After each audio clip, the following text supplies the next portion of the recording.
Good afternoon and welcome. This is a regular meeting of the Sunshine Ordinance Task Force called for Tuesday, October 27, 2009 at 4 p.m. and beginning at 4:03 p.m. May we have the roll call, please?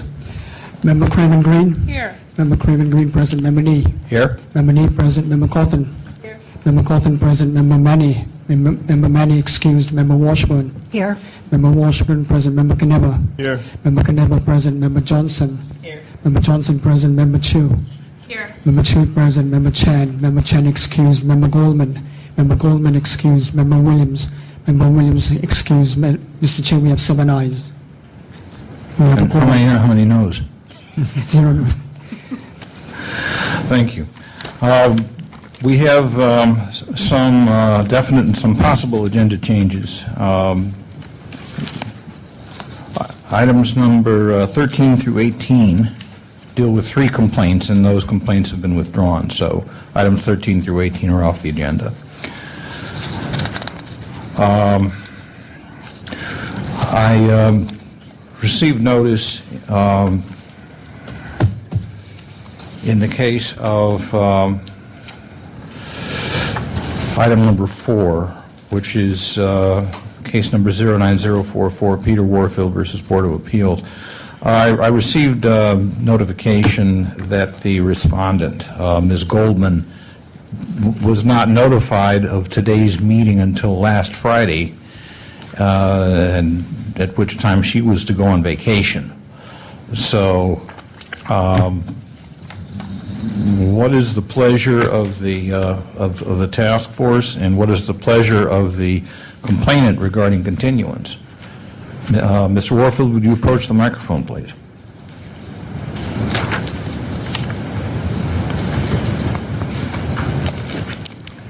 You're asking for a continuance of this? Well, I'm asking if you would object to one. I would indeed. Okay. This is certainly not news to the Board of Appeals. They have a very capable staff, including someone who acts as their attorney, who is very familiar, I think, with the issues, and the Board of Appeals is well aware of how the Sunshine Ordinance Task Force works. Even if they got a notice on Friday, they should and probably do have backup. And I think that with a paid staff, this body the Board of Appeals ought to be able to field a simple and straightforward discussion of what's been going on for the last several months. I'd also remind you that the Board of Appeals did not show up at, I believe it was 2 Compliance and Amendments Committee hearings at all. And so to suddenly spring this, I think, is not a good idea. Okay. Thank you. Thank you. Just for everyone's information, Ms. Goldman informed me that she told me that there is no backup, nobody else on staff who is versed with this issue, and therefore she said she's the only one who could really speak to it. Sir? My name is Victor Pacheco. I'm the board's legal assistant. I was sent here by Ms. Goldstein, our director. Okay. And I just want to affirm what you just said, that no one on staff except Ms. Goldstein, our director, participated in the formulation of the response to your order. Therefore, I think it's in the task force's best interest to continue this so that the one policymaker who participated in the formulation of our rule would be here. Okay. Thank you. Thank you. Task force? What is the feeling of the task force? Member Craven Green. I have this, if this issue had been one of a situation where there was compliance on the horizon, for example, the issue was one of discretion and the respondent was thinking about, well, maybe I will comply, I wouldn't be agreeable to continue this for another month, but I think that the Board of Appeals position, as far as we know, is set in stone. I don't think it's going to change. I think, therefore, it's not like there will be it's not like the records that otherwise would be released are going to be withheld for another month. I simply think it's an opportunity for due process for Ms. Goldstein to come and explain why she believes it shouldn't be referred and why their policy as enacted is appropriate. So in light of that, I would agree to continue it to allow her to be able to come and address the body. Okay. Any other members of the task force? Ms. Washburn. I agree with Member Craven Green that this is a issue that the Compliance and Amendments Committee thought was significant enough to contemplate sending on to the Ethics Commission. And it seems that there's an impasse here and that we do, in fact, need to hear from the Board of Appeals knowledgeable representative to be able to formulate a way to go forward. Okay. The chair will entertain a motion for continuance. So moved. Second. Moved and seconded. Is there any public discussion on continuance of this matter? No, sir, you are a party in interest. Okay, roll call, please. On motion to continue the matter, Member Craven Green. Aye. Member Craven Green, aye. Member Gordon. Member Gordon, aye. Member Manny. Member Manny excused. Member Washburn. Aye. Member Washburn, aye. Member Caneva. Member Caneva, aye. Member Johnson. No. Member Johnson, no. Member Chu. Aye. Member Chu, aye. Member Chan excused. Member Goldman. Member Goldman excused. Member Williams. Member Williams excused. Mr. Chair, we have 5 ayes and 1 no. There are 7 members present. I'm sorry, Member Nee. No. Member Nee, no. We have 5 ayes and 2 noes, Mr. Chair. Motion fails. The matter. I believe it's a procedural motion. I would like to change my vote. Can we have a recount, please? It is a procedural. Maybe the DCA could advise us on this. Because the matter is a continuous of an item, it is a procedural motion. Okay. So majority prevails? Yes. Majority of those here fails? Majority of those here. Prevails. In that case, Member Cawthon, you're changing your vote to? I'm changing my vote to a no. Okay. So that leaves us at 4-3 for the ayes. The ayes have it. The motion is continued. Thank you. Would a date be set by staff or by the task This force? is continued to our next regular or special meeting. We're not sure that we'll have a regular meeting next month because of the Thanksgiving holiday, but when the task force next sits, this will be scheduled for that meeting. Thank you. Ms. Goldstein will be back next Tuesday, so I think we'll take care of it with your staff. Thank you very much. Okay.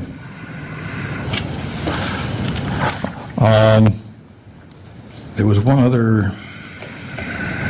Item number 25, Mr. Chair.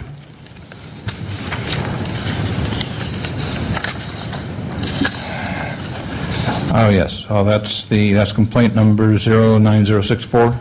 That is correct. Alvin X versus the Economic Opportunity Council of San Francisco. Member Nee, before we get into it, this is really a question of whether 12L has been complied with. I think we should address this during the hearing.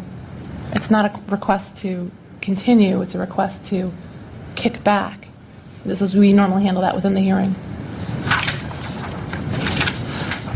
Okay. Please. So my name is Laurel Klumak. I'm the Executive Director of First 5 San Francisco.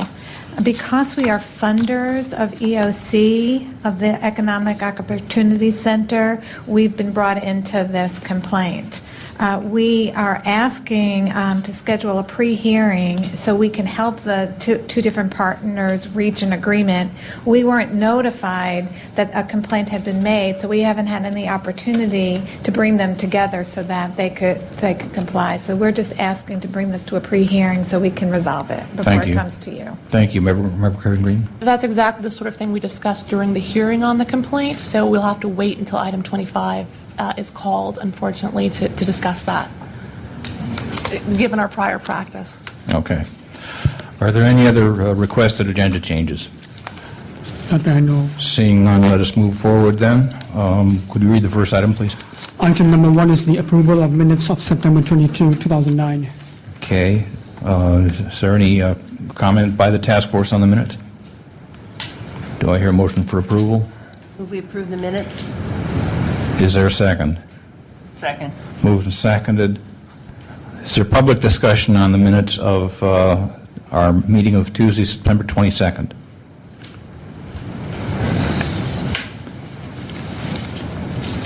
Yes, thank you, Mr. Chair. Peter Warfield, Library Users Association. The agenda packet that I requested and received does not have any minutes. nor in fact any item listed for item 2. Well, it shows for item 2, it starts with item 2 right after the agenda. I see a nod from Member Craven. And neither does the red notebook on the table here show the minutes. I don't recall seeing them online, although I can't say that I specifically looked for them. It seems to me, in light of the fact that it looks as though members, as well as members of the public, have not received copies to review, it would be perhaps wiser to hold off on approval of the minutes at this time. Thanks very much. And I would certainly be troubled by an approval when there is not the document here for the public to see, either having requested an agenda packet or having come to the meeting room. Thanks very much. Thank you. Further public comment on the minutes? Okay. The chair wishes to inquire of the task force if any member of the task force has not had adequate time to review the minutes. I'm sorry. He just handed them out, but he emailed them to us. I'm sorry. Okay. Mr. Rustum, please refresh our memories. When did you email the minutes to the members of the task force? Was it Friday or yesterday? It was either late Friday or early Monday morning, Mr. Chair. Okay. I'm very curious, Mr. Rustum, as to why they were not included in the original packet. The document was not included in the original packet because somehow the document got corrupted, so I had to redo the whole thing. I see. Did you bring copies for the public? Yes, I do have it here. Okay. Could you put some out on the table? Through the chair, I mean, I think given the fact that the public hasn't had an opportunity to review these, and many members of the public were here at the last meeting, let's just continue these minutes for approval to the next meeting. Without objection? Okay, the minutes are continued to our next meeting.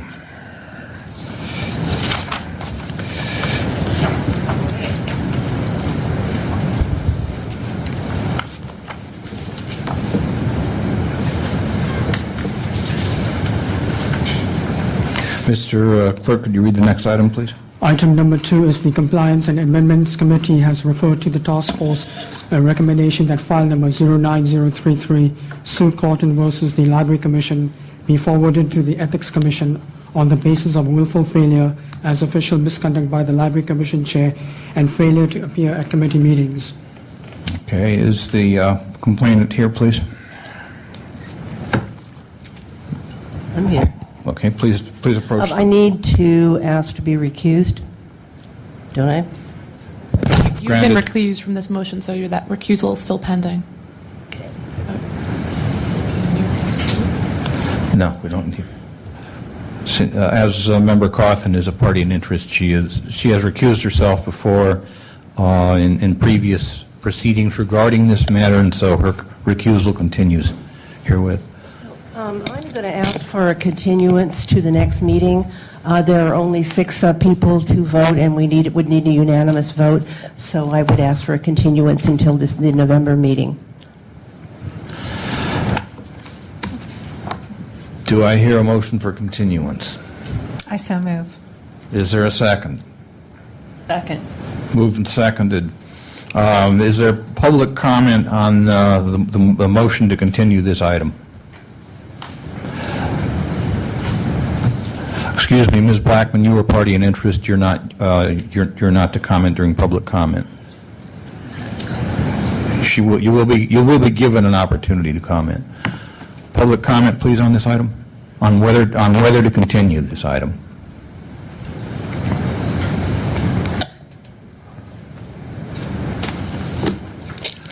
Peter Warfield, Library Users Association. In general, I think that the ordinance has provisions for automatic referrals for certain items when they are not satisfied within a very strict time limit following your issuance of an order of determination.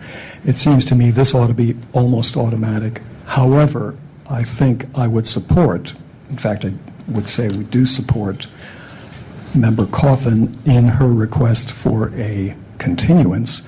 And the only unfortunate thing is that I don't know that there's any guarantee that there will be better attendance at future meetings. I certainly hope that there will be, and that there will be a fairer shot at Ms. Cawthon to get what I think she deserves. Thank you very much. Thank you. Is there any other public comment on the motion to continue? Seeing none, I will invite the respondent to comment, please.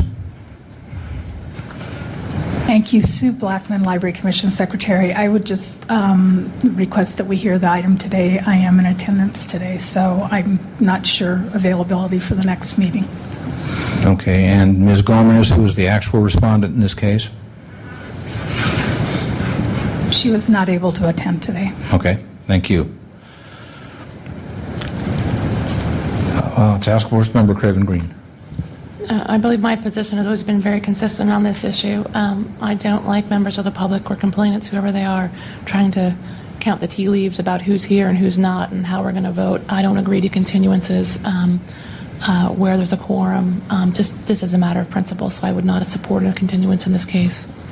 Okay. Other comment? Roll call, please, on the motion to continue. On the motion to continue, Member Craven Green. No. Member Craven Green, no. Member Cawthon recused. Member Manny excused. Member Washburn. Yes. Member Washburn, yes. Member Knebber. Yes. Member Knebber, aye. Member Johnson. Aye. Member Johnson, aye. Member Chu. Aye. Member Chu, aye. Member Chan excused. Member Goldman excused. Member Williams excused. Member Nee. No. Mr. Chair, we have 4 ayes and 2 noes. Okay. The motion to, because this is procedural, the motion to continue passes.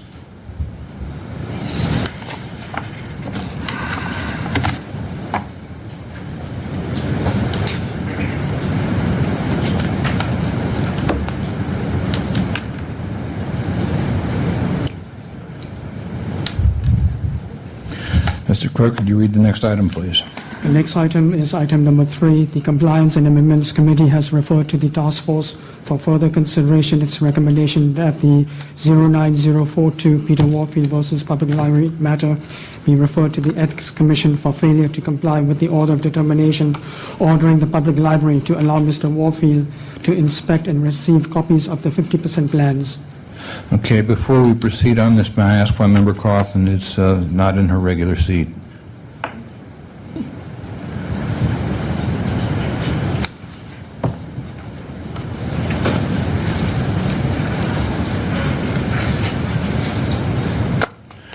Okay, we are ready to proceed. Mr. Warfield?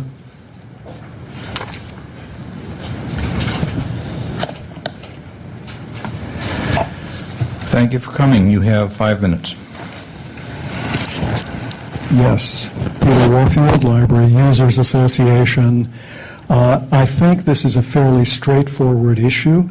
The library did not comply with the material that it was supposed to supply, nor did it comply with in the partial way that it did, in a timely fashion. According to my understanding of Sunshine, Section 67.21, you are required to refer for enforcement when there is not full compliance within 5 days of your order of determination. So to recapitulate what happened briefly, we requested plans for the Park Branch renovation in March. We're given a look initially and then had some discussions about the form that copies would take. Eventually requested further inspection and copies, and were told that those would be fine initially, followed by a turnabout, which said that the library would not allow inspection or provide copies, and that prompted the complaint initially here. You found on an 8-0 vote that the library had violated sunshine in denying the Park Branch renovation plans. At the time, it was said that the latest plans were 50% construction documents. I'm disappointed that the agenda packet doesn't show the exact wording of your order of determination, which I believe said to supply the plans. Perhaps somebody can help me with finding the exact wording of it. The library then responded in early September saying they would comply with the provision of 50% construction documents, which by now were 6 months old at least. In fact, based on my view of the construction documents, the 50% CD documents were actually completed in January. The library then did not inform me, to my recollection, in any way about when or whether those documents would be turned over. Their letter to you was not specific as to when that material would be available, but it did say that they would turn over 50% documents, inspection, and copies if we were to request that. On approximately September 14th, a Monday, I went to the Library Commission office and the Library Administration office on some other business and was informed that they had something to give me, and that was the 50% construction documents, well after the 5-day period allowable by the law for responding to your order of determination. And I don't know when they would have given me those materials had I not shown up on my own. By the way, this was in marked contrast to the Board of Appeals, which, after your order of determination, rather professionally sent me a letter saying the materials are available, and as we said, there will be still, despite the order of determination, certain information redacted, but nonetheless we have it available for you. What I got, as I told the Compliance and Amendments Committee, was this, which, as I described it, is approximately roughly what I understand to be a half-size copy. When I asked the Library Commission secretary who gave me this, where are the originals, she told me they have been destroyed. And this is all that remains, a half-size photocopy. Now, I think that the chair of the Compliance and Amendments Committee, I think rightly had some concerns about what happens with reductions and so on and so forth in size. In any case, this is not the original, and it's not the original size. There's no way for me to know for sure what's in and what's out, or if anything has been changed. And as I said, the material was turned over late, even according to the rather strict and clear requirements of the Sunshine Ordinance. I then, as a matter of fact, asked, what is the latest documents that are available? Did not have a clear answer because Ms. Blackman said she wasn't going to give those to me anyway, and that she had been clear about that, both at the meeting and in her letter to the Sunshine Ordinance Task Force. There's more to the story, but this is what I got, and that's when I got it. Thanks very much. Is there anybody here to present facts and evidence in support of the complainant? Seeing none, would the respondent approach? Hi, Sue Blackman again, custodian of record to the library. I have with me Mindy Leninsky, who is the bond program administrator, who can address the sets of the drafts and what was given him. I can address the date. I guess after the August 25th ruling, we responded to the compliance committee saying we were willing to provide these documents to Mr. Warfield. He was copied on the letter. I thought that was confirmation to him that we had those. I didn't make a separate call to him. I just, saying that we had the documents was confirmation to him. Mindy can address the size of the documents and what was provided him. Good afternoon, task force members. My name is Mindy Leninsky. I work for the Department of Public Works. The Branch Library Improvement Program is a joint project between the Department of Public Works and the Public Library. As many of you may know, we have 24 projects that we're managing, both new construction and renovations of libraries across San Francisco. For every one of those projects, we receive a number of submittals from our architecture team over the course of maybe, a year, year and a half, or longer. We do not need to keep every single iteration of the design documents. What we do keep are the final documents, are the final bid set, the final documents conform construction set, anything that would be a record for posterity of how a new library was built or how a building was renovated.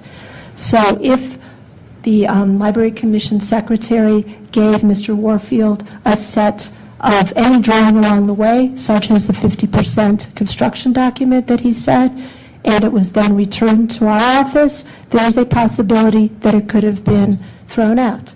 As I said, we have 24 projects. We don't keep every single thing all the time. We may have had it, we may not. So if there's a lag in time between when he initially looked at a copy and wants it again, we can't give him that same document. We have electronic copies of every single one of these submittals. So that is why, with me today, I have a full-size copy.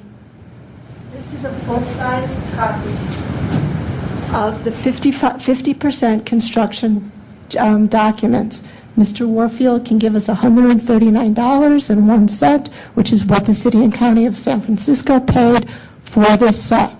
However, if he's interested in really finding out what the park branch will look like, he can go online, get a copy of the bid document. This project is out to bid. Every contractor in San Francisco can get a public copy of the bid documents, and he can get that directly from the city. There's a thing that you fill out right here. So I think that's all I have. I'm available for any questions you may have. Thank you for your consideration. Thank you. Is there anybody here to present facts and evidence in support of the respondent? Seeing none, the matter is with the task force. Member Coughlin. I can't understand why the documents were deleted. It doesn't make sense to me. Yes, there are 24 projects, but there are 24 people and there are 24 neighborhoods where people are trying to get information and participate publicly. And one of the ways they participate publicly is by looking at the plans.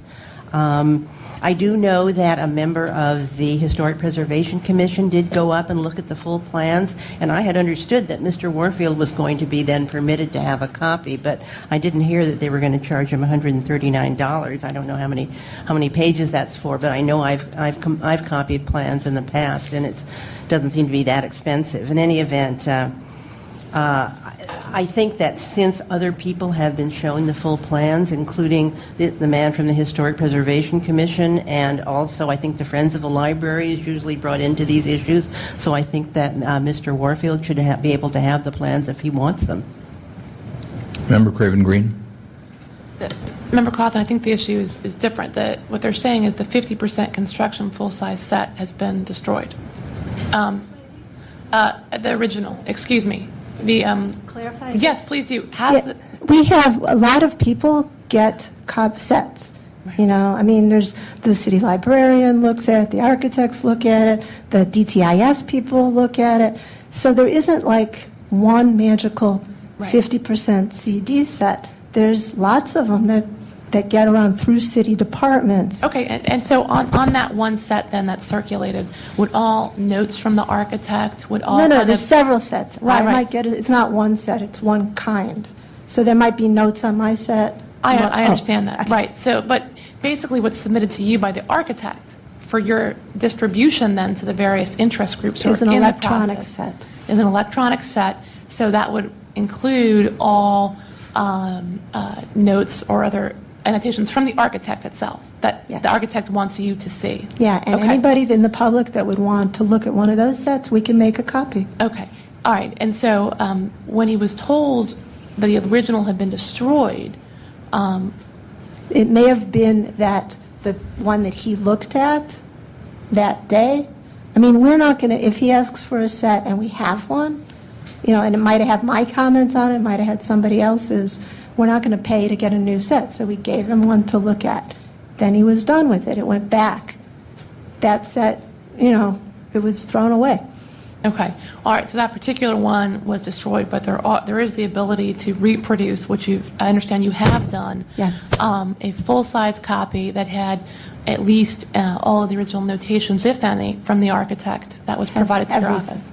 Okay. So that's the issue, Ms. Cawthon. It's that there is a full set, but they were printed, I imagine, in full size from the computer, and that's why the copying costs are so expensive. Could I ask you, Ms. Lennoxy, what is the cost per page? Do you know? I do not know. I ordered this set specifically, and I asked our reproduction company. Oftentimes it's less if it's a half set, which How is much what is it? we normally look at. It's just full-size sets of this many documents are expensive. How many documents are in the set that costs $139? How many pages? 150. How many pages? Did you say 150 or 139? I don't have the receipt. It looks like it's substantial. It's a lot of pages.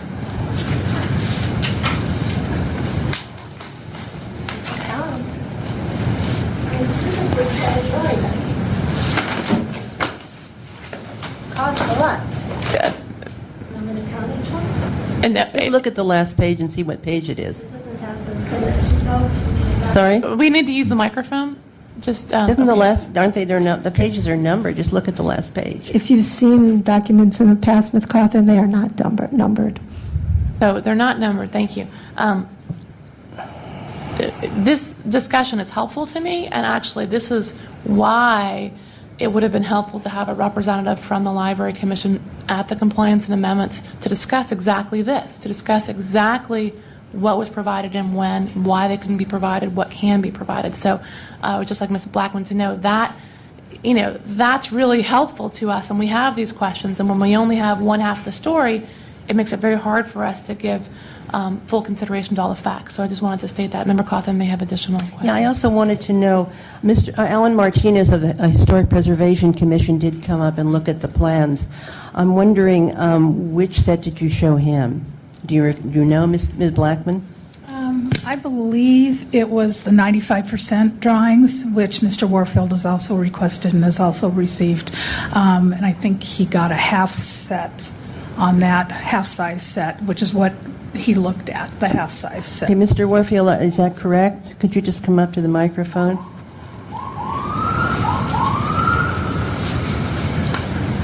Because I understand that Mr. Martinez saw some, and then you got the ones that Mr. Martinez saw. So could you clarify As a separate request, What did Mr. Martinez? following the discussion at the Historic Preservation Commission on September 16th, I made an immediate disclosure request, I believe it was that, of the library, and I said I wanted to see what Mr. Martinez had seen, and I wanted to be given what Mr. Martinez had been given, according to what he said at the Historic Preservation Commission.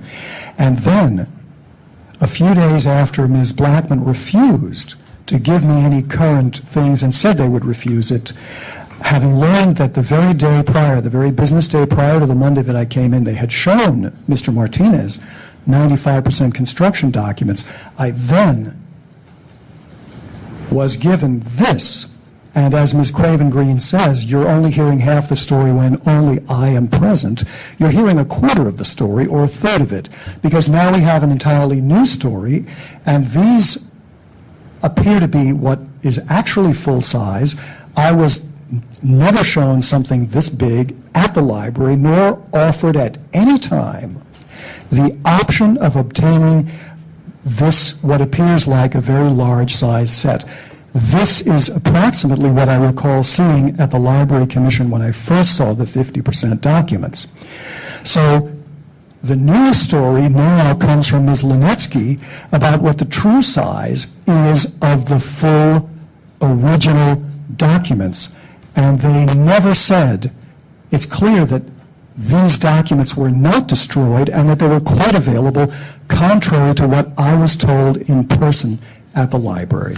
So I want to know if you could both tell me, are the notes and so forth on Mr. Warfield's set, and are they on the set that Ms. Linetsky brought in, the notes and comments? As I mentioned, I do not know what set he actually looked like at. There are notes and comments on several different sets. What I ordered, because of the letter that was sent, specifically the letter, was a 50% full-size copy of construction documents. That is what is right here.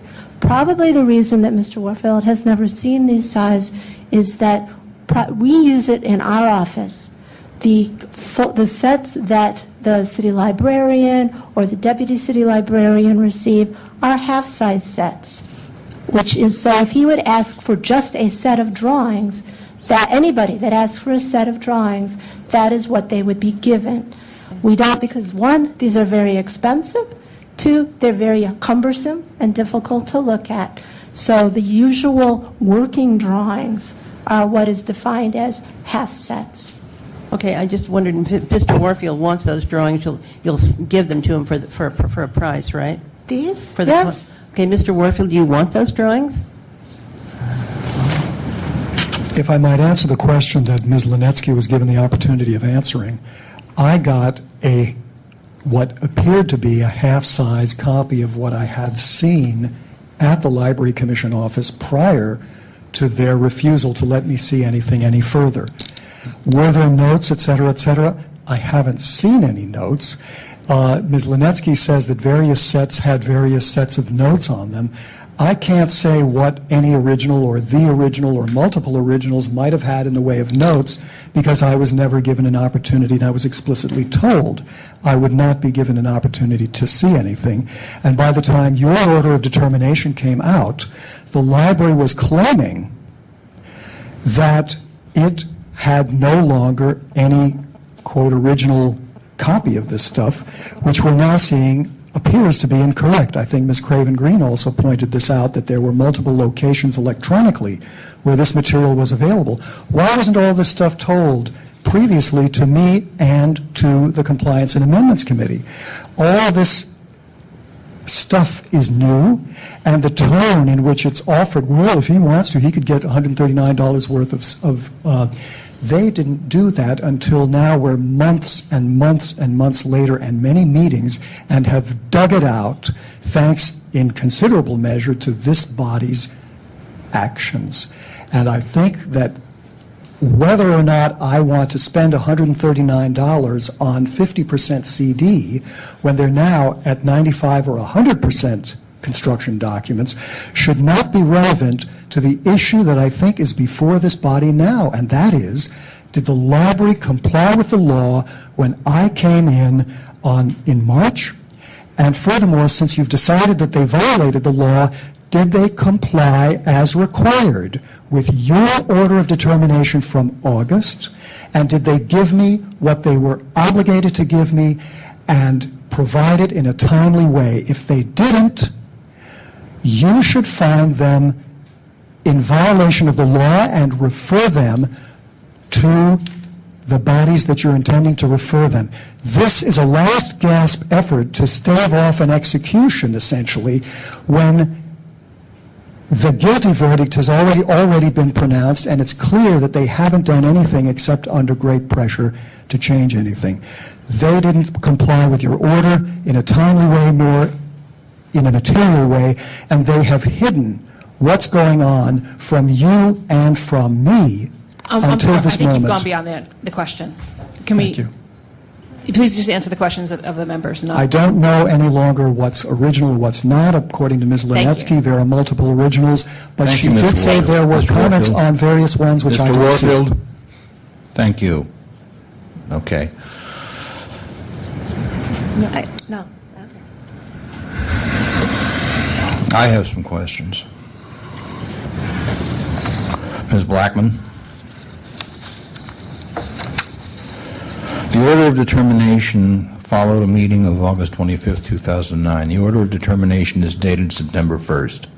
You had, after that, 5 business days to comply with the order of determination.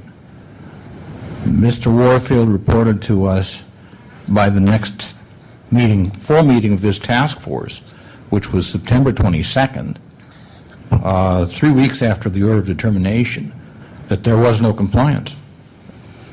Okay, he did pick up the 50% drawings. It was a different size, I admit. We gave him a smaller size for cost, whatever, but they're the same electronic version that he looked at. We would be happy to make, a half size for him if that, it was a miscommunication on size. We thought we were complying by giving him the drawings, at a size that was readable and legible. Did you ascertain that with Mr. Warfield? No, I was given this by DPW as the copy we were going to give him. So it was. As I understand it, also the copies that you furnished to Mr. Warfield were not color copies. Is that correct? No, they were not. The first set of copies that he saw were the half size. Right, and those were in color, right? No. They're not color.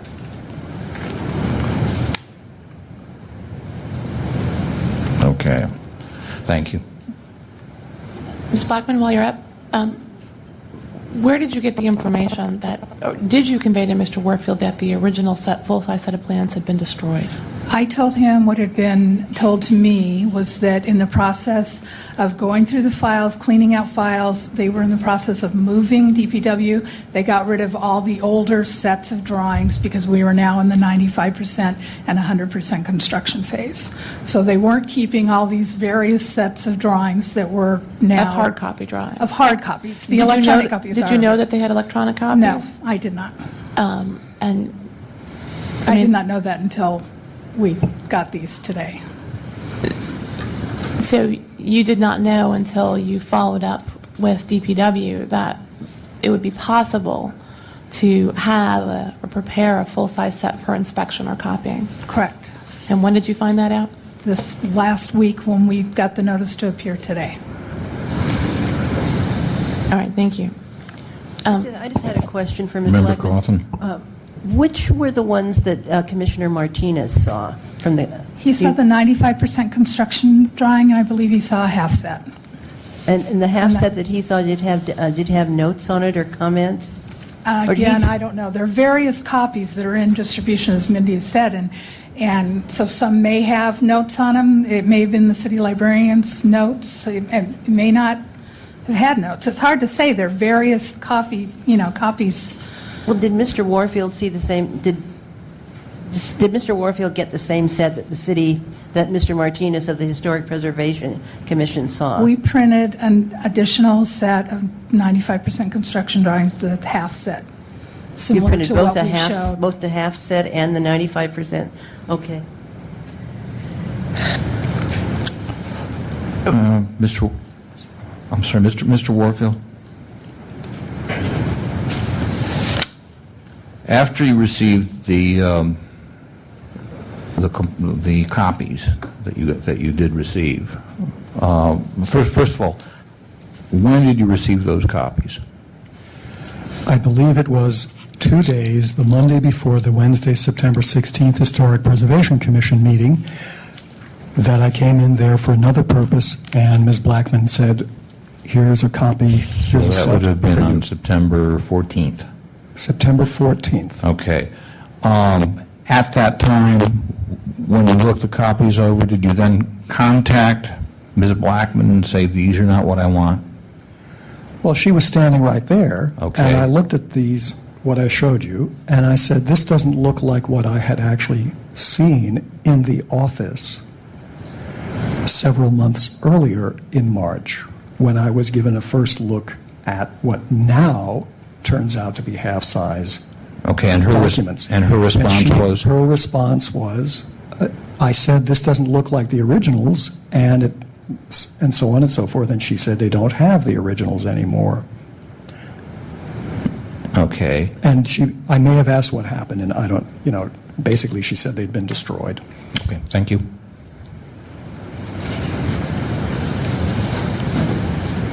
Member Craven Green? I'm having a little bit of difficulty, or let's call it frustration with this issue. I'm sure my frustration does not match Mr. Warfield's. But the problem I have here is that we kind of have found out what the process is. We have found out how these plans are kept. We have found out how they're distributed. We found out what's preserved and what's destroyed. But it's taken us months and months and months to get to this point when Mr. Warfield, in fact, deserved them and deserved to see them months ago. I mean, that's the bottom line. And it may have been a miscommunication. Initially, it was the library's belief, or DPW's belief through the library, that he wasn't entitled to see them, which we found was wrong under the law.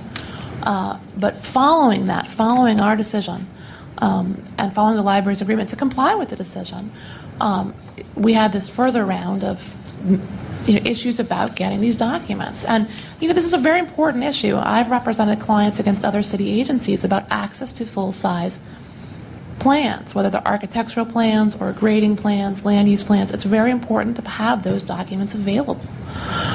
So I find it very frustrating, the situation that we're in now. Did the library fail to comply with order of determination within 5 days? It looks like yes. Was that failure willful, subject to referral to the Ethics Commission or another appropriate agency under 6734? I don't know. I think Mr. Warfield would think it was willful. Was Ms. Blackman, intentionally not trying to get these documents, or maybe purposefully not asking the questions of DPW that would reveal whether or not these plans existed? I don't know that. So, that's the question I'm struggling with now. On our order of determination, which required production of the requested records for inspection and or copying within 5 days, that wasn't done. Was it willful? Subject to a referral under 6734? I am not convinced it was, but I am very frustrated that it's taken this long and this much effort, primarily by Mr. Warfield, to get some clarity on access to plans, when in reality, most of the projects, I don't know most of them, but this specific project is out to bid. So the opportunity for public comment is generally passed on the issue of design. Very frustrating. I'm just not sure a referral in this matter is appropriate. I Member agree. Chu and then Member Washburn. About the referral issue, and I also agree about the frustration issue. And I would beg the library to please start attending these hearings, because this group has spent hours on this issue, and frankly, heard it back and forth multiple times, and I prefer not to have to do that again with another library issue. But I definitely don't see anything willful here, and I'm pretty sure with the latest Ethics Commission memo that they're not going to find it willful either, and particularly with what we've heard from them in the past. Member Coughlin. The problem I have is that, I have a lot of experience with the library, and I have a lot of experience with sunshine requests to the library. And I do find in some instances that their response is not always as timely as I would think it should be. For example, they do have a habit of taking a 14-day extension when it's not an unusual circumstance, as the California Public Records Act requires. So I'm really convinced that these documents were not provided in a timely fashion. They certainly weren't provided in the 5 days after after there was an order of determination. So I certainly can vote to send this on with a clear conscience. I don't see a real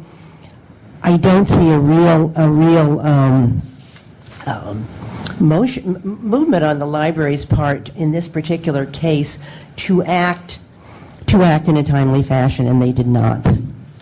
Member Washburn. I'm feeling a bit the way Member Cawthon is. Well, first of all, I think it's impossible to really prove intent. The only way to get any understanding of whether there was a willful intention here is to look at behavior. And the fact that the library was not sending members to our meetings led to this lengthy amount of time before we got some understanding of the situation. So that we're frustrated because the library failed to appear. And another thing that's bothering me in listening to today's comments is that there seems to be, on the part of the library and DPW perhaps too, a presumption about what Mr. Warfield was asking for or entitled to receive, and without asking him clearly what he wanted. And the law says that, the person who's requesting a document doesn't have to say why he wants the document. So I think, presuming that you know what the member of the public wants and is asking for, I think is flies in the face of the spirit, if not the law here. This time we will entertain public comment.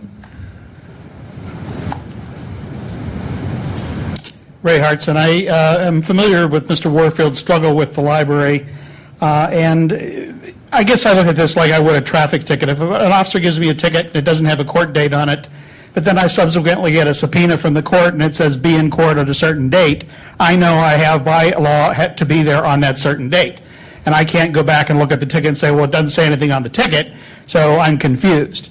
And that sounds kind of what like the library is trying to do. They get a letter of determination from you saying they have 5 days, and they don't meet the 5 days. They don't call you up and saying, gee, we can't meet the 5 days. Can we get an extra couple days? They don't make any effort to work on it. They simply say, well, we're going to give it to you when we give it to you. They didn't meet the deadline. They're in violation. And I think the only way they're going to get the message is if they're found in violation, so that they know next time it isn't going to be another, oh, well, they tried, so let's let them go this time. Thank you. Is there further public comment on this item? Seeing none, public comment is closed. Do I hear a motion?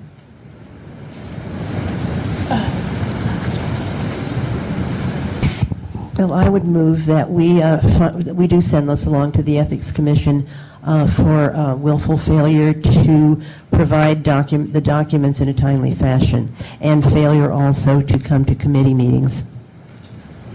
I second the motion. Moved and seconded. Discussion. Member Craven Green. I believe just to amend the order, I don't necessarily support it, but I think to make it appropriate, you would want to say for failure to comply with the order of determinations requirement to produce the documents for copying or inspection within 5 days, and failure to attend committee meetings. Is that accepted, the first and second? I just think that makes it more in compliance with the law and with our regulations. Further discussion? Roll call, please. Excuse me. Member Craven Green? I was just wondering, I know this is an issue of referral, so I'm not sure we allow for rebuttal. I was just questioning to the chair. I know sometimes we have and sometimes we haven't. I think it's at the call of the chair. Yeah, I should have done that. So, I apologize to the respondent and the complainant. At this time, we will give the respondent 3 minutes to provide any concluding or rebutting statements. I would like to say that we honestly did try to comply with this, and we thought we had by giving him the set of drawings. If there was a mistake in the size or whatever, it was a communication issue, possibly between DPW and the library. I do agree that it's good now to know the process, and even for the library to understand these different sets of drawings that are available. And I appreciate the task force following through on this, and will do a better job in the future. And I think Mindy wanted to... I just want to say that I appreciate your consideration. If there are specific questions, again, that may come up of how the drawings are, I'm happy to talk about that with anybody at any of your meetings, or, if the staff wants to talk about how stuff is kept and how we look over the process, happy to do that. I also think that it is important that the public see these drawings if they're interested. We have on our website general drawings, just because we're not, but I think it's wonderful. I mean, we've had incredible community participation in every one of our designs and lots of community meetings, and we welcome the public's interest in how their libraries will turn out. So thank you very much for your time. Thank you. Mr. Warfield, if you wish, you have 3 minutes to provide any concluding or rebutting remarks?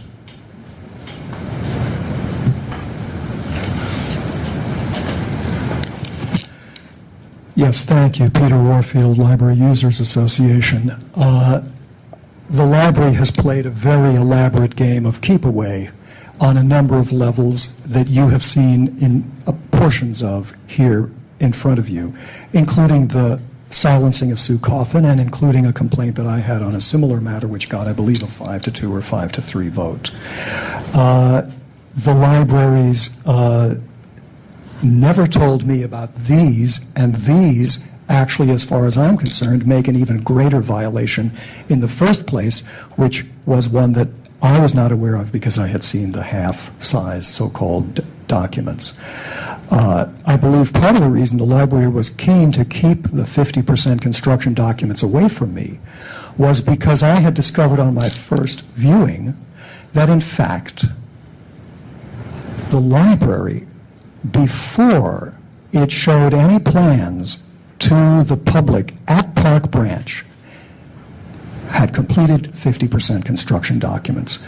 The first time the library had a public meeting to show documents and plans to the public was January 22nd this year, and they said they were looking for input on the plans. People who were there said they didn't feel the library was really very interested, and it was only in March that I saw in the margin of these plans, nothing to do with the specifics of the plans, but in the margin I saw that they had completed 50% construction prior to that January meeting and 100% detailed design in December. With respect to your requirement, you don't even need to have a willfulness, though I'm grateful if you would vote for it. The section E of 67.21 simply says, if the custodian refuses or fails to comply with any such order within 5 days, that's to say an order of determination, the Sunshine Task Force shall notify the district attorney or the attorney general, who may take whatever measures he or she deems necessary to ensure compliance with the provisions of this ordinance. And it goes on. It doesn't give you an option. It doesn't tell you that you can say, gee, they didn't really understand it, et cetera, et cetera. And it doesn't require you to find that this was willful. Next time, the library had darn well better get its facts straight if, in fact, it's claiming that it was mistaken. It needs to be very diligent about these matters because it is important for the public to have access to this material and not go through months and months of this process in order to get what seems to be the simple truth. So I think that the library violated your order of determination very clearly in terms of both content and in terms of timeliness. And I have to say that there was something in the full plans that I saw, the 95% plans, that suggests to me that they did not give me the full plans because there was a letter to the Department of Buildings about further plans which had been sent in November and which were included in the 95% plans, but never shown to me as part of the 50% plans. Thank you. Thank you. Member Carlson? I just have one final thing to say, that this has been going on for a long time, and this is the first time that I recall the library is here to give their side of it. And that's why I think it's 67.21E, I could be wrong, that there is a requirement that when a department refuses to provide a document, they come to the hearing and tell us why. So I would suggest that my motion be severed and that we vote separately on the issue of timely compliance and on the issue of attendance at meetings. Okay, there is a move for separation. Is there a second on separating motion? My second. Okay. Discussion. Okay, on the member. I just agree Kemper. with severing the motion. I think it's two separate issues that we should see separately. Okay. Because I'll finish up, that we're hearing now from Ms. Linetsky and Ms. Blackman that, there was a possibility for Mr. Warfield to get what he wanted, but the problem was he didn't get it, and they didn't come and tell us. If they had told us, they could have saved us loads and loads of time, and Mr. Warfield loads and loads of perspiration. So that's why I severed. Okay. Please sit down. please be seated? On the motion to separate, roll call, please. On that motion, Member Craven Green. I think we can separate without objection, but yes, aye. Should I continue, Mr. Chair? Continue. Member Craven Green, aye. Member Cawthon. Aye. Member Cawthon, aye. Member Manny, excused. Member Washburn. Aye. Member Washburn, aye. Member Knebber. Aye. Member Knebber, aye. Member Johnson. Aye. Member Johnson, aye. Member Chu. Aye. Member Chu, aye. Member Chan, excused. Member Goldman.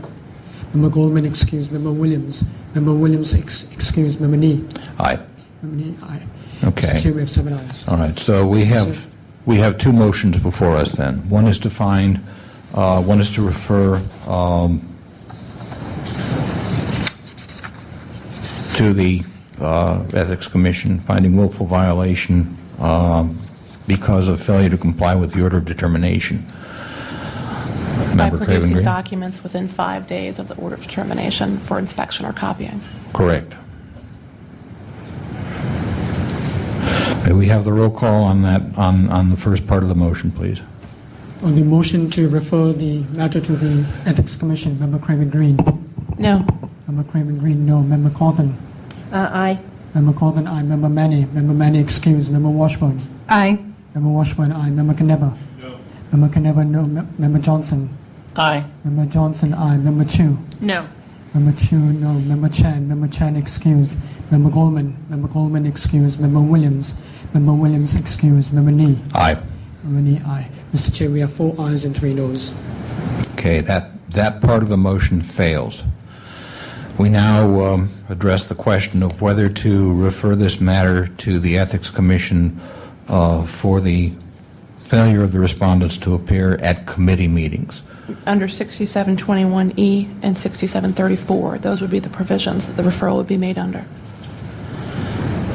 On the motion, Member Craven Green. Aye. Member Craven Green, aye. Member Cawthon. Aye. Member Cawthon, aye. Member Manny, excused. Member Washburn. Aye.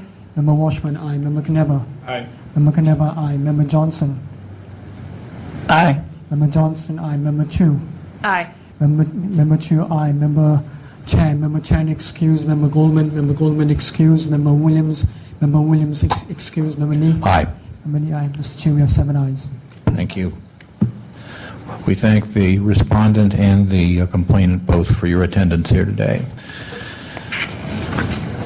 This is the time for public comment on items not appearing on today's agenda and that are within the purview of the task force. We have 3 minutes. 3 minutes. 3 minutes apiece. For those of you who could possibly have forgotten, I'm Ray Hartz, and I would like you to take ease in the fact that I do not intend to be back here before you anytime soon. I wanted to comment on a communication I had with Member Nee earlier, immediately following the decisions and the final follow-up on the complaints against the San Francisco Police Department and the San Francisco Police Commission. In that oral and actually email communication, I asked Member Nee to go to the Index of Records and look at what the City Police Department and Police Commission had actually put up on the web. And I think it is very telling that during the hearing, the police officers who presented material before you had a fairly comprehensive 4 or 5 page list of the organization of the police documents, which was what I thought they were going to put up on the website. And I actually looked at it and I thought, well, this is a pretty good start. But if you actually now go to the website and look, they are at the exact same level of noncompliance as every other city agency. They have retention records. That's all they have. You basically look, you click the links, and it tends to say a link that says, we retain it for 2 years on site, we return it for 5 years off site, but there is no indication at all that there is any index there to help a citizen find what they're looking for. So basically, for a year and more of struggle, what we got was something where we managed to drag them after 10 years just up to the level of noncompliance that everybody else is non-complying at. So I have now taken my thing. I have put together a 25-part presentation that I'm going to be giving to the Board of Supervisors They will only give me 2 or 3 minutes a week, but I'm going to be doing it 2 or 3 minutes at a time. And I'm going to be explaining to them my experiences working with the Sunshine Ordinance Task Force and how ineffective it is, how they are outselling to community organizations the fact that it is a valuable organization that can do wonderful things for them, which is a bill of goods. And I'm going to very clearly tell them that if they have any chance of having open government in the city and county of San Francisco, they need to look forward and make efforts to change the law and put enforcement in there. I think it is rather pitiful that a private citizen has had to take the Board of Ethics to court at his own cost to try to get something done. Open government is the law. It is the will of the city of San Francisco and its citizens. And given the fact that news organizations are failing, if even citizens now can no longer go in and ask for public documents to see whether something is going wrong or right in the city, who is going to look after what's going on? This has been going on for 10 years. Enough is enough. And since nothing will happen here, hopefully the Board of Supervisors, which is a televised thing, and I hope we'll get some audience there, will do something. Thank you. Further public comment on non-agendized items? Non-agendized items. Hi, Nadine Lenetsky, Department of Public Works. I just have a question, which is how you can do a motion on something that is not printed on the agenda. I've been involved in government for several years. My understanding is, as part of the Sunshine Ordinance, I don't know which section it is, I can't quote it, but in order for a body to do a piece of motion or do an action, it has to actually say it on the printed agenda. For example, in item 2 of your agenda, it talks about failure to appear at committee meetings. It would have made absolute perfect sense if that was something that you wanted to motion on, to do it. On the second item, it does not, under an action item, it does not refer to the subject of failure to attend committee meetings. So I just question how you are able to do a piece of action that is not properly calendared. Thank you for your time. Thank you. Further public comment?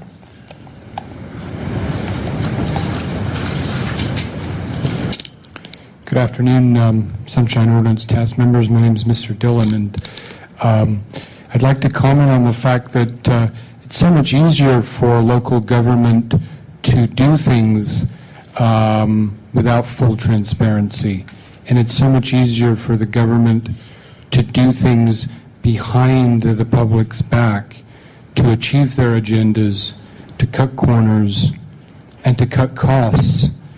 So these factors inherently are inversely proportional to the truth and open government that we're seeking. And just by listening to these other cases and so forth throughout the years, I've noticed that the common denominator is that there's not a forthright willingness to treat the general public as the driving entity. The driving entity is now seen to autonomously be the commission, the board, or the department. And so there's been a fundamental change to where the government is no longer serving the people, but is in fact dictating to the people. Thank you very much. Thank you. Further public comment?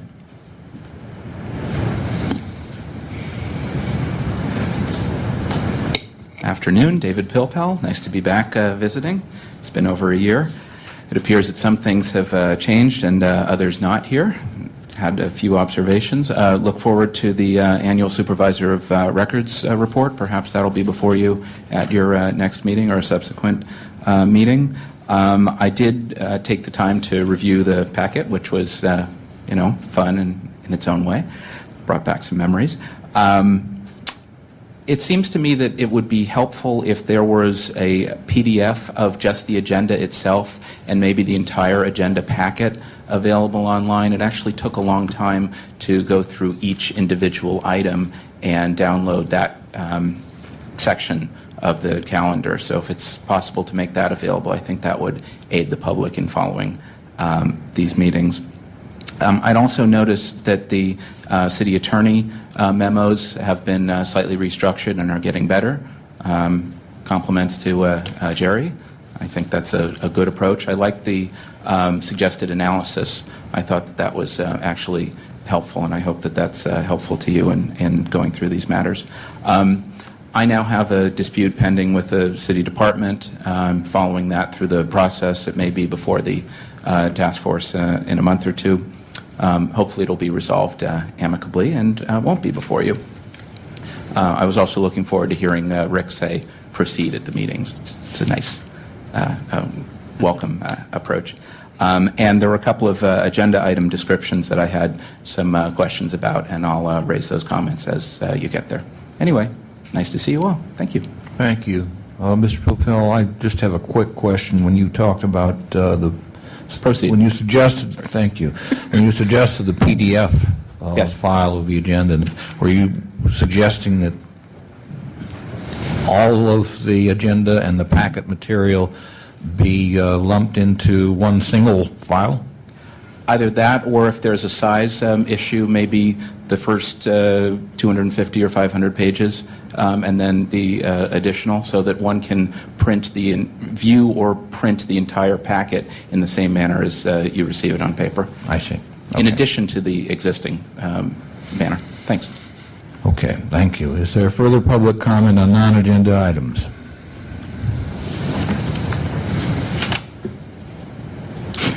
Yes, thank you. Peter Warfield, Library Users Association. I think the previous speaker has a good point. I think that having to download every time you want to look at the detail can be time-consuming and also confusing to the public, because there is no indication that the slightly different color, if you can even see it, for the numbered item means that for those who are in on the secret, you can click on that number, not on the item, and then download the material that's in the agenda packet that's relevant to that item. I briefly chatted with your administrator just on a drop-in basis about some of the things that I think would improve your agenda and the usability for everybody concerned. First of all,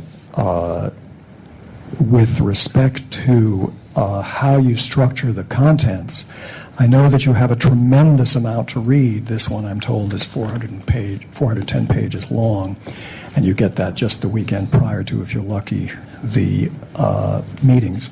But I think that the most important thing in a complaint is, what did the complainant actually have to say about things?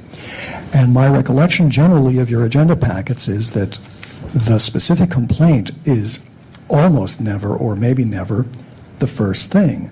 Typically, your city attorney's letter is the first thing. And so it's hard even to find the complaint, which in fact is often drowned by lengthy letters from your attorney, often lengthy responses from the departments, et cetera, and the poor complainant gets drowned in a bunch of stuff and isn't even in the beginning of the packet material for that item. Since the complainant is the person who has initiated the action, since the complainant's complaint is what it is all about, it seems to me it would be appropriate to have always the complainant's complaint as well as information together. Sometimes you also put addendums that the complainant sends after the initial complaint, so that it's very difficult for the members to put together what actually did the complainant say and then what did he provide as evidence. I'm disappointed that as to contents for this agenda, neither the original material, such as complaints, nor even the order of determination, which we're talking about here, has been included with the items that I've looked at on this agenda. And in fact, there is no indication within the agenda that such documents exist should somebody want to refer back to a prior agenda to read them. So that some of the discussion we've had here with respect to particulars has relied on people's memories or their recollection or their looking back on unmentioned documents previously named. And I think at the very least it would be helpful to refer people to existing prior documents and where they can be found, or easier still, just include them. Thank you. Thanks very much. Further public comment? Seeing none, public comment is closed. Mr. Clerk, could you read the next item, please? The next item is the determination of jurisdiction on complaint filed by Meryl Molinendo against the Zoological Society for allegedly withholding meeting information. Okay. Mr. Chair, at the Member complaint committee meeting, we determined that we should find jurisdiction in this case. So I move we find jurisdiction. Second. Moved and seconded. Discussion? Is there public discussion on the jurisdiction issue?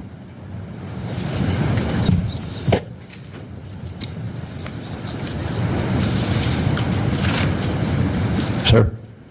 David Pilpel again. In this matter, this only refers to the Zoological Society and does not refer to the Recreation and Park Department.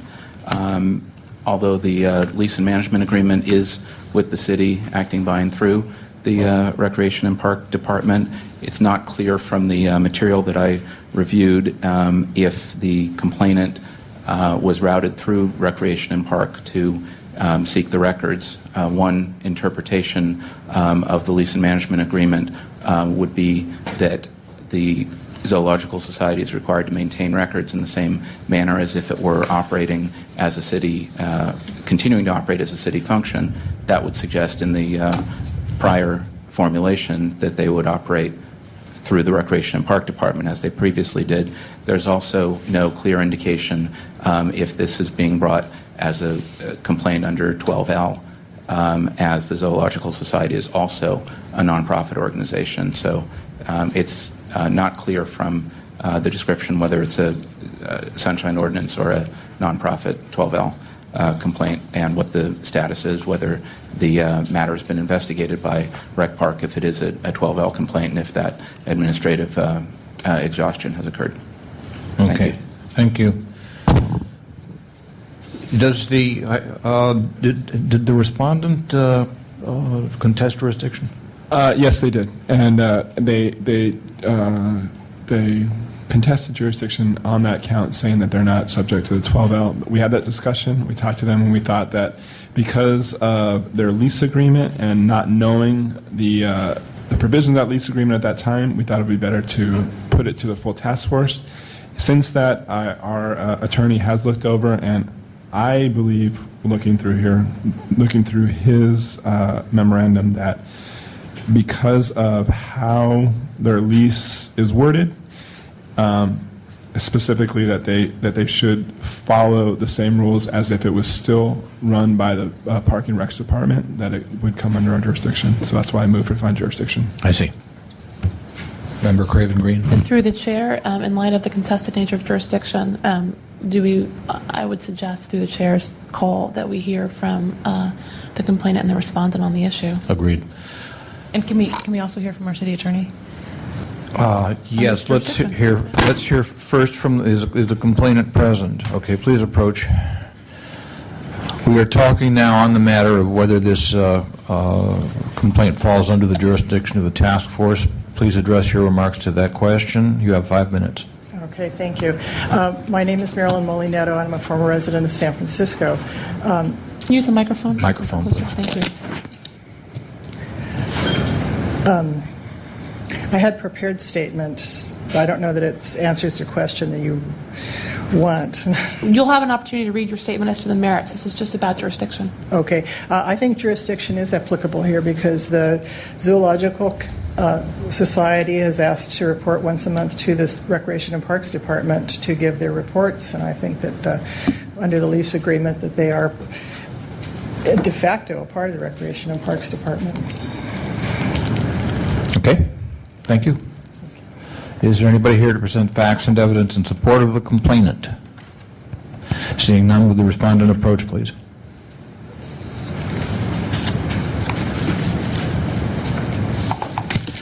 Good afternoon, members of the task force. My name is Edward Poole. I'm a member of the board of directors of the San Francisco Zoological Society, as well as head of the litigation committee, which you can imagine over the last couple of years has been a very active committee at the zoo. As you say, the specific question is whether the Sunshine Task Force has jurisdiction over this request.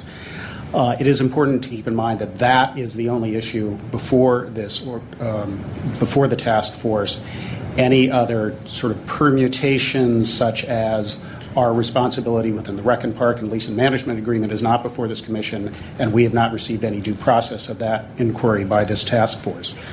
The task force is very clear that Section 67.5 says that all meetings of any public body shall be open and public. I think even the city attorney has agreed that the Zoological Society does not fall within a policy body. We are not the Board of Supervisors, and we are not an advisory board or commission.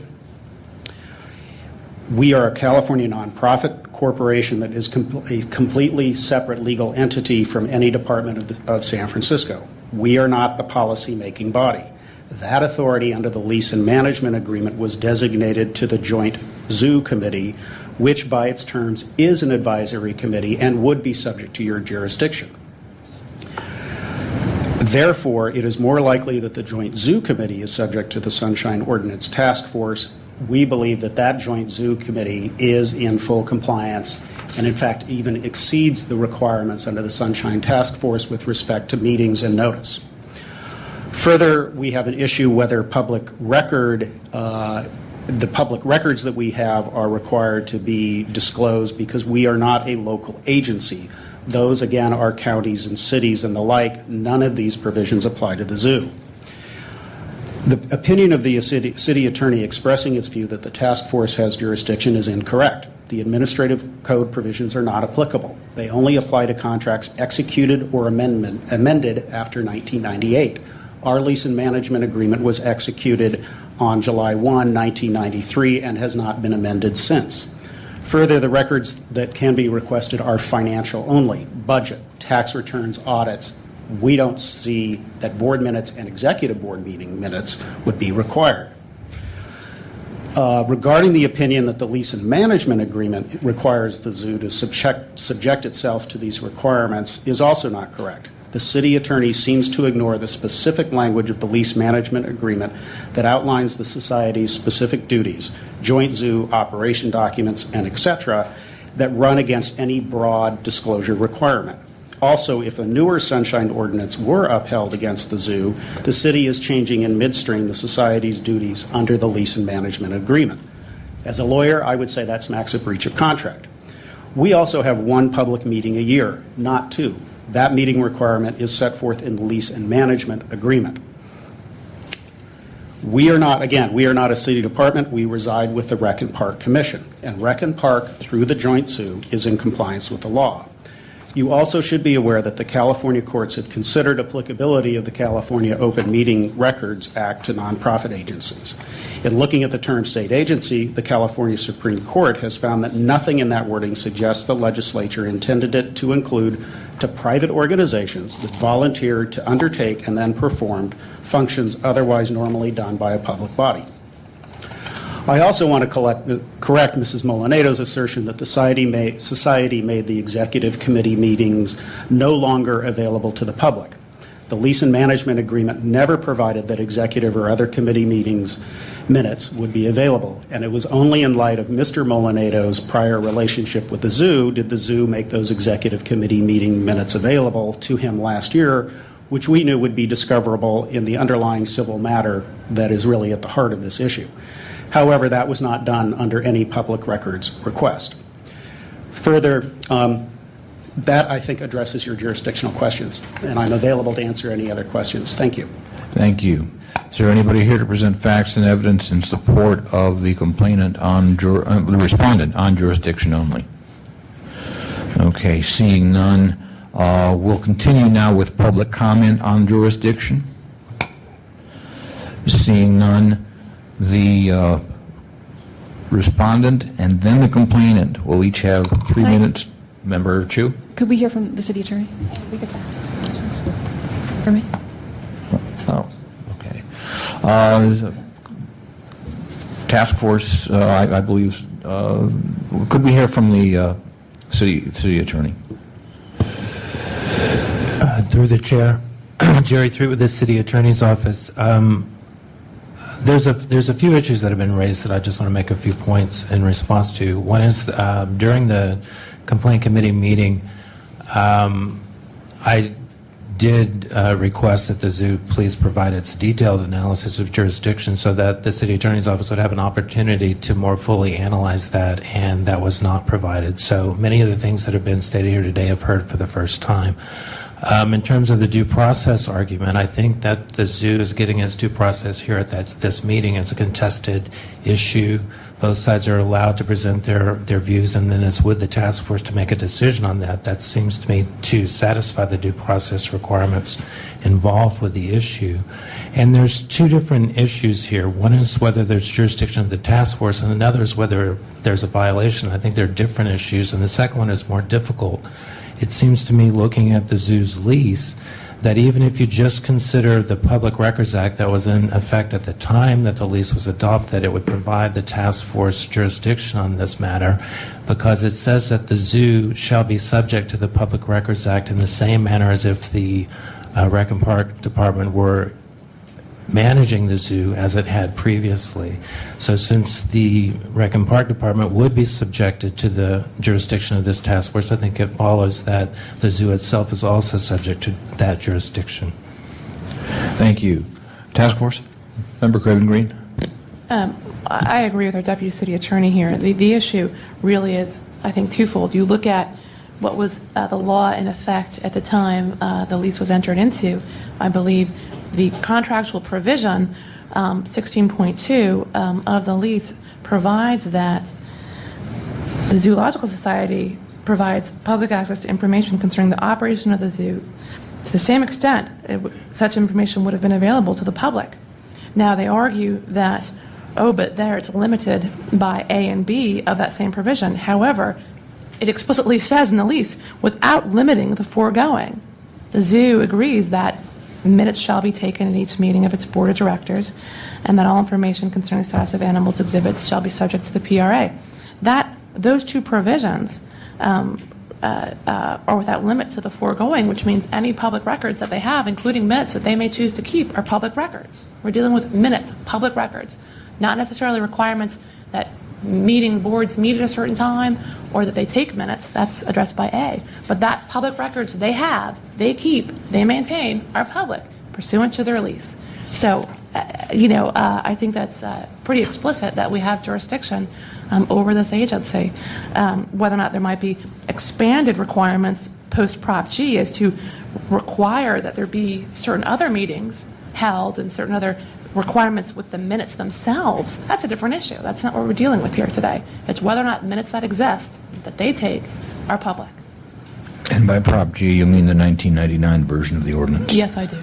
Okay. At this time, we will call for the respondent and then the complainant to make any concluding or rebutting remarks on the jurisdiction question. You have 3 minutes each. Okay, the respondent first.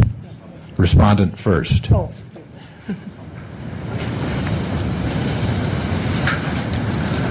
I want to address a couple questions that are related to this jurisdiction. I know, Ms. Craven, we are not quibbling about the board minutes.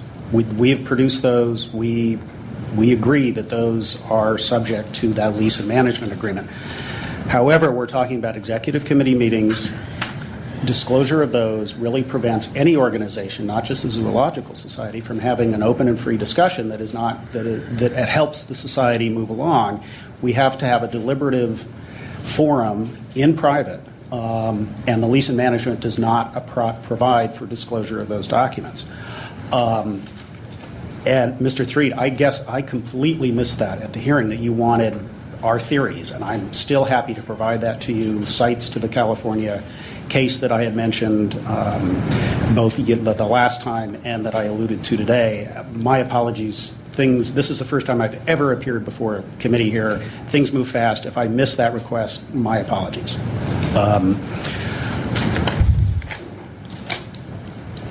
I'll conclude there on the jurisdictional issues. Thank you. Thank you. Complainant? Okay. In March 25th, 2008, Michael Orozco, who was then the Human Services Director for the Zoological Society, appeared before this committee in response to a complaint by Denise Bobo. Mr. Orozco stated then that the Zoological Society supported the Sunshine Ordinance Task Force jurisdiction and that they support open government and that they took sunshine matters very seriously. The Board of Directors of the Zoological Society meets every month, with the Executive Committee meeting in alternate months that the full board does not convene. I contend that the Executive Committee of the Zoological Society acts as the entire Board of Directors in conducting the business of the Society, and that the minutes of the Executive Committee should be covered by Public Records Acts as well. There are 3 separate sections in the Board of Directors manual that is given to each of the directors. The first section is entitled A Role of the Board, and it states that the Executive Committee may exercise the authority of the Board when the Board is not in session. The next is a table that describes each subcommittee of the Society, and the Executive Committee is described as follows. They serve as needed decision-making body in between board meetings and when the entire board is not available.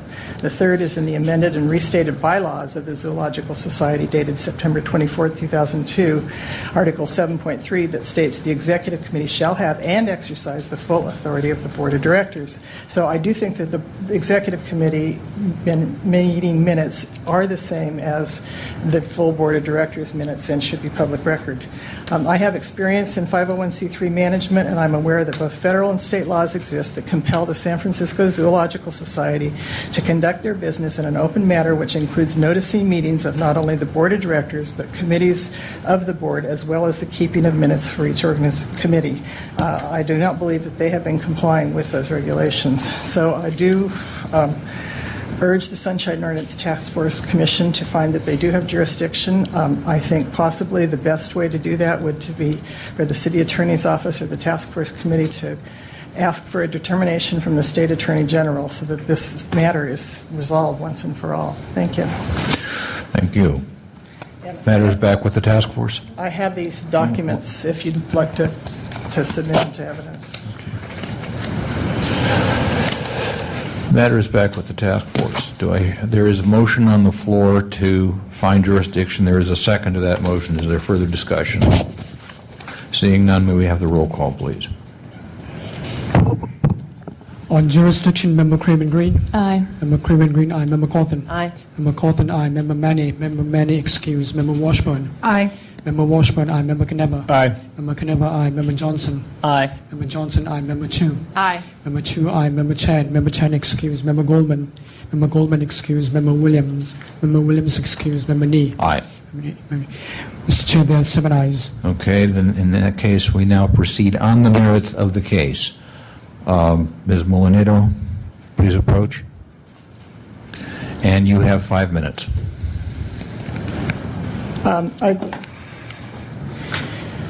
I think I pretty much said everything I really needed to say, that the Executive Committee minutes are a part of the decision-making process of the Zoological Committee. They should be public record because they are part of, because they do control decisions that are the same as the full board.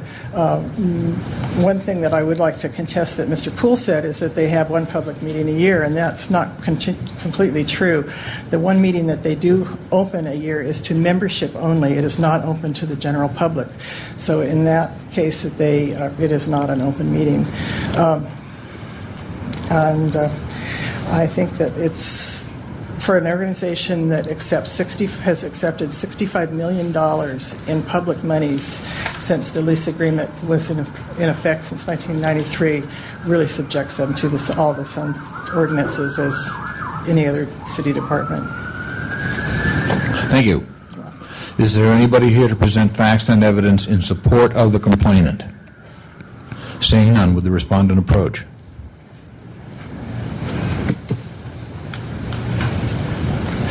You have 5 minutes. I won't be taking the 5 minutes. Thank you. We believe we are in full compliance with the lease and management agreement because of the Joint Zoo Committee. That committee has open meetings that are noticed to the public. We do have one meeting a year, again, That is a factual dispute that apparently we have with Ms. Molinado that is open to the public and is noticed. We meet our obligation under the Joint Zoo Committee, which again is contained in the lease and management agreement. Those records are available, and again, we do not quibble that those minutes, agendas, notices are available to Ms. Molinado as well as any other member of the public. Thank you. Thank you. Is there anybody here to present facts and evidence in support of the respondent?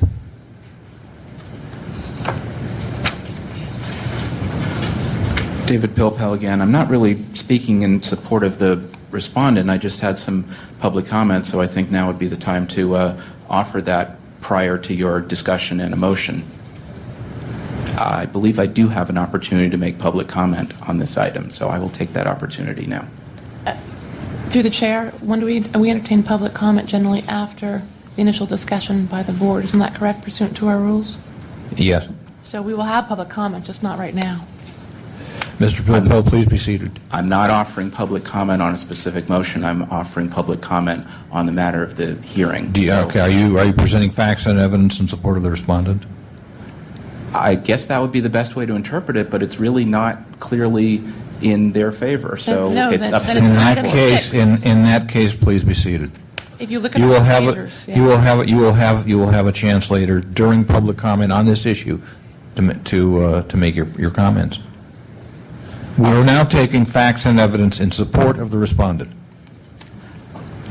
I think now is the best time for me to offer Well, my sir, testimony. So why don't I offer my testimony and you can take it? Well, how you because choose. you're not sure whether what you're offering is in support of the respondent. You just stated so. Well, that's also up to the task force to determine. I believe that you need to take public comment on the matter. I don't have public comment on any motion. I have public comment on the question we haven't of made this we haven't complaint. made a motion. Right. So And- now and I we're believe not, it's my time. Well, I don't really want to debate. I'd just like to offer 3 minutes of public comment or less. Well, this isn't the time for that, Mr. Pilpel. Please be seated. I believe Mr. it is. Pilpel, please be seated. I believe I have an The opportunity to the make chair has public issued, comment. Mr. Pilpel, the chair has issued a ruling. Please be seated. You will have your chance for public comment. Right now is not that time. The opportunity for public comment later is relative to any motion made. I have public comment to offer on the matter of the complaint that is before this task force. There will be public comment before a motion. Prior to a motion. That's not my intended public comment. It's relative to the question of the matter of the complaint and the issue of interpretation. Are you offering facts and evidence in support of the respondent, Mr. Pilpel? That's probably the best way to characterize my comment at this point. You didn't say that before. Please proceed. That's what I tried to say, and you cut me off. No, you did not say that. You said you weren't sure. And now I'm saying... Okay, we can argue this that's- till doomsday, Mr. Pilpel. Please proceed with your comment. You have 3 minutes. Thank you. Having reviewed the matter and looking at this issue over the years, I think that this is actually a bit of a close question. I'm sorry that you found jurisdiction earlier without analyzing further whether this is a Section 67 or a 12L matter. It is complicated because of the nature of the relationship between the Zoological Society and the city. I'm not sure how much latitude this task force has in the question of interpreting the lease and management agreement. That's a question of contract interpretation and not strictly a question of compliance with either Chapter 67 or 12L. I believe if the requester sought the records from the Recreation and Park Department and the Recreation and Park Department sought those records from the Zoological Society and were able to obtain them, that would resolve the matter. In the alternative, I believe that the requester could be directed through the 12L process to review the matter through the Recreation and Park Department prior to it being ripe for a hearing before this task force. 12L imposes specific requirements on nonprofits, and as we just heard from the society representative, those requirements were enacted after the lease and management agreement was entered into between the city and the society. The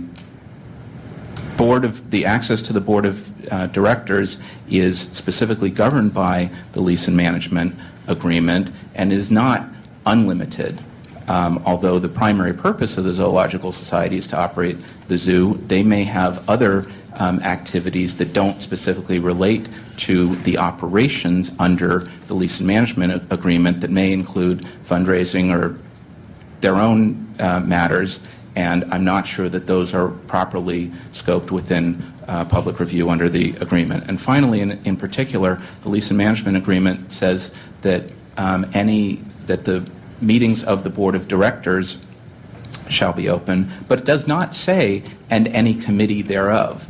And I note that in particular because this agreement was subject to a lot of discussion in 1993, and the city could have required and included in the lease and management agreement language stating that the board of directors and any committee thereof shall be open in public. But it does not require that, and so that then becomes a question of contract interpretation that I'm not sure is properly before the task force. I think this is a very complicated topic.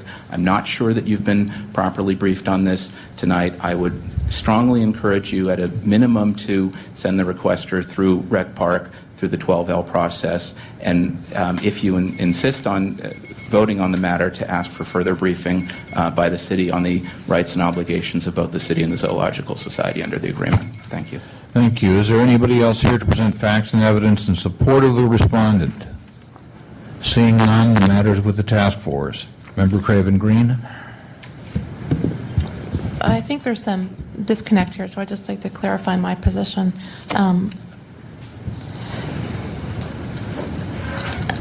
I think the issue of whether or not each board of director meeting or the executive committee meetings are open to the public, are covered by the public, the requirements for open meetings laws of the Central Ordinance Task Force, the Brown Act, is not actually before us, right? That's not actually before us. What's before us are the minutes of those meetings, are the public records that are created, because they're indisputably records. And under the lease, I believe that they are public records, information concerning the operation of the zoo. Are those exempt from disclosure, essentially, is the issue. The lease agreement requires that all records that the zoo chooses to create, I'm not saying they have to have certain meetings or have to hold them in a certain manner or have public comment. That's not what I'm talking about. They've chosen to have meetings. There's records of those meetings. Those are public records subject to disclosure under the lease. And historically and consistently, we have exercised, as this body, jurisdiction over those issues and required the Zoological Society to comply, not going through Park and Rec. So I believe we are on the right course here. Now, I think we're talking about minutes. As I said, that's what's in the lease. That's what pre-Prop G was required. And that's what we're discussing here, not public access to meetings. Okay?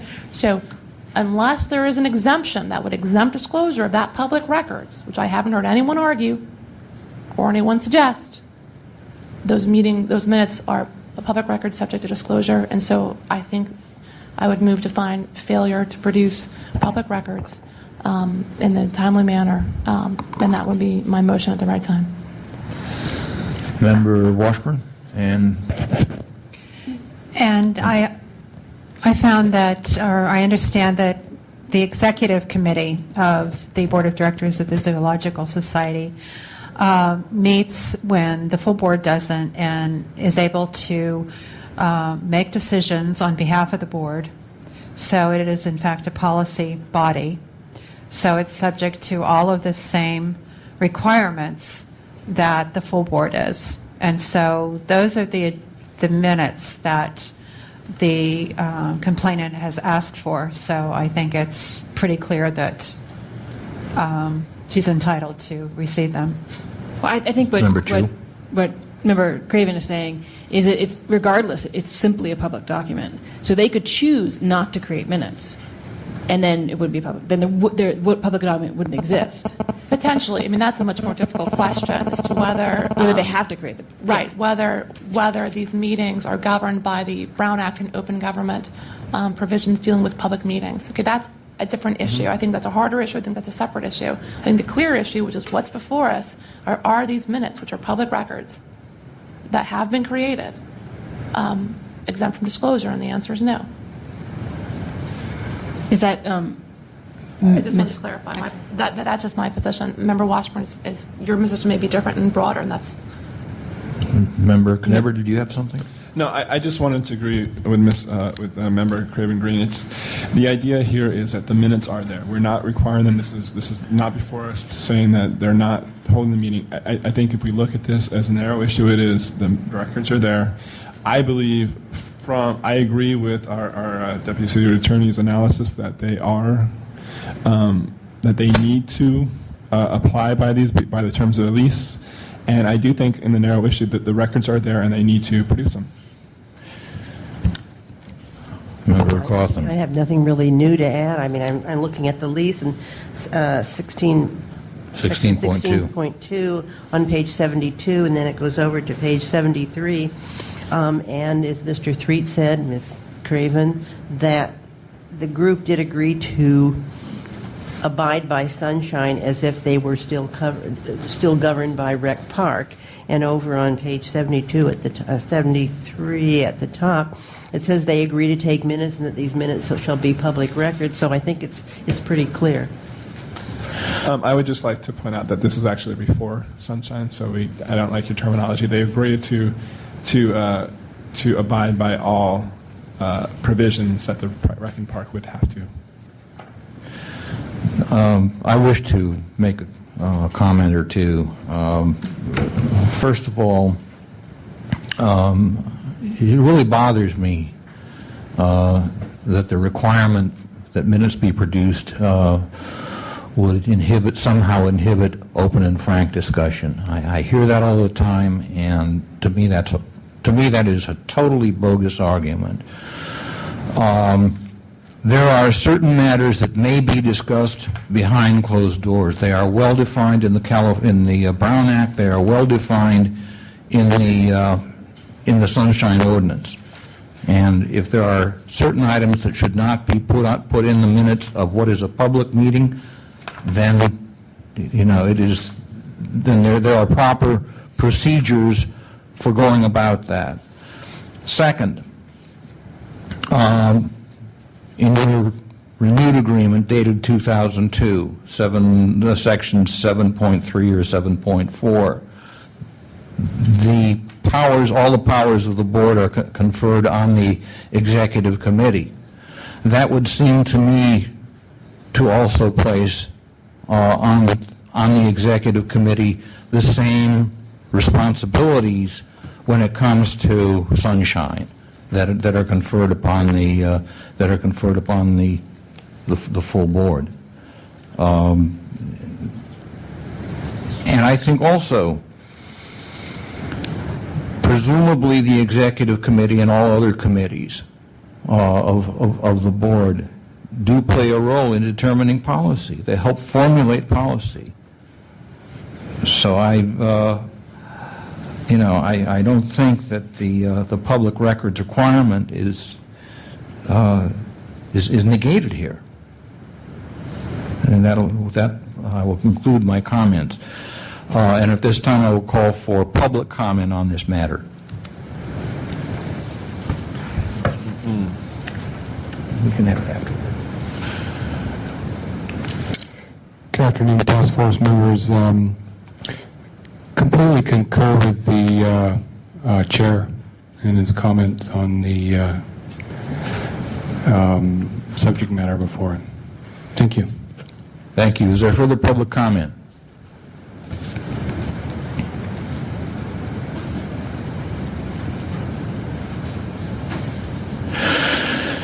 Okay. At this time, the respondent and then the complainant will each have 3 minutes to present any concluding or rebutting remarks.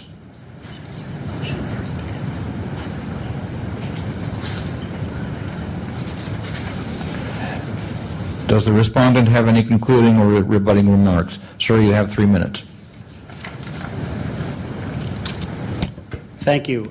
I believe that the provision in the lease and management agreement, specifically 16.2, says that we agree to provide minutes of board of directors meetings. That is what we have agreed to comply with, and that's what we have agreed to produce to Ms. Molinado. You are arguing by extension, by extension, by extension to get at meetings of an executive committee meetings.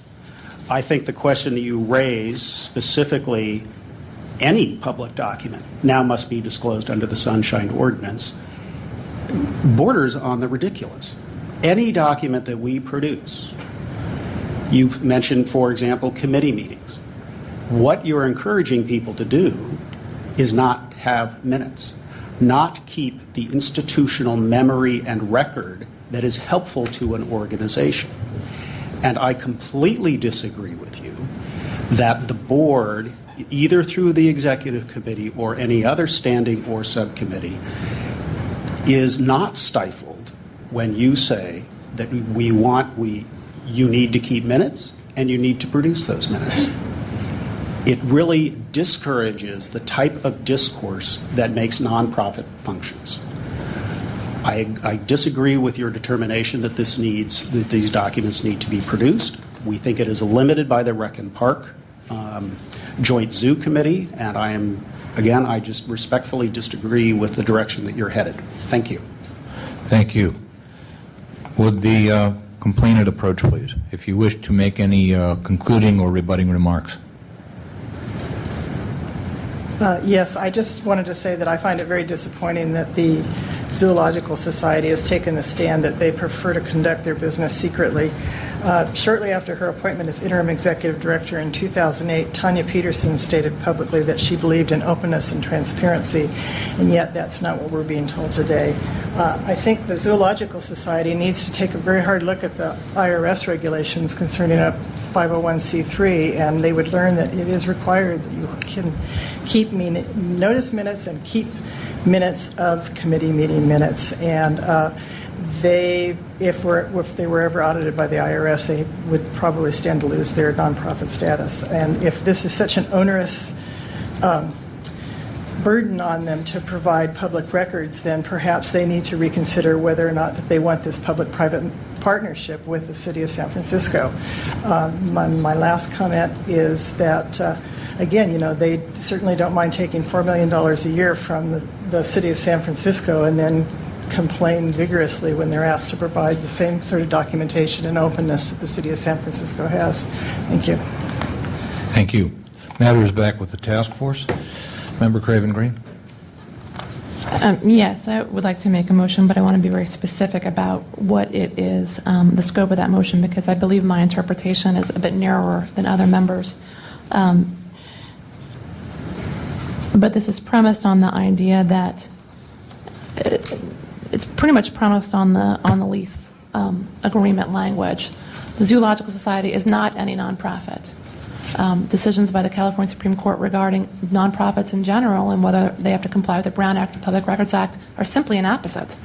This is with respect to a nonprofit agency that entered a specific lease to perform a government function on city-owned property and agreed to provisions which we're now seeking to enforce and which they have consistently and repeatedly historically agreed they were required to comply with respect to public records law.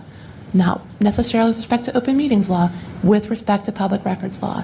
And the ability, the argument that we hear today that being required to produce all of the records as public records is somehow onerous is simply an example of what every other employee, agency, and department in this city has to comply with.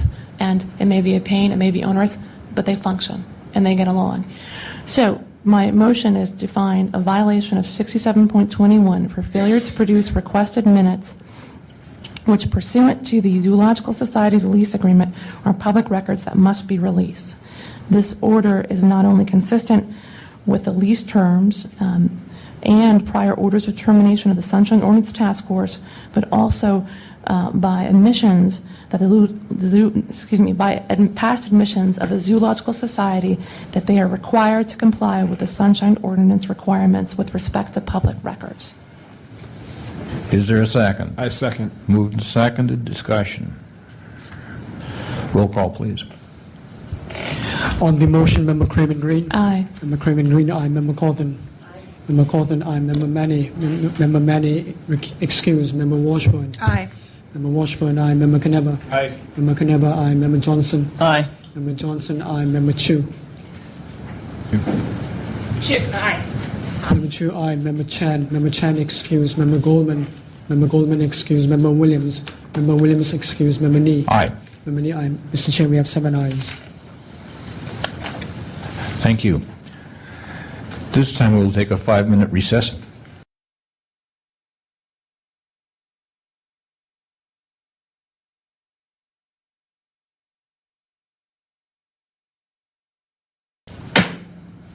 We're back in session. Mr. Clerk, could you read the next item, please? Item number 7 is the determination of jurisdiction on complaint filed by Louis Dillon against the Department of Recreation and Park for alleged deception.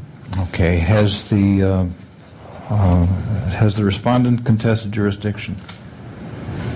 Okay. In that case, the chair will entertain a motion to accept jurisdiction. I move we find jurisdiction. Second. Moved and seconded. Is there public discussion on the jurisdiction question? Seeing none, public comment is closed. Discussion among the task force. Roll call, please. On jurisdiction, Member Craven Green. Aye. Member Craven Green, aye. Member Cawthon. Aye. Member Cawthon, aye. Member Manny. Member Manny, excused. Member Washburn. Aye. Member Washburn, aye. Member Caneva. Aye. Member Caneva, aye. Member Johnson. Aye. Member Johnson, aye. Member Chu. Aye. Member Chu, aye. Member Chan. Member Chan, excused. Member Goldman. Member Goldman, excused. Member Williams. Member Williams, excused. Member Nee. Aye. Member Nee, aye. Mr. Chair, there's 7 ayes. Thank you. And we now proceed on the merits. Is the complainant here? Mr. Dillon? Please approach the microphone. Thank you for coming. You have 5 minutes. Thank you, committee members. This complaint was filed after reviewing the timetable for Rec and Parks meetings that's posted in the foyer on the first floor of City Hall. Does the Commission have the documents pertaining to that? Yes. Clearly, you can see that there's a massive amount of ambiguity as to when those meetings start. The agenda says it starts at one time, and then the meeting time posted in the foyer says it starts at another time. So, together with this information and then following on and going to the hearing, it was very clear to me that it was an attempt to do business, reach decisions, and come to conclusions behind the public's back. And that is the basis of my complaint. Thank you. Thank you. Is there anybody here to present facts and evidence in support of the complainant? Seeing none, is the respondent present? Please approach.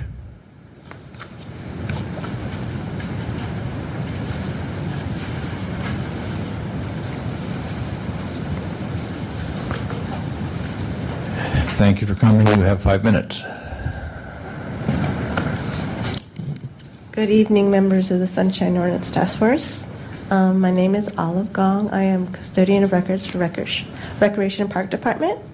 The City Hall calendar that was posted in the foyer of City Hall showing the incorrect time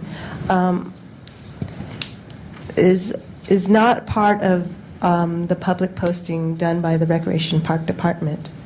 And the incorrect time posted by City Hall is a mistake of the City Hall management and not of Recreation Park. Our postings, Recreation Park's postings, consistently post the date and time as the same date and time, 4 o'clock, September 3rd. And we had emailed Mr. Dillon this agenda with that time, and we had also posted this time, on our websites and in all our mailings and emailings to the general public. So we were completely consistent in that time, and there was no change in that time. And so what we're saying is that this mistake is not Rec and Park's mistake, and there was no willful, mixing up of the time at all, and it was just a mistake of City Hall. That's all. Thank you. Is there anybody here to present facts and evidence in support of the respondent? Seeing none, task force?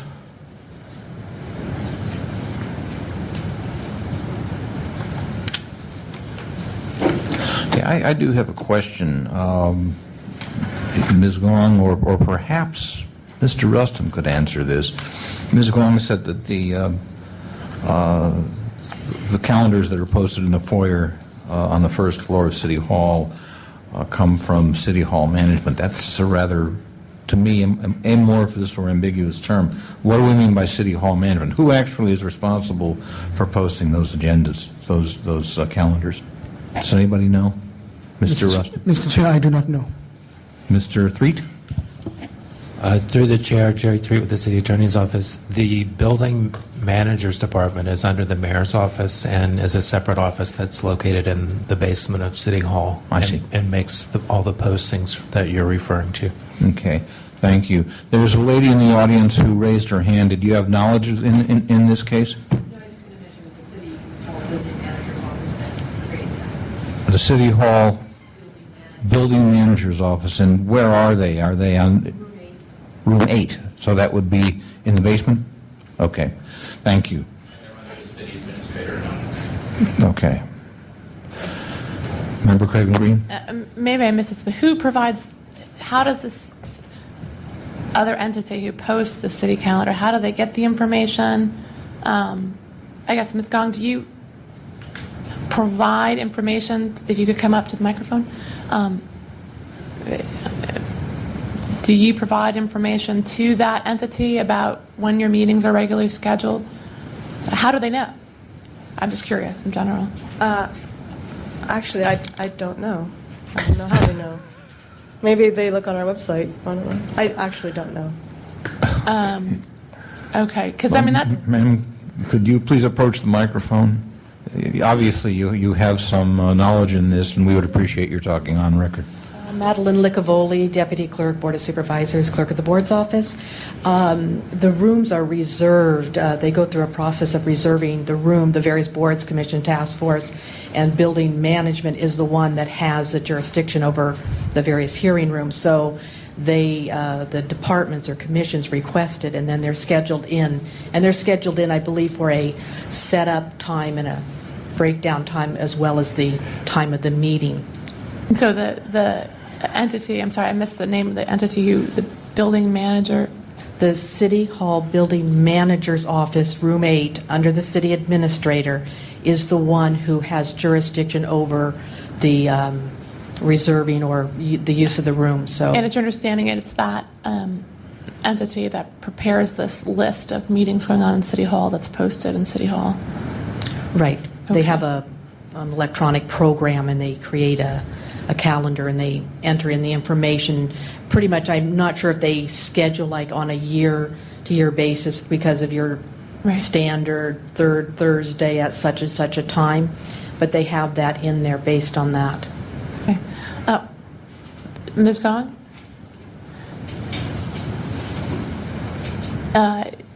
When you've had to reschedule meetings or schedule special meetings, do you otherwise communicate with the City Hall Building Manager's Office? I do not schedule them myself. So I just know that there was no change in the date or the time. For this particular meeting? Right. Okay. Yeah, right. So I was just kind of curious in general. Yeah. To try to avoid one of these issues in the future. But your position with respect to this one is that the meeting was held as advertised. Right. Okay. Yeah. Thank you. This time we'll take public comment on this item.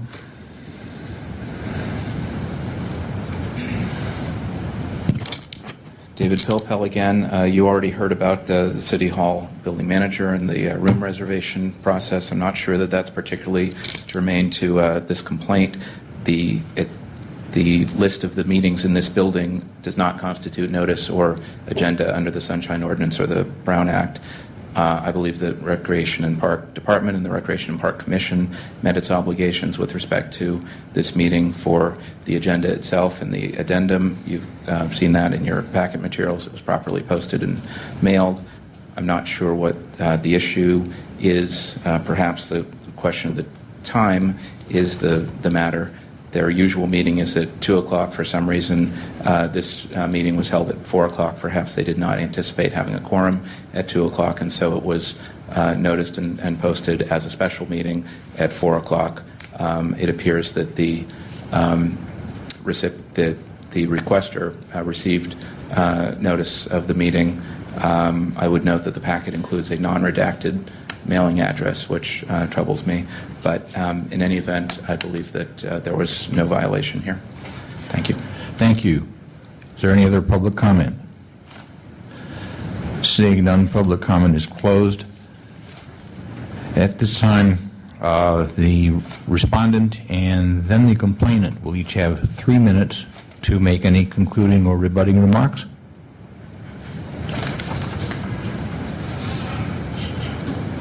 Seeing none,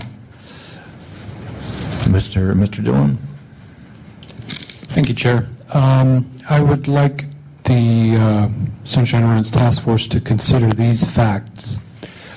The only information pertaining to those meetings on that day that the general public could find out when that meeting was, if they walked through City Hall, went through the security systems, and went to the foyer, was to look at that meeting time sheet, and it would have clearly said that the meeting time was at a time when the meeting was not being held. And so therefore, if anybody had come into the City Hall to go to that meeting and find out when that meeting was, they would have realized that at that time when the meeting said it was going to take place, there was no meeting. And the reason why City Hall has historically posted the meeting times in the rotunda is so that the general lay public, who may not have access to the internet or who may not be on the mailing list, may have an open government access to that meeting. And the fact that the building hall management downstairs is saying that, well, Rec and Park give us the time, and so we just follow what Rec and Park says, which is what they told me, that they don't actually determine what times are posted, but it's actually the specific committee or meeting body, as the document says. So clearly, this causes ambiguity throughout City Hall, throughout those meetings, and just to the general public who are interested in being involved in these meetings. Thank you. Thank you. Member Chu. I don't think there's been a violation. I do think we should send a message to the city administrator's office, or a letter to the city administrator's office saying that they shouldn't put up information that's incorrect, and they need to guarantee their information or not put it up. So, well, the city administrator's office is not the respondent here, and I personally, while I am having trouble finding any evidence of any kind of a willful violation, any kind of intent to deceive the public, I think there is a responsibility on the part of all parties to perhaps communicate a little better with each other. If you know, and perhaps this task force should be doing the same thing, just making sure on any given day that if one of our meetings is posted downstairs in the foyer, we should take it upon ourselves to be sure that what's on the calendar downstairs is an accurate reflection of our meeting time and place. Is there any kind of a motion to perhaps find no violation? There is no motion. I don't detect that there will be any action on this item at all. Therefore, the matter is concluded. Thank both sides for attending.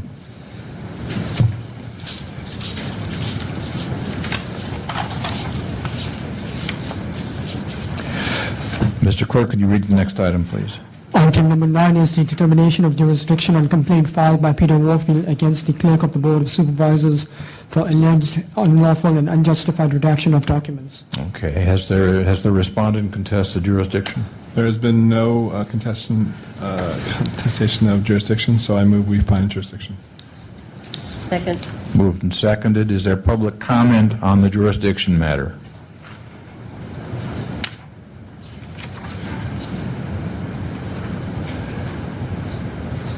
There's no, Mr. Warfield, you're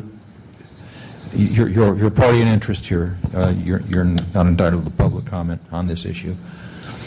Okay, there is no public comment. Public comment is closed. Mr. Chair. Member Coughlin? I just wanted to, I don't know if this is the appropriate time, but I just wanted to say that the matter has to do with the roster of the Library Citizens Advisory Committee, which I chair. I don't think that, I'm not going to recuse myself because I don't think that the fact that I'm chair of the Library Citizens Advisory Committee has anything to do with whether or not this Board of Supervisors provides a roster. Member Craven Green? The point of order, I think there's some ambiguity here about what we're hearing when, because if you look at the packet, and this may be what Mr. Warfield wanted to comment on, the Deputy City Attorney's jurisdictional letter is submitted in the wrong order.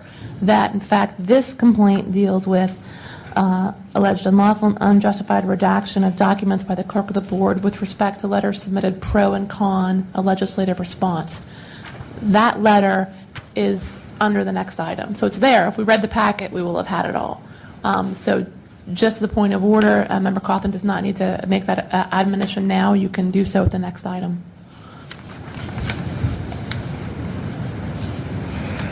I'm not That's clear correct. because this item, unless the two items are mixed up. They're mixed up. The Deputy City Attorney's letter in this item should be in the following, and the Deputy City Attorney's letter in the following should be in this one. So it's mixed up. This is having to do with... This is not about the Library Citizens. No, that's the next item. Right.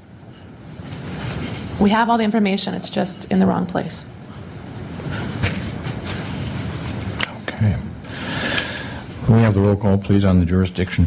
On jurisdiction, Member Craven Green. Aye. Member Craven Green, aye. Member Cawthon. Aye. Member Cawthon, aye. Member Manny. Member Manny excused. Member Washburn. Aye. Member Washburn, aye. Member Knebber. Aye. Member Knebber, aye. Member Johnson. Aye. Member Johnson, aye. Member Chu. Aye. Member Chu, aye. Member Chan. Member Chan excused. Member Goldman. Member Goldman excused. Member Williams. Member Williams excused. Member Nee. Aye. Member Nee, aye. Mr. Chair, we have 7 ayes. Okay. We will now proceed on the merits of the complaint. Mr. Warfield, please approach. Thank you for coming. You have 5 minutes.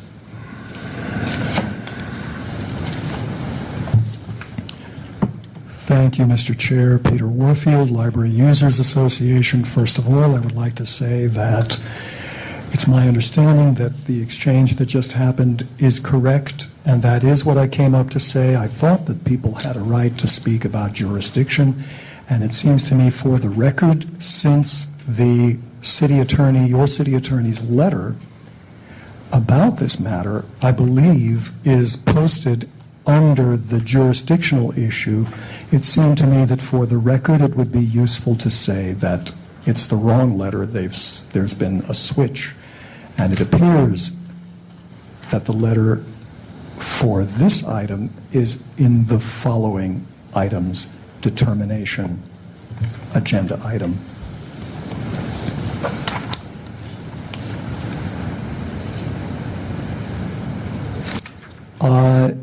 We recently, and that is to say since the time of of your order of determination in August on another matter went to the clerk of the board and requested some material that represented support and opposition letters on a legislative matter. And we received letters with the following problems. First, contact information for the sender, such as email and home address of the sender, were redacted. And second, on the material received, there was no explanation of what the reason was for each redaction as required by Sunshine. Now, the clerk, upon our request subsequently, gave us a copy of the clerk's policy with regard to the provision of information from the clerk's office, which we have provided you on your agenda page number 151. And what it basically says is that as a general rule, as a practice, well, I'll read the introduction. The following redacting policy is established for the department. The policy was developed in consideration of the Sunshine Ordinance and the California Public Records Act.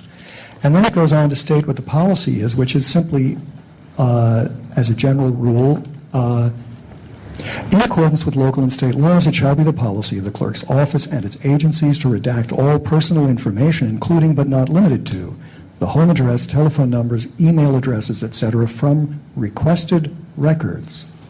And I read by that to mean all requested records, prior to release to or review by third parties, the public, and prior to copying and or posting on the internet. The clerk's office will not redact personal information if the individual whose personal information has been obtained has indicated that he or she authorizes the release of his or her personal information. And the copy I provided you said, note, the clerk's policy does not cite specific sections of the Sunshine Ordinance that allow or require the redactions that are described in the policy.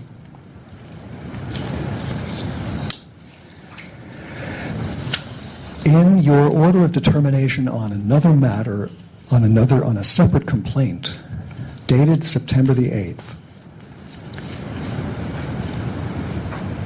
well, the order of determination was dated September the 1st, but it had to do with a complaint that we had with regard to the Board of Appeals.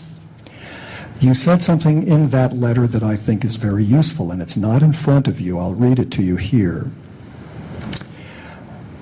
The task force noted that it has consistently ruled that, unless a member of the public requests anonymity, is a whistleblower or someone who could otherwise face retribution if his or her name and contact information were known, the name and contact information for members of the public submitting public testimony is a matter of public record and should be released upon request.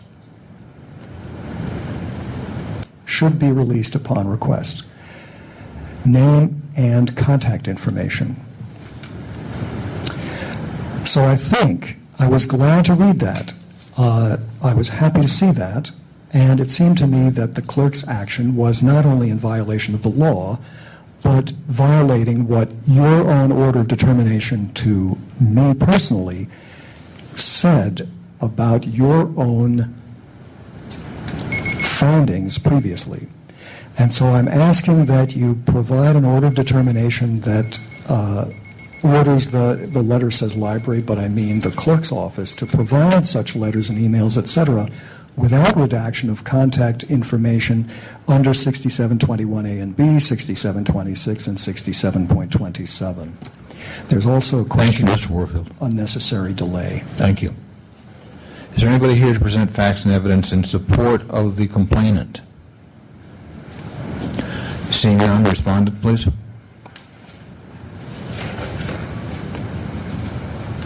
Thank you for coming. You have 5 minutes. Of course, Rick Caldera, Legislative Deputy Director of the Clerk of the Board's office, and it's going to be really quick. We're actually here to indicate that the Clerk of the Board's office staff has been redacting information pursuant to its policy dated May 23rd, 2008, and we are currently reviewing that redaction policy, and we should have an update within the next month or so.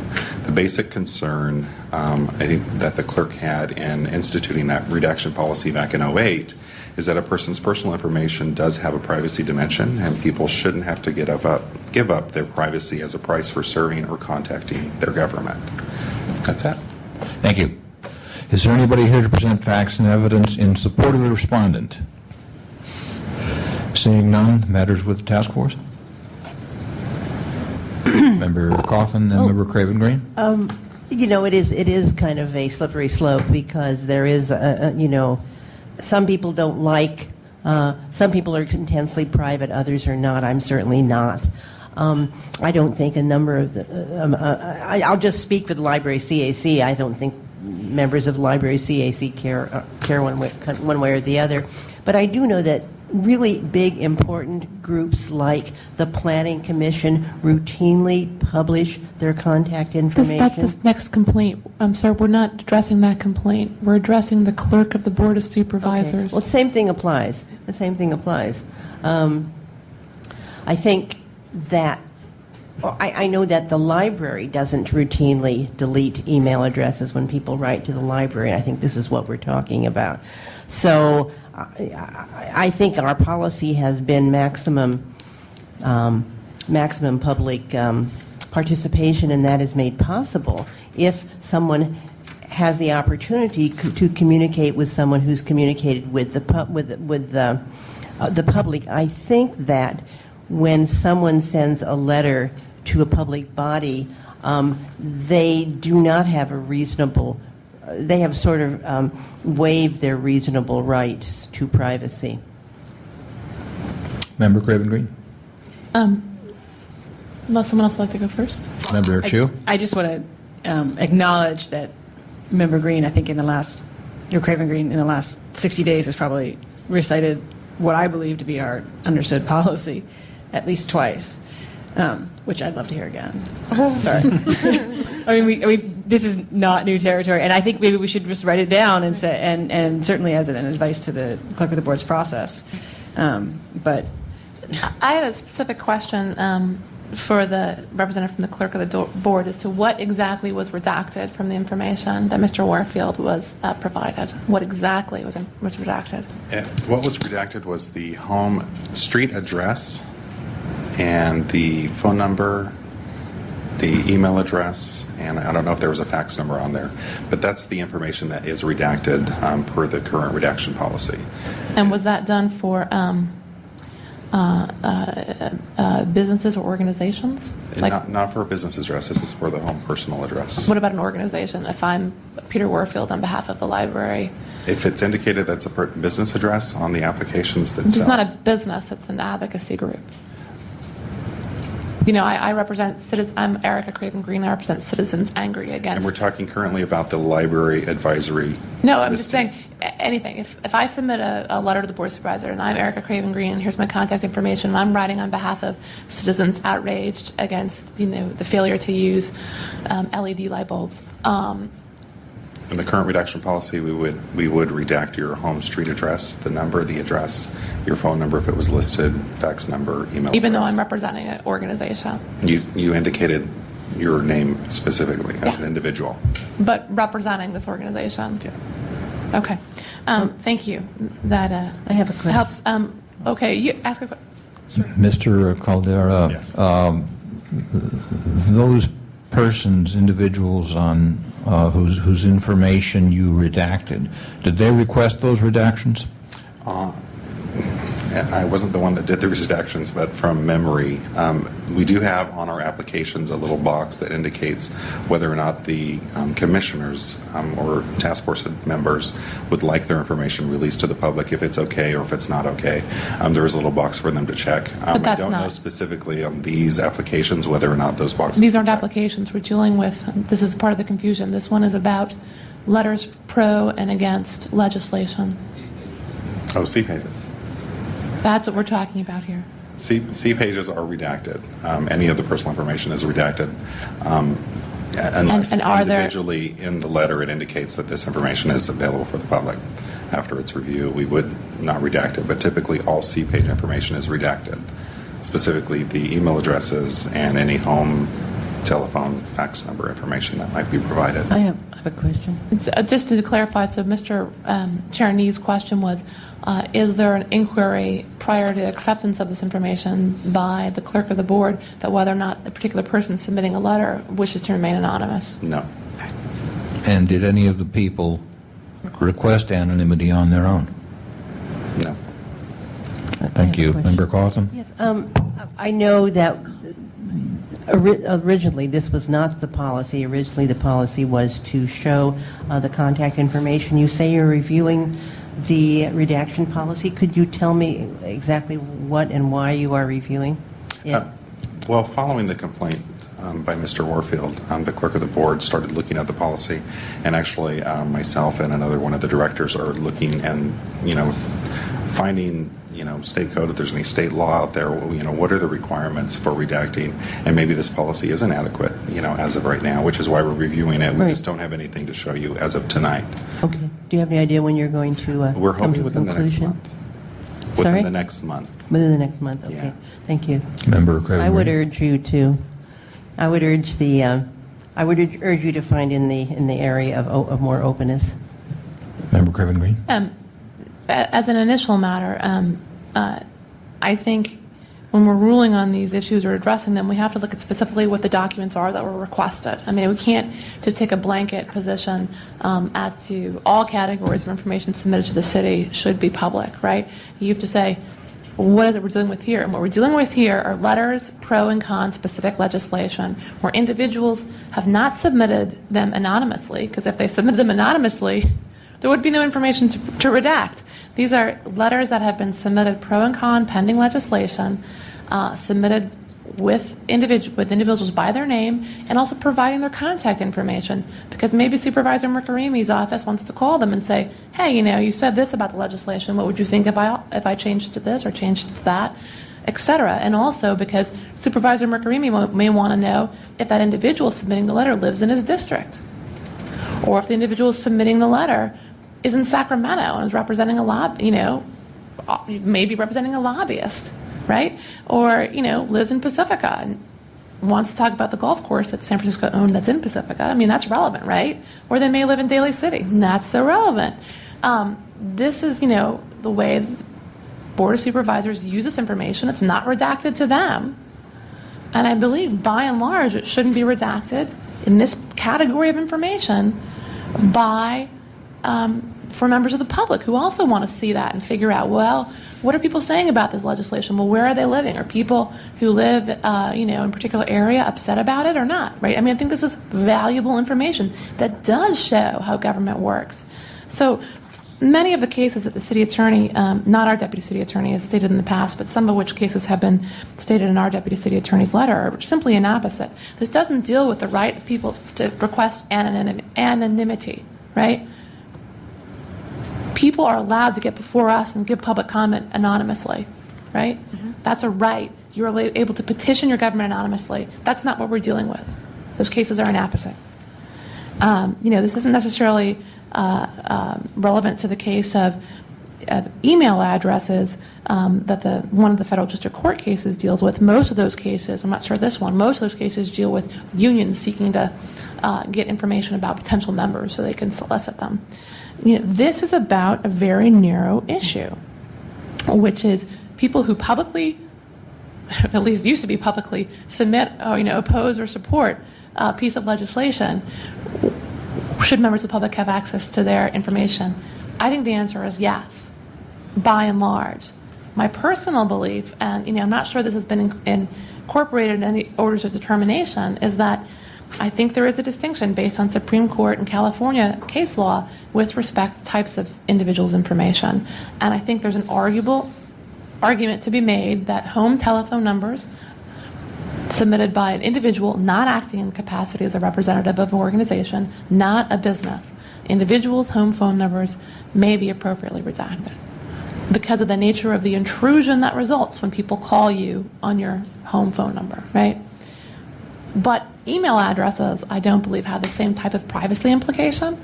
And street addresses, snail mail, I think does not have the same type of privacy implication. Fax numbers does not have the same level of privacy implication. No one, your fax machine. So I think, that's the issue that we're dealing with. So I would support at the appropriate time a motion to find clerk of the board in violation with respect to redaction of, all the information. My own personal belief is maybe we should admit phone numbers, but I'll leave that up to the other members here. Other people may wish to promote a motion that includes that, and I would be fine with it. As far as I'm concerned, I don't. I'm not for redaction of any. I think that a phone you don't have to respond to. Your message tape can pick it up. When someone has your address, they can come to your house. So that's a little more intrusive, but. By and large, I think if people are taking on a public role, they should want people to get in touch with them. So I would be opposed to any kind of redaction. This time we'll take public comment.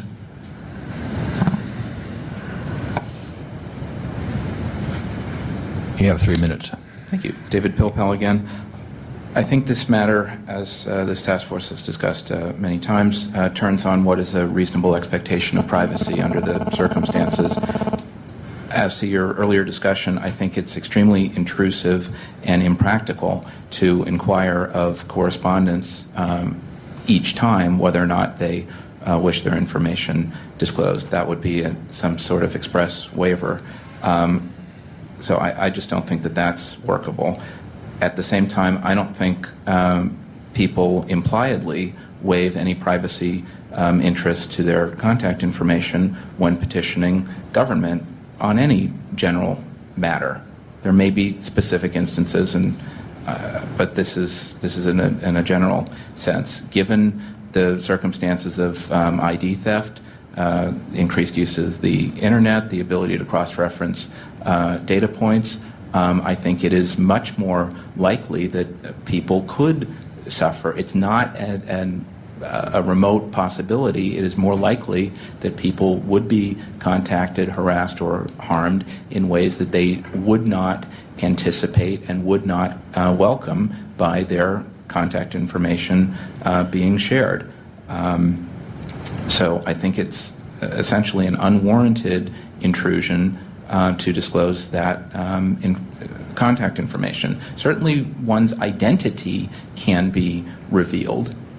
Our identities being here are generally known, but the contact information, I think, should continue to be redacted as to individuals. And let me just give a specific example, since this was related to a legislative matter. The ongoing dispute about the city sanctuary policy has engendered a lot of discussion on both sides, and I'm not opining one way or the other, but people can have strong views on that. And if people write in comments saying, I support or I oppose that, and reveal their contact information, they might, and in my opinion, would likely be sought after by zealots from either side of that debate and be harmed when their comments to the public policy issue, I think, might be very helpful to an informed debate. So I would like to have their comments available on the record and subject to disclosure, their identities known by name, but their contact information redacted as to third-party members of the public. And so I believe that the redaction policy that's currently in effect generally should be maintained. Thank you. Thank you. Is there further public comment? Seeing none, public comment is closed. At this time, the respondent and then the complainant will have 3 minutes each to make any concluding or rebutting remarks. Mr. Caldera indicates he has none. Mr. Warfield?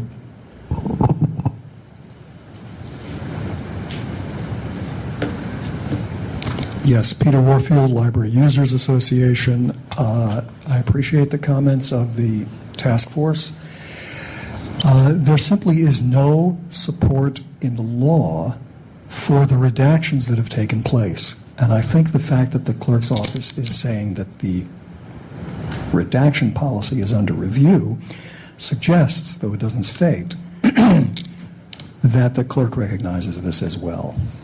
In fact, I would argue if all these terrible things that are hypothetically presupposed and imagined and might occur were occurring, first of all, I think we'd hear some examples, and above all, then maybe it's necessary to change the law. But the law does not permit these redactions if you read the Sunshine Ordinance and the Public Records Act. There are very specific exemptions permitted and required under the Public Records Act, a long list. And these include active police criminal investigations. They include medical records. They include certain aspects of personnel records. And on and on and on and on. There's a long list of what may be redacted, but it doesn't include the contact information at issue. I'd certainly like to take issue with the statement, and it's a framing of the question, personal contact information. It's contact information. Is it personal? Does it tell me the psychiatric record of the person or the medical record of the person or their financial situation? No. With respect to the supposed harassment, I said some time ago to this group, when I first sent a letter to the Board of Supervisors, I was very nervous that I'd get weird calls at midnight from people who disagreed with me about the issues with which I was taking up. And that I'd get not only angry calls or disagreeing calls, or maybe some agreeing calls, but breathers and oddballs like that. And I think I told this body that I was sorely disappointed. I would love, and this is something you haven't talked about, I would love for people to call me happy or not happy, angry or not. Now, harassing, no. But I'd be glad to talk with folks about the issues that are important to me and which I am advocating for or against. And when people come to the Board of Supervisors or to this body, they give their name. They don't have to. They send a letter. They don't have to give their name. They don't have to give their phone number. What's personal information? Every one of you as I look at you, and at the Board of Supervisors where it's filmed, and in other bodies in this building where it's filmed, my face is out there for public. My name, when I give it, is out there for the public. Yours too. Your names are there on the thing. What do you want to do? Stand behind black screens and hide your names? There is a public process. The analogy is somebody coming to a meeting and giving their name, showing themselves, and me going up to them afterwards and saying, I'm really glad you said what you said. And the other thing is people can protect themselves very nicely. They can just say, please don't call or please don't write. And we have plenty of laws, restraining orders and everything else. If somebody really doesn't want to hear from people, they have plenty of opportunities to resist it. So I think, thank you very much. Thank you. Matters with the task force, Member Craven Green. Just with respect to one comment that was made with respect to arguments regarding identity theft and the increasing availability of people's electronic information on various databases that are publicly available or available by payment. As the California Supreme Court said in the IFPTE versus City of Oakland case that my former partner and I litigated, an initial matter that dealt with public access to employees' names and their exact salaries and benefits received. And basically, the California Supreme Court said, there's no reasonable expectation of privacy was the main holding in that case. But the subsidiary issue that they discussed was that, this issue was thrown up.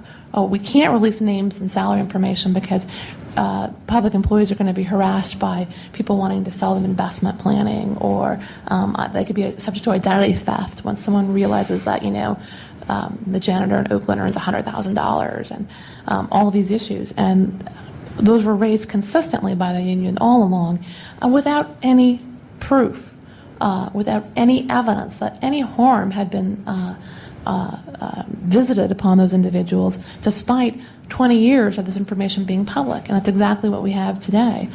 There's no history of misuse of that information, and maybe an isolated event of misuse would be one thing, but there's certainly no pattern of misuse at all. And you cannot refuse to produce records based on speculation or theoretical harm. It has to be proven, and there's no proof. This has been a consistent policy to release this information to members of the public up until it was adopted in 2008 without any basis in law or fact, in my opinion. So I just wanted to make that point that pure speculation and what-ifs and the increasing availability of these records is not a basis to withhold this information. Member Washburn.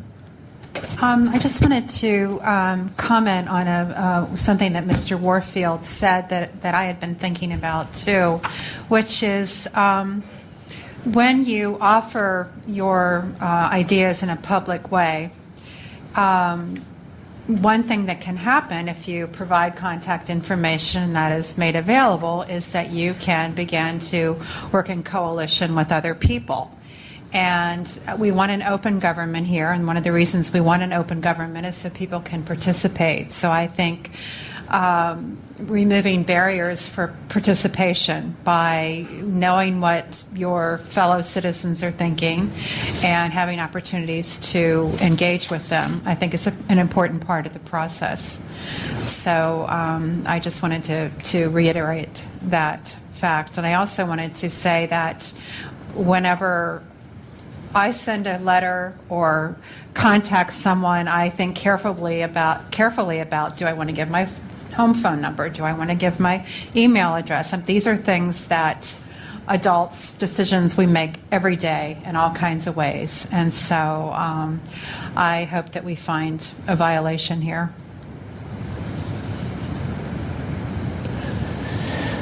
Is there a motion? Is that a motion? Yes, it is. I'll second it. Okay. And the motion is? And the motion is to find violation of which sections of the ordinance? 67.21 for failure to produce public information. Also 67.21G, I believe. Yes.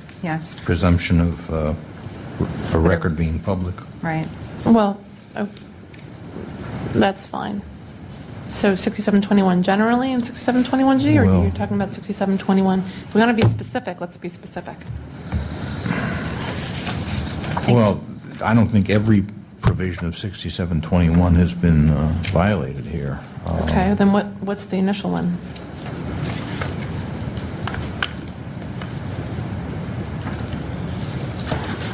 Well, let me see.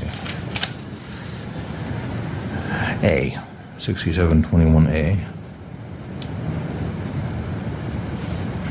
Okay, 6721A and 6721G. G.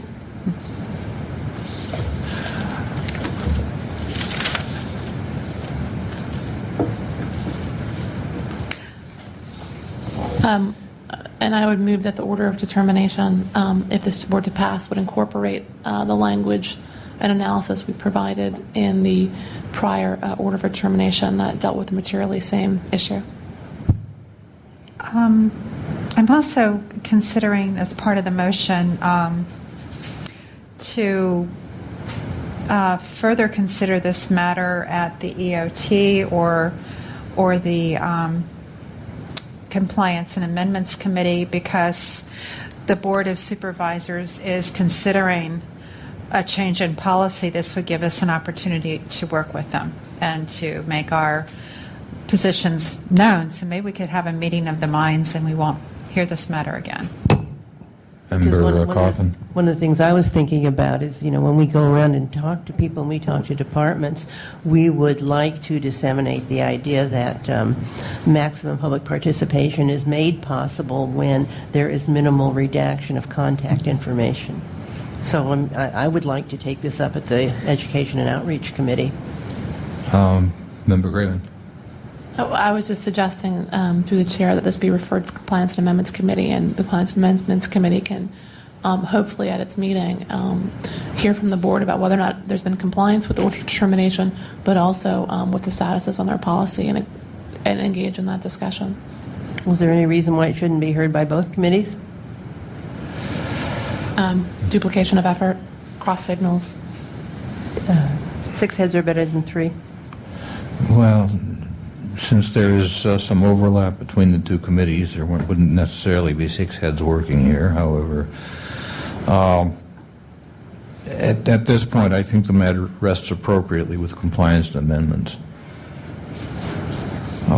because there is a compliance element to order of determination, and I think that needs to be addressed first.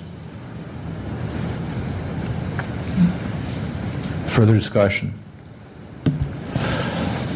Okay. Sorry, yeah. Member Chu? I would be for leaving out the telephone number, if the maker agrees. I don't agree. I don't either, because I think the address is a lot more threatening. People can't kill you over the telephone. You never know. Well, I want to go back to something I said earlier, and these are adults making decisions about what to reveal. And so I would probably choose not to reveal my telephone number, but someone else might think that's fine. I think the decision rests with the public. You know, I've had my name in a public forum for, probably 20 years, and I've only been called once. Okay, so Mr. Clerk, could you reread the motion, please, before we take the vote on it? The motion is to find violation of Section 6721A and 67.21G. Okay. And the OD to include verbiage from the appeals board. Right, and the language from the prior order determination is for failure for impermissibly redacting contact information. So that's the way it will read, contact information, broad.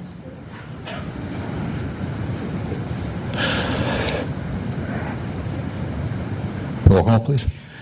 On the motion, Member Craven Green? Aye. Member Craven Green, aye. Member Cawthon? Aye. Member Cawthon, aye. Member Manny? Member Manny, excuse. Member Washburn? Aye.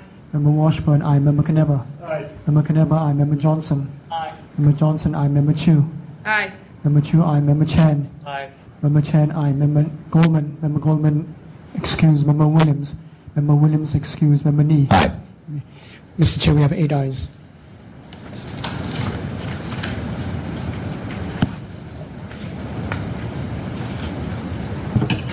Could you read the next item, please? The next item is the determination of jurisdiction filed by Peter Warfield against the Clerk of the Board of Supervisors for alleged unlawful and unjustified redaction of the committee's contact information.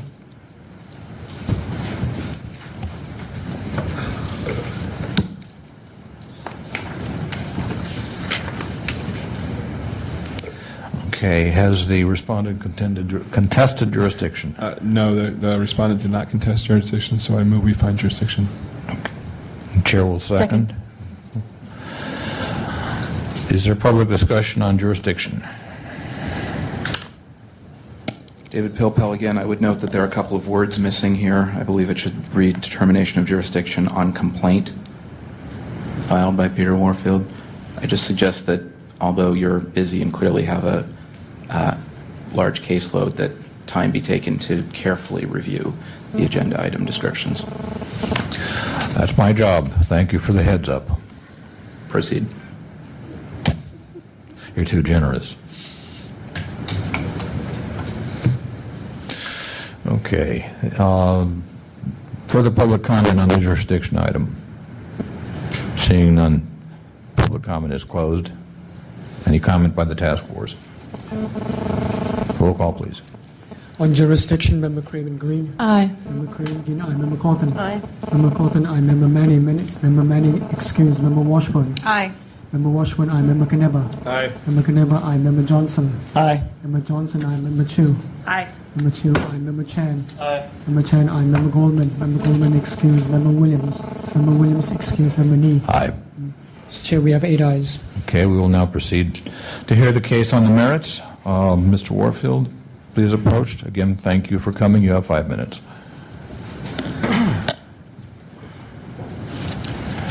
Thank you, Mr. Chair. Peter Warfield, Library Users Association. This complaint is largely the same in terms of the law and what happened. We made it a separate complaint because there really, I think, is a bit of a difficulty with regard to the Sunshine Task Force establishing precedents that would apply in a more general way, and it seems that one needs to make particular complaints about particular incidents. Once again, this was a matter which we approached the clerk on following the order of determination that was made in the August hearing and was sent out in a letter dated September the 1st. We wanted to see the current membership of the Library Citizens Advisory Committee, of which I happen to be a member. I was actually the first one appointed in the city to that body. I'm the longest serving member.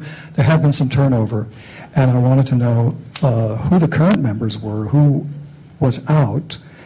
And here there is a slight difference, and that is that the redaction process would be providing an unnecessary delay to my personal appearance at the clerk.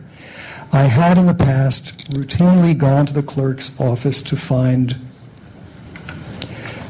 who the current members are and routinely to see actually also applicants and other information in the file related to the membership of the Library Citizens Advisory Committee.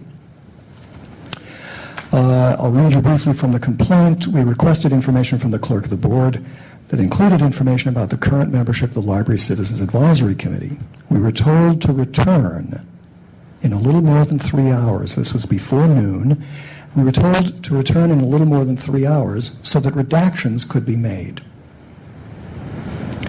This provided an unnecessary delay to our ability to review the full file, violating the Sunshine Ordinance's promptness requirements. In discussion with the deputy clerk, who I might say as an aside was very cooperative and helpful, and we're grateful for that. In discussion with the deputy clerk, we then requested a more prompt provision of just the 2-page current member roster. This was provided promptly in a few minutes, for which we thank the deputy clerk. But when we requested a copy, the contact information was redacted, and because it was whited out, it was not possible to see what was redacted. There was also no written notation as to statutory authority to redact. Once again, I'll spare you the reading of your order of determination, which I think was very clear about your past practice and your policies.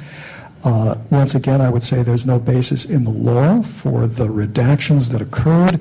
It put me really in the ridiculous position of not knowing who the members were of the committee that I'm a member of. And I'd also say that when Member Washburn says we're all adults, it seems to me that the information that people provide when they are seeking these positions and when they fill out the previously printed form, they have plenty of time to think about what do I want to give and what don't I want to give. Plenty of people leave a blank for this or that aspect, or provide a work number or a work address or a business address. So there's plenty of opportunity before people submit such information or their resumes, whatever it is. They have plenty of time to think about the publicness of this information and what they want to do about it. I might also say that the hypothetical speculative worries about identity theft, by and large, as a matter of fact, most identity thefts occur far away from any individual piece of information and are done on a wholesale basis through computers involving files containing thousands and even tens and hundreds of thousands of names and addresses and other information that spammers and salespeople and so on might want to use. It is not, I think, common for identity theft, as it's called, to be occurring on an individual basis. I might also say that there are plenty of places where people reveal or have to reveal information about themselves. I was recently looking at the measures that are on the ballot next month, and there you have high public officials, including the mayor, with their home addresses provided there and available to the public when you look at who signed the arguments for ballot measures. So I think we're all adults here. It's a similar situation, but in the case this time, there was a delay of 3 hours or more, which in my case, and in practical terms, means a day or even a week until you can get it in practice. Thank you. Is there anybody here to present facts and evidence in support of the complainant? Seeing none, respondent?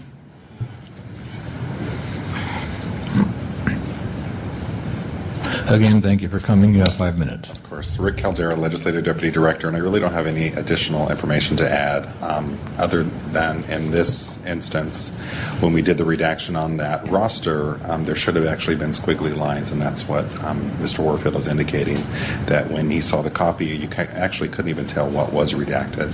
And that's something that we've brought up to staff with our current policy, that when they are redacting, that a squiggly line is shown so they can actually see information that was redacted. So, we have nice white tape and nice copiers now that you can't even tell when something is redacted. So that's part of the new policy until we have a new policy within the next month when it comes to our new redaction. I have a question. Not right now, Member Coughlin. I actually have I don't have anything else. So thank you. Is there anybody here to present? Please be seated. Is there anybody here to present facts and evidence in support of the respondent? Seeing none, the matters with the task force. Member Coughlin? Yes. Could you come back? I'll ask the question now. In your review of the policy, would it incorporate just incoming emails, or would it also incorporate rosters like the library CAC roster? We're going to be talking about all documents within the Clerk of the Board's office, and I can tell you that the Clerk of the Board is very eager to maybe get away from a lot of the redacting. So, it will save actually a lot of staff time. Good. So, and I would like to maybe add that, if there is a decision that's made that it actually is city and county-wide and that all departments are aware of what this policy is, I think it might be helpful for all involved. Do you see a distinction between a roster and an incoming email? They're both, they're both public documents. Material distinction, yeah. Okay, thank you. I have a question, Mr. Caldera. The LCA, and Member Coughlin, Mr. Warfield, you might be able to answer this as well. Is the Library Citizens Advisory Committee, is this a policy body of any kind? Yes. It is, okay. And I assume participation on it requires residency in the city? Well, unless there's a waiver. Unless it's waived, correct. Okay, thank you. Thank you. Is there a public comment on this item? Seeing none, public comment is closed. And at this time, the respondent and then the complainant will each have 3 minutes to make any concluding or rebutting remarks. Mr. Caldera, Mr. Warfield.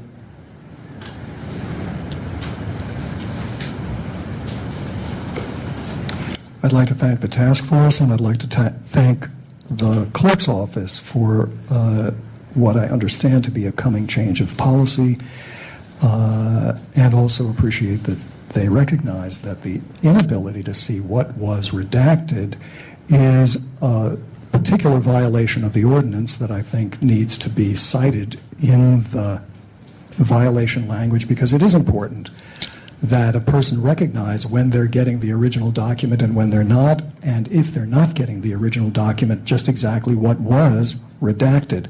A piece of white tape or whiteout does not assist a person in understanding clearly what has been redacted. Again, I also think that the question of redaction, as described here, was significant because any redaction, certainly, as Mr. Caldera said, adds work to the clerk's office and anybody else who's doing it, but it adds tremendously to the hurdles of the public who may drop in at lunchtime because they have a spare half hour or hour or whatever it takes to drop by. and do not have an apartment upstairs in the top of City Hall where they can retreat for 3 hours and then conveniently come down when the redactions are completed. Typically, even a few hours or even a short delay can result in a greatly magnified impact on the public who may only be able, for schedule reasons, etc., to come back a great deal of time longer. And I think that the obstruction to obtaining prompt information, I think, that is created by redaction, I think is an important consideration. So I appreciate the questions. I would be very interested if the task force would probe further into what exactly the clerk is proposing as a policy, because we don't know so far, it doesn't seem clear to me, what exactly the direction is or what the objectives are or what the result will finally be. In any case, what you have before you, I think, is a clear violation. The redactions were, as described, not clear, clearly marked, not identified as to the specific sections that were either requiring a redaction or permitting redaction, and caused an unnecessary delay. Thanks very much. Thank you. Is there a motion by the task force? A question? Member Craven Green. Are members on the Library Citizens Advisory Committee, do they have to file Form 700s? Yes.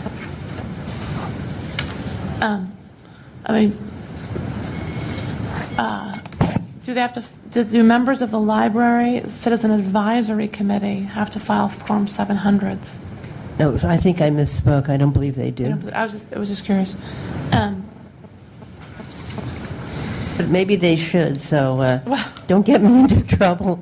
Right. No, I mean it was just a question, because Form 700s are subject to review unredacted at the Ethics Commission, and that contains plenty of contact information for members of various commissions and public bodies.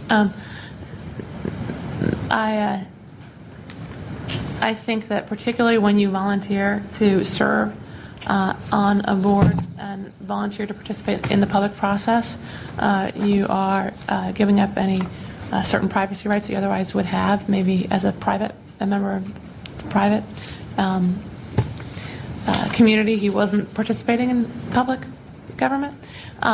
So I think also you have the option, as I've always said, is setting up a Gmail account. If you don't want, for example, your work email address or your home email address to be disclosed, then set up a Gmail account as to which the secretary of the board that you're on communicates with you, and members of the public who want to get in touch with you can communicate with you through that method as well. I mean, there are definitely options that you can take if you don't want certain information disclosed, or use your business address on your application and on your contact information. So, I mean, I just think that there's no reasonable expectation of privacy in any of this information, including phone numbers, for members who serve on policy bodies or even passive meeting bodies.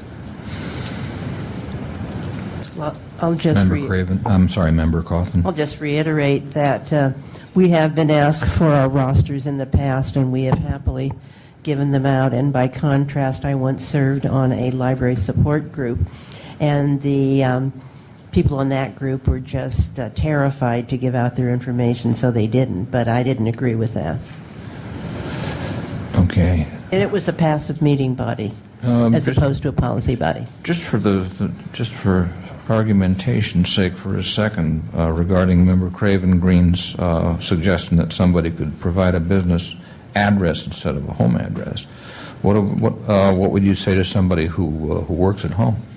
Then you provide your home address. If that's the address which you're going to use to receive mail and correspondence from the city about your city duties, then you give that address. If you're uncomfortable with that, you can get a P.O. box. It's a cost.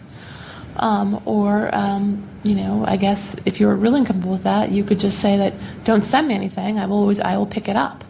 I don't feel like, making my home address part of the public record. So therefore, any communications that members of the public want to send to me, or any communications the agency, library, or the agency, commission, or body that you serve on want to send to you, can be held for pickup.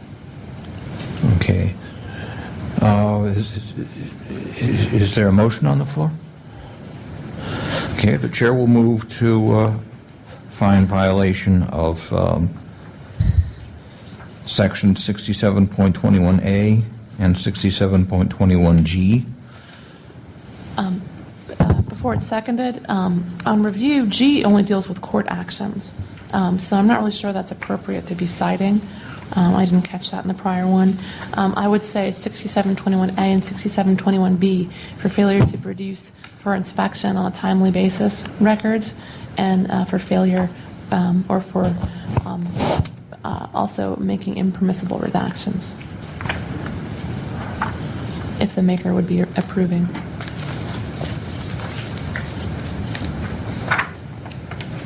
Yes, the maker is comfortable with that. Is there a second to the motion, 67.21A and 67.21B? Is there a second? Moved and seconded. Discussion.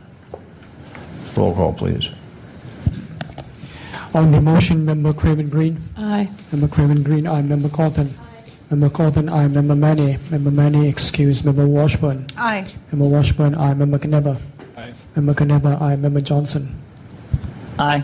Member Johnson, aye. Member Chu. Aye. Member Chu, aye. Member Chan. Aye. Member Chan, aye. Member Goldman. Member Goldman, excuse. Member Williams. Member Williams, excuse. Member Nee. Aye. Aye. Mr. Chair, there are 8 ayes. Thank you. This matter will go to the Compliance and Amendments Committee. Okay. Items 13 through 18 have been are off calendar. Those complaints have been withdrawn. Mr. Clerk, could you read the next item, please? The next item is the determination of jurisdiction on complaint filed by Avalon X against the Human Services Agency for allegedly not providing data related to the stimulus fund. Okay. Has there been? There was no. They didn't contest This is a new complaint. It did not come through the complaint committee. I'm sorry? It is a new complaint. It did not come through the complaint committee. Okay, this is 09061, correct? That is correct. Okay.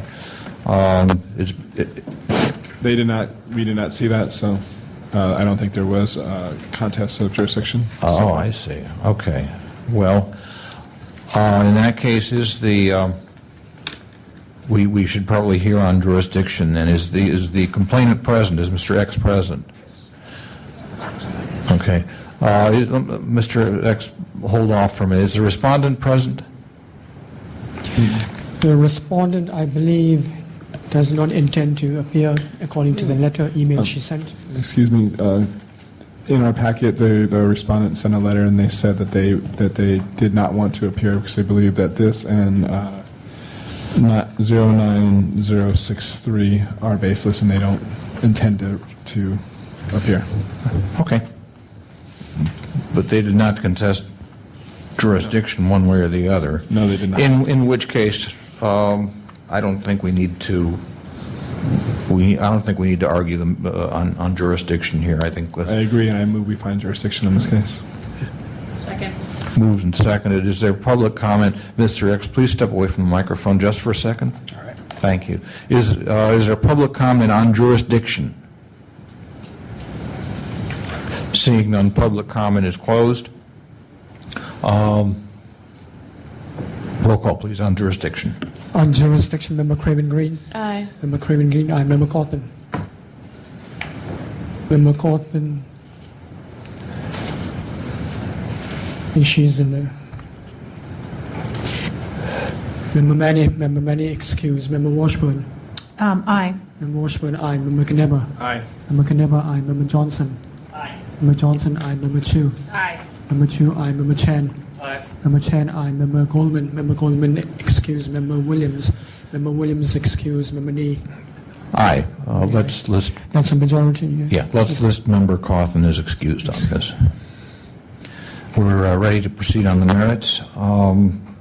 Let me just pose one question here. The respondent seems to believe that these two complaints, 09061 and 09063, are pretty much the same. The respondent is the same. The only difference being the people from who are listed as having received requests for information. Is there any reason not to consolidate 09061 and 09063 since the agency actually is listed as respondent in both, and the complaint is exactly the same?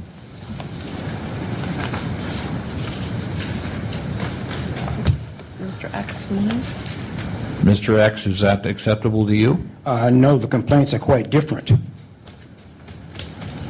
Okay.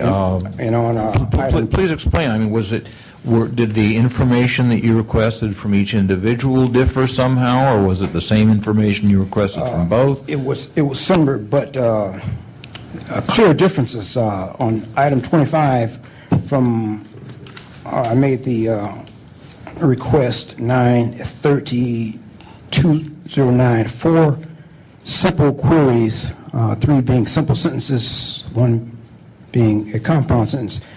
And on the other item, I believe there was like 9 questions in a totally different agency, and they did not respond. EOC of San Francisco simply did not respond. I see. Mr. Chair, I think Member Knebber. We are confusing. He's with number 25 with number 21 and 23.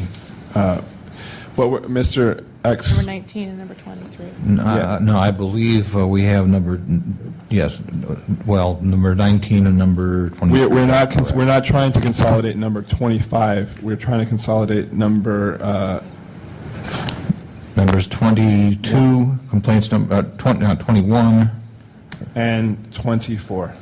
19 and 23. Yes. 09061 and 09063. The ones against the Human Services. These are both Agency. against human services. Number 25 is against the Economic Opportunity Council. That's a different complaint. Is this a determination today against Economic Opportunity Council? Well, no, sir, you have separate complaints. Yes. You have 2 complaints against human services. And the question is, should we consolidate those 2 complaints that are both against human services? Oh, absolutely not. They're absolutely different. I see what you mean now. They're absolutely But they different. are different complaints. Absolutely different. And I submitted complaints at different times, and I sent the partial responses. A few responses, I should say, to Mr. Rustum. I sent him at least 3 emails over the past 3 or 4 days, but they're absolutely different complaints. Did they involve requests for separate sets of information or separate kinds of information? Separate kinds. Okay. In that case, we will not consolidate. We will hear these separately. So we will proceed then on item number 20. This is Mr. X's complaint against Human Services Agency for allegedly not providing data related to the stimulus fund. Sir, please proceed. You have 5 minutes. Yes. The agency simply did not respond, and I think you have jurisdiction per sections 67.25 and subsections, any subsections if applicable. Section 67.4, any provisions or subsections if applicable, and I think there are. 67.21, and again, any subsections or provisions applicable. And also, I believe,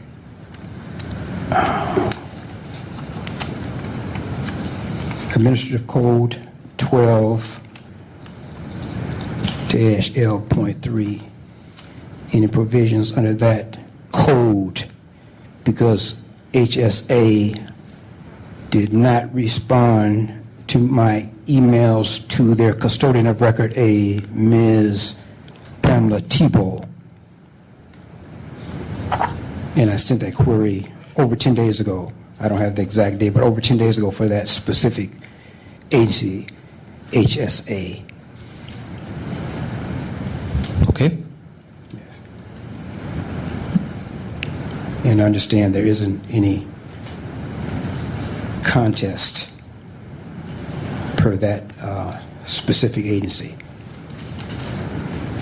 Does that conclude your remarks? Absolutely. Okay, thank you. You may be seated, please. Yes. Is there anybody here to present the facts and evidence in support of the complainant? Seeing none, the matter is with the task force. Mr. X? I need you to identify for me what specific documents that you requested from HSA pursuant to this request have not been provided to date. Specifics. Specifics. They have a bilingual preference, and I requested what bilingualism is allowed and who determined what languages were permitted under a preference other than Cantonese, Mandarin, and Spanish. And if an English-only speaker with qualifications could qualify or even apply for a job with a Cantonese, Mandarin, or Spanish preference, in what rule or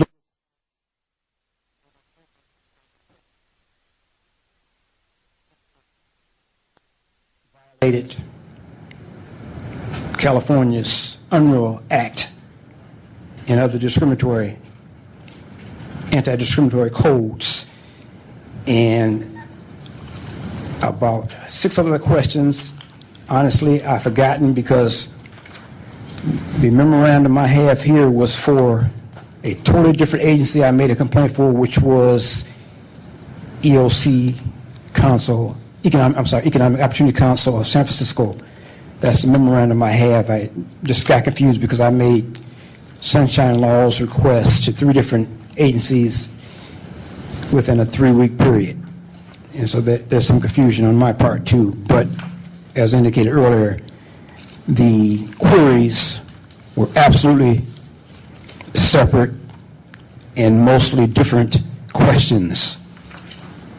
But that's at least 4 or 5 I made along the lines of the ability of individuals in San Francisco to apply for stimulus jobs, and I've forgotten, I asked for the number of jobs to let, and they did supply that.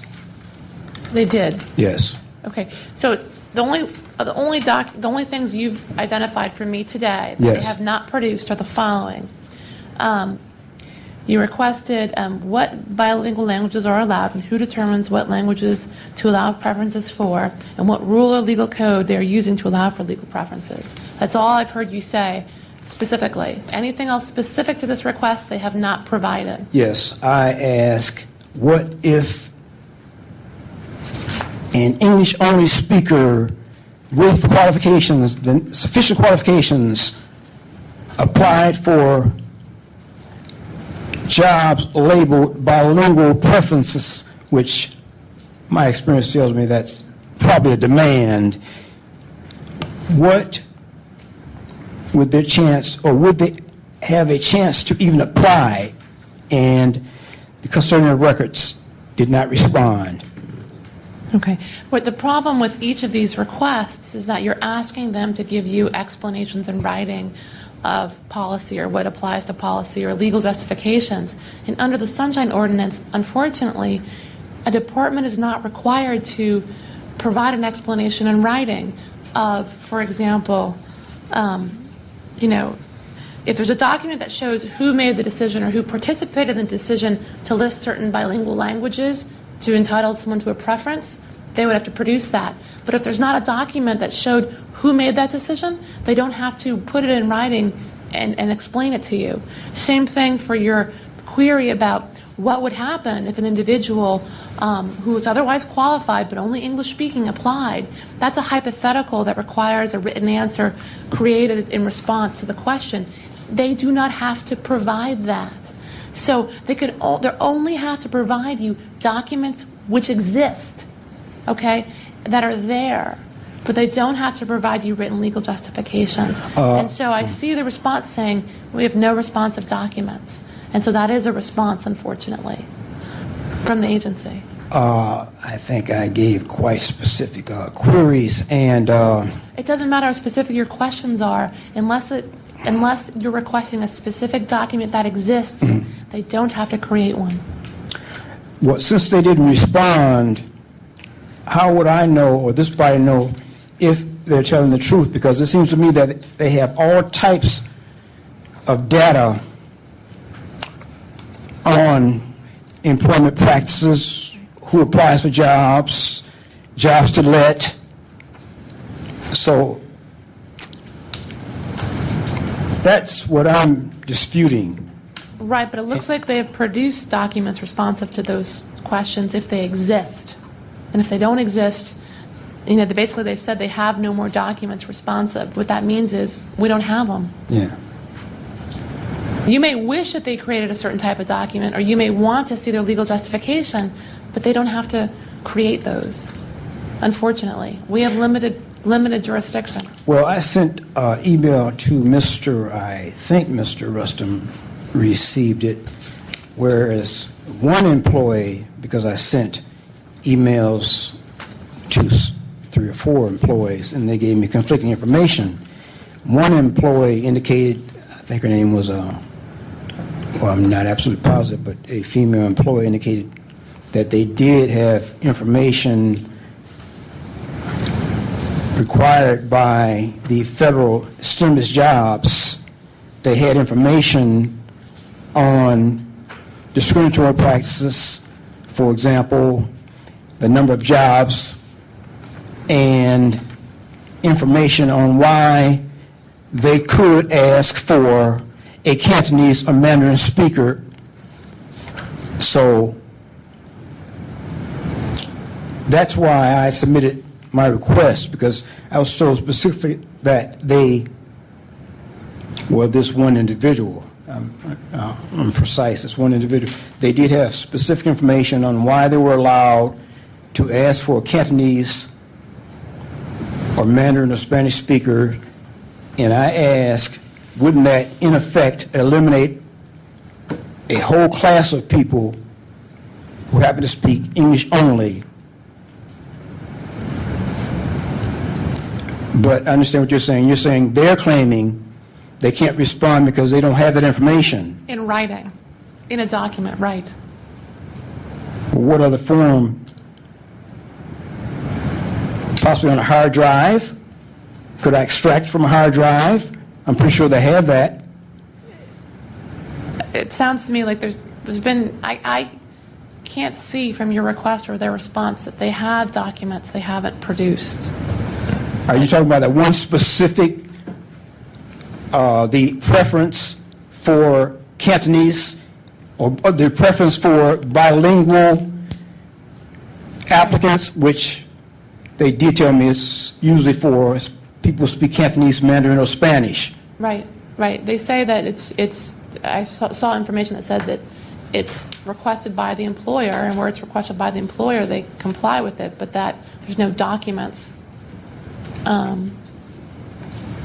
responsive. Well, I understand your point of view, but that seems improbable to me that they wouldn't have that information.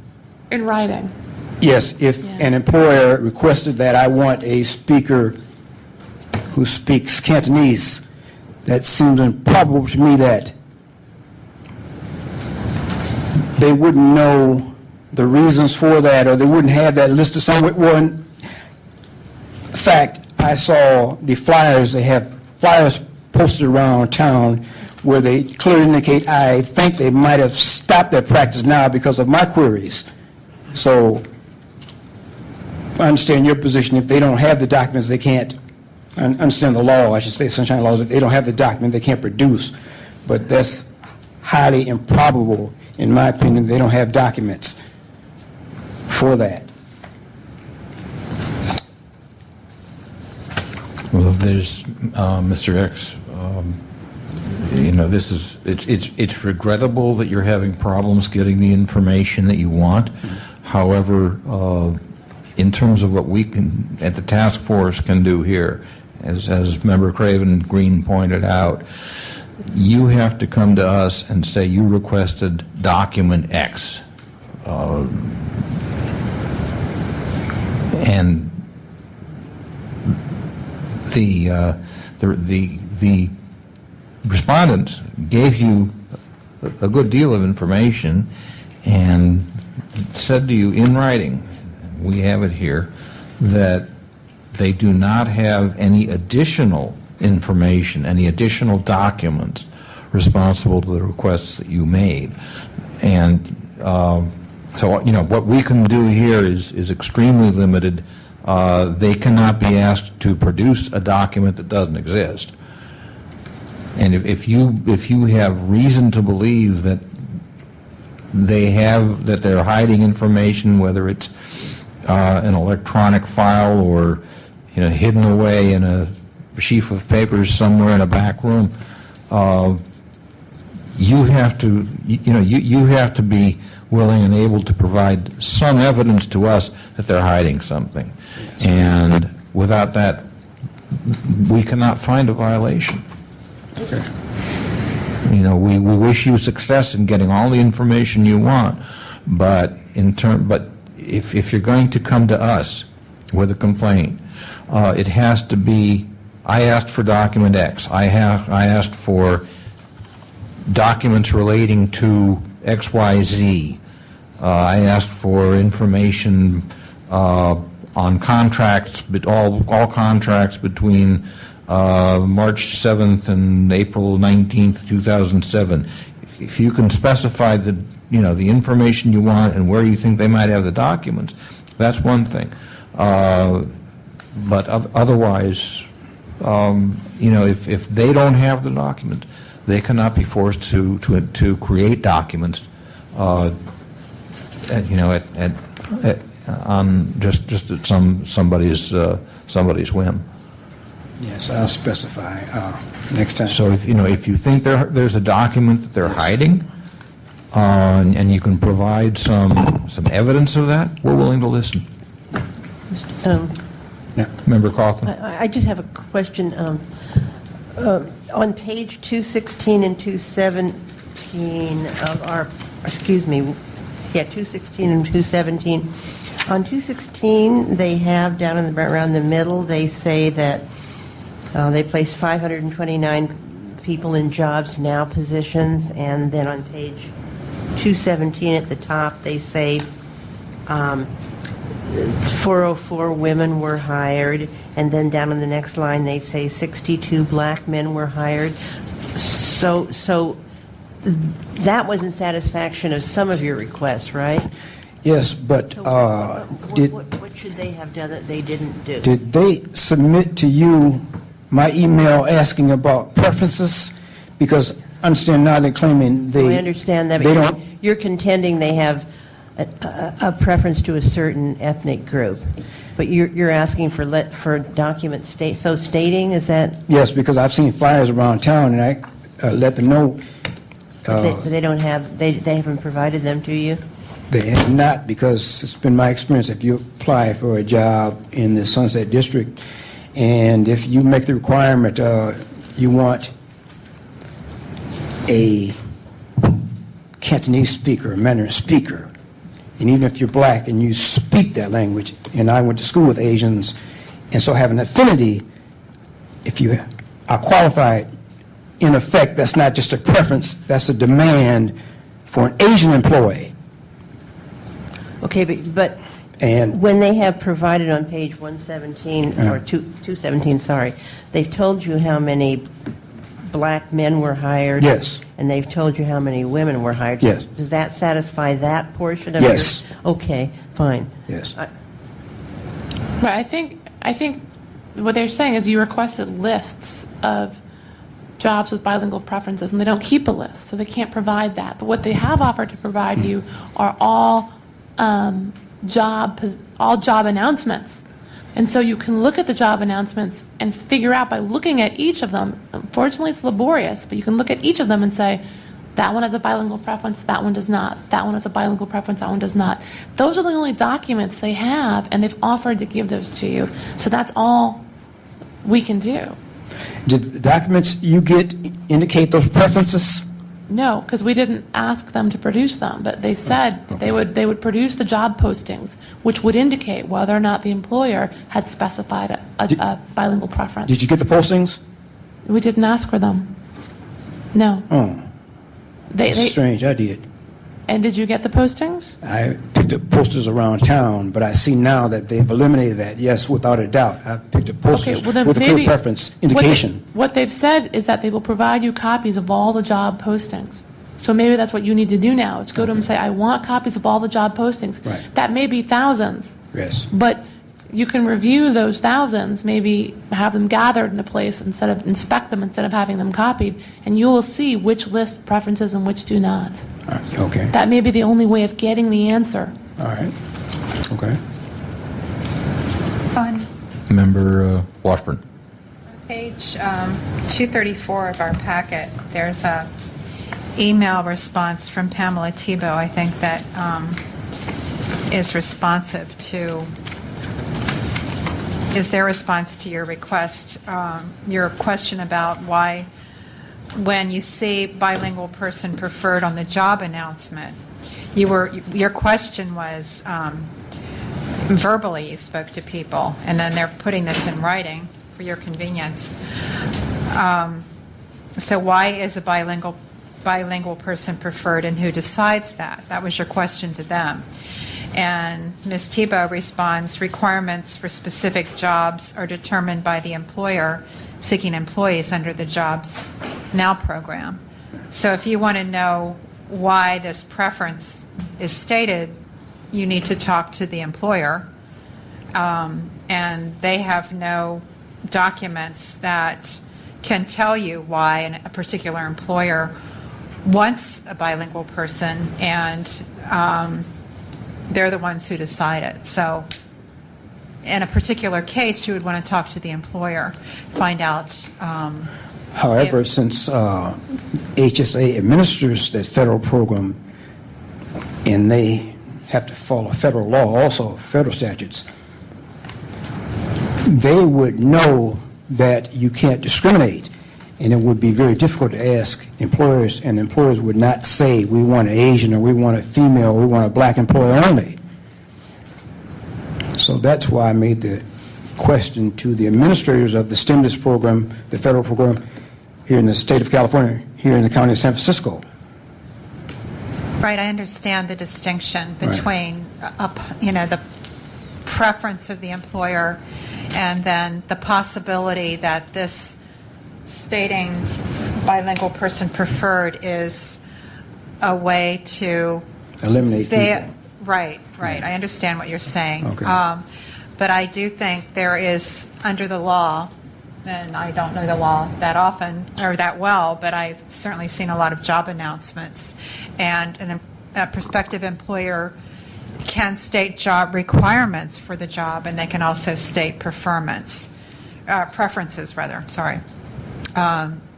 So I think the only way to figure out if there's some discrimination going on is to go case by case and talk to the employer. Certainly the agency, Human Services Agency, as they said, they don't have that information in each case. Member Chan. And usually, I guess, the bilingual job announcement is for, like, for example, Sunset, right? There's a lot of Chinese there, and they needed a Cantonese-speaking person to of course translate or help the constituents, and that's why I guess they add the bilingual thing, and it's no I don't think it's any racial picking of anything. It's just if you know how to speak the language, they'll pick you, because it doesn't matter if you're black, you're white, Spanish, but you know how to speak the language. I think they'll pick it. Well, the intention might not be. However, the effect might occur because of that preference. And when I've worked with and taught people who had very poor English from China or the Philippines, they had enough English as a rule to navigate. So I understand what you're saying, which is correct sometimes. So I'm saying still the effect can amount to, here in San Francisco, can amount to discrimination, and I won't belabor the point, but they've already claimed they don't have information, so I accept that at this moment, but I have my doubts. Thank you. Okay. Is there, at this point, we will entertain public comment on this item? Okay. And this separate... Please be seated. Can I continue that for the separate? Because I got confused with, this is memorandum is for Economic Opportunity Council. No, we're hearing that separately. Okay. All right. Seeing no public comment, well, we do have one item of one public commenter. At least one. David Pilpel again. The caption on this item refers to not providing data related to the stimulus fund. I believe, in fact, the allegation is not providing data related to the Jobs Now program. I don't know that it's a material problem, but I just think it's important, again, to check the captions on each agenda item. Perhaps this could be known as Mr. X looking for document X. That was my short title for this item. There's a lot of duplication in the packet, and I would note that there are a couple of instances of a non-redacted email address and phone number that's unfortunate. You've had a thorough discussion of the matter. I believe that HSA has provided answers to questions that they're probably not even required to do. They've provided timely responses and assistance. So I don't believe that there's any merit and that there should be no violation found. My one suggestion is that the Human Services Agency should update their discrimination complaint procedures because the city's Department of Human Resources has moved and is no longer at 44 Gough Street, and they are still apparently putting out information suggesting that they're at 44 Gough Street. Otherwise, thank you. Thank you. Further public comment? Seeing none, public comment is closed. At this time, the complainant will have 3 minutes, if he wishes, to provide any concluding or rebutting remarks, concluding, since there's nothing to rebut. Yeah, I would just say I hope the task force understands the possible effect of allowing preferences. I could say I want only white females, only black females if I'm an employer, and I'm allowed to use the stimulus program, the Jobs Now program, and simply claim I'm just the local administrator. And that's what I'm worried about, the effect. And my experience tells me the reality, of course, but I'll make further investigations into that. Thank you. Thank you. Is there a motion on the floor? Member Craven Green? Whether or not there's been a violation of discrimination laws, unfortunately, is not within our purview. But getting you public documents that may show that there is or is not is. So, unfortunately, we can't do anything about that. It appears that they've provided all the documents that you've asked for that exist. So I would move to find no violation. Moved and seconded to find no violation. Discussion. Roll call, please. On the motion, Member Craven Green. Aye. Member Craven Green, aye. Member Cawthon. Member Cawthon, aye. Member Manny, excused. Member Washburn. Aye. Member Washburn, aye. Member Knebber. Aye. Member Knebber, aye. Member Johnson. Aye. Member Johnson, aye. Member Chu. Aye. Member Chu, aye. Member Chan. Aye. Member Chan, aye. Member Goldman, excused. Member Williams, excused. Member Nee. Aye. Mr. Chair, we have 8 ayes. Mr. Clerk, could you read the next item, please? Item number 21 is the determination of jurisdiction on complaint filed by Deborah Benedict against the Department of Public Health for allegedly withholding 12 requirements by not holding public meetings. Okay, has jurisdiction been contested? No, this matter did not come before us. Okay.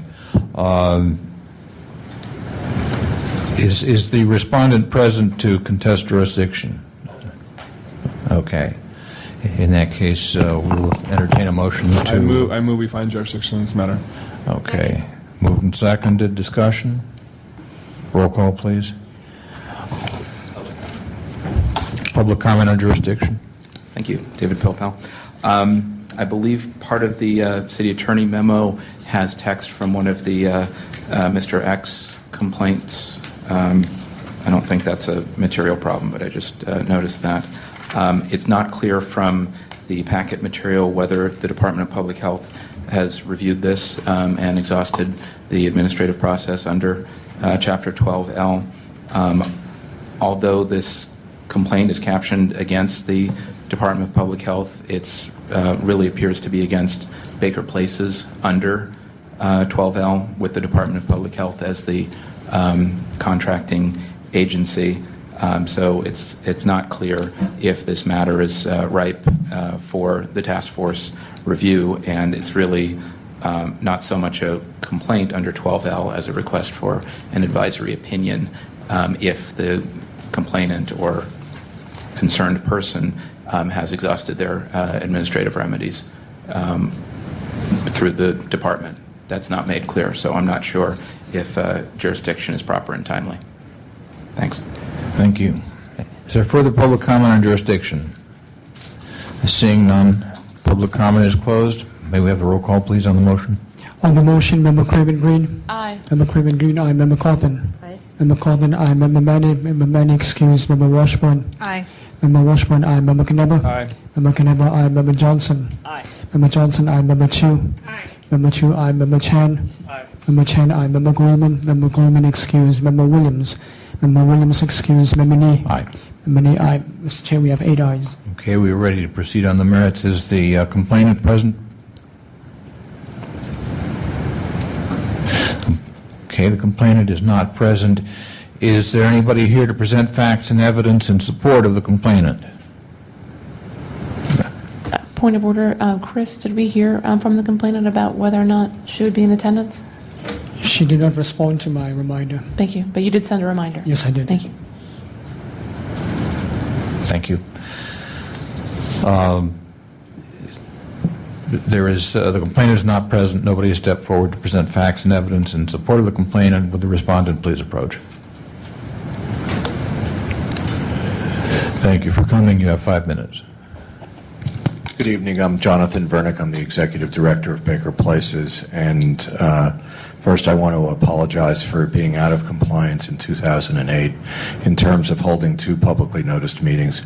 We held 1 publicly noticed meeting in 2008, and we noticed it 3 weeks in advance instead of a full 30 days. Prior to that, we've noticed our public meetings in a timely fashion and in conformance with the Sunshine Ordinance. And we've just recently noticed our next public meeting because we clearly were kind of getting out of track with that. So I don't offer any excuses for that. I'm sorry that it happened. It won't happen again. That's all I have to say. I'll answer any questions you might have. Thank you. Is there anybody here to present facts and evidence in support of the respondent? Seeing none, matters with the task force. Please be seated, sir. Member Craven Green. I would only note that there hasn't been any evidence that the complainant has complied with 12L dispute resolution 12L5B, which requires basically a member of the public who wants to dispute compliance with these provisions, including the open meetings provisions, may submit a complaint or request to the city agency department, which is a party to or which administers the nonprofit organization's contract. The city agency department shall consider the requested complaint and shall recommend a resolution thereof in accordance with procedures established by the city agency department. it's only on following such consideration and recommendation that a member of the public or nonprofit may seek an advisory opinion concerning the request or complaint from the Sunshine Ordinance. So there's been no evidence that this person complied with those procedures that would allow us to hold either the department or the agency in violation. So I just wanted to state that on the record. But I think I do appreciate the complainant bringing this issue up.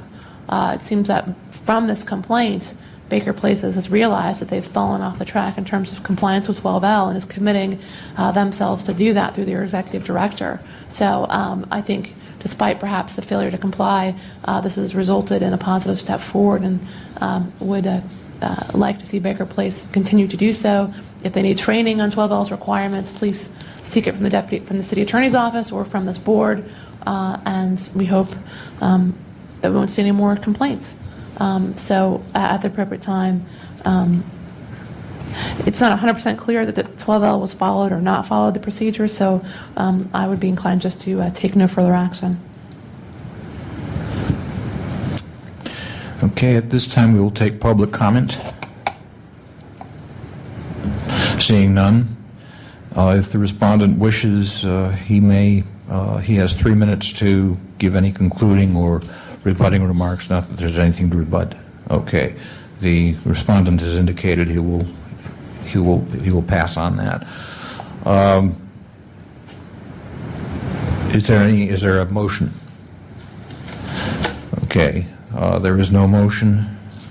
There's no action on this item. The matter is concluded. Thank you for coming.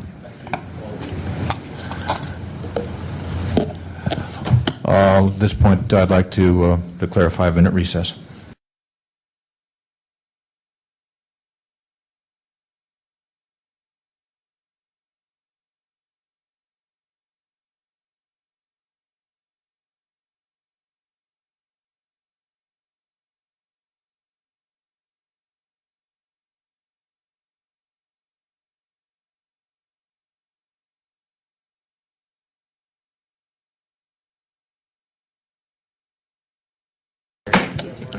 We're back in session.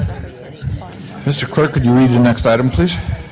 The next item is the determination of jurisdiction on complaint filed by Alvin X against the Human Services Agency for allegedly not providing data related to the stimulus fund job postings. Okay. Mr. X has left the room. Has he indicated whether he would be leaving or coming back, or? He did not tell me anything, Mr. Chair. Okay.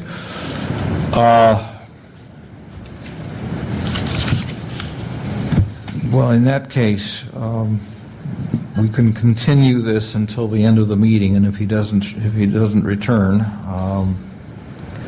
then we can decide then what to do with it. I am tempted, from what I have seen in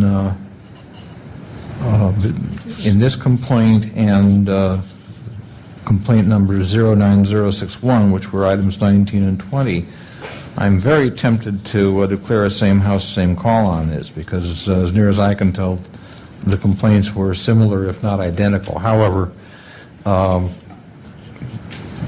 we can decide that later on. Let's put 23 and 24 off for the moment.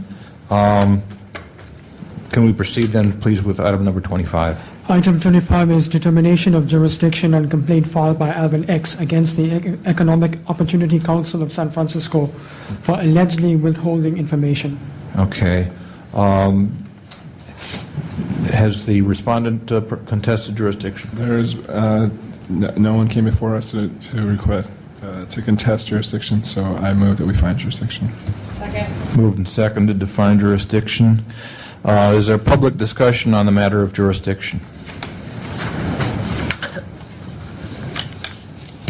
David Pilpel, again, this appears to be a 12L matter. It's not clear if the person concerned exhausted his remedies through the department, although there's information in the packet related to the first five, actually the Children and Families Commission, who has a representative present. It appears that Mr. X's concerns are related to the same issues that were raised earlier on the Jobs Now program and those matters, which all appear to me to be HSA related. So I believe that HSA is the appropriate city department. Again, it's not clear that the 12L process has run its course through HSA.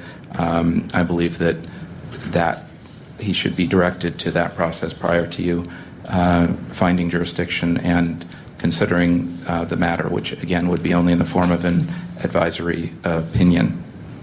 Finally, as to the final point is that it appears that the information requested was not meeting our financial information, so ultimately it was probably not even required to be disclosed. So I would urge you to not find jurisdiction at this time and to direct it to the 12L process. Thanks. Thank you. Is there further comment on the jurisdiction matter? Okay. The respondent is approaching you. Did you wish to contest jurisdiction? Actually, I'm not sure if that's what I want to do or not. I'm just representing First Five, and I'm here. I've sat through 4 hours of this, and you'll have to tell me when my turn is to speak about. Well, if you believe that the complaint does not fall under the jurisdiction of the task force, and you should please tell us that now. Otherwise, we will proceed. Okay. Let me ask this question differently. Please. May I? Ma'am, please stay at the microphone for a minute. Member Craven. Maybe I can help. So you're from First Five, and are you related at all to the Economic Opportunity Council of San Francisco? We are funders. We make grants to EOC. Okay. We've recently become a major funder because HSA and DCYF has work ordered all their family support money over to First Five, and we're womaning the Family Resource Center initiative for the city. Okay. So that's why Mr. Ruskin sent us the complaint. Okay. And First Five, have they received a complaint about failure of the EOC to provide responsive information? Or when did you find out about this? We found out about 2 weeks ago when we heard that there was going to be a hearing. So we hadn't heard anything before that. And then looking at the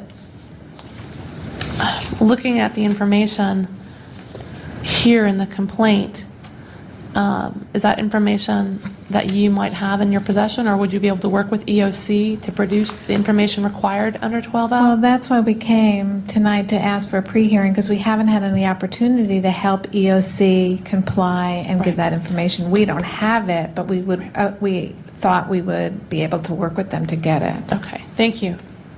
Based on that presentation, I agree that it's, I think, as opposed to the last 12L issue where it was ambiguous about whether or not we had jurisdiction because there wasn't anyone from the respondent agency to discuss whether or not the complaint had been received. I don't think we need to vote on jurisdiction at this point.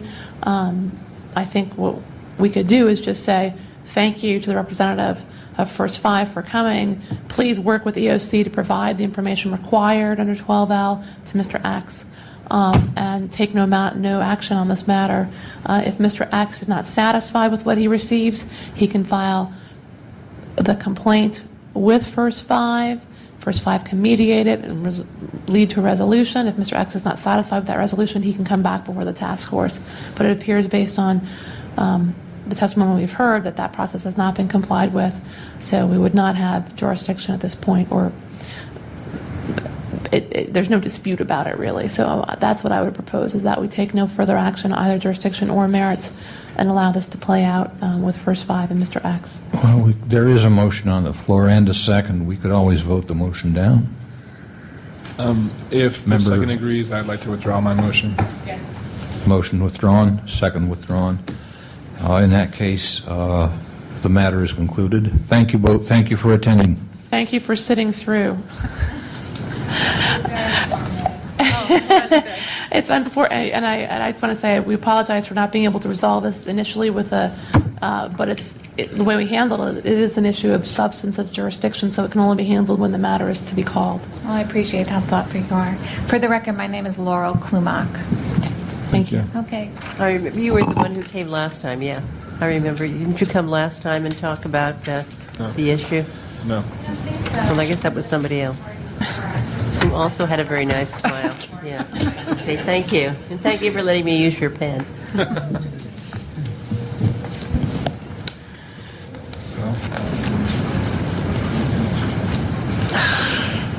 Okay, Mr. Clerk, could you read the next item, please? Would you like to revisit item number 23 and 24? The Chair will entertain a motion to table item 23 and 24. Table? What do you mean table? Means the matter remains indefinitely on calendar. If Mr. X would like to reschedule the hearing on it, he may do so.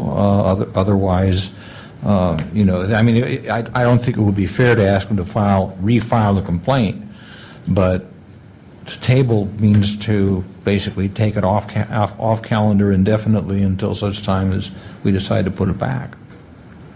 I would second that. Okay. We didn't have a motion. Oh, I thought it was. Chair moves to table items 23 and 24. I'll second. On the motion, Member Craven Green. Aye. Member Craven Green, aye. Member Cawthon. Aye.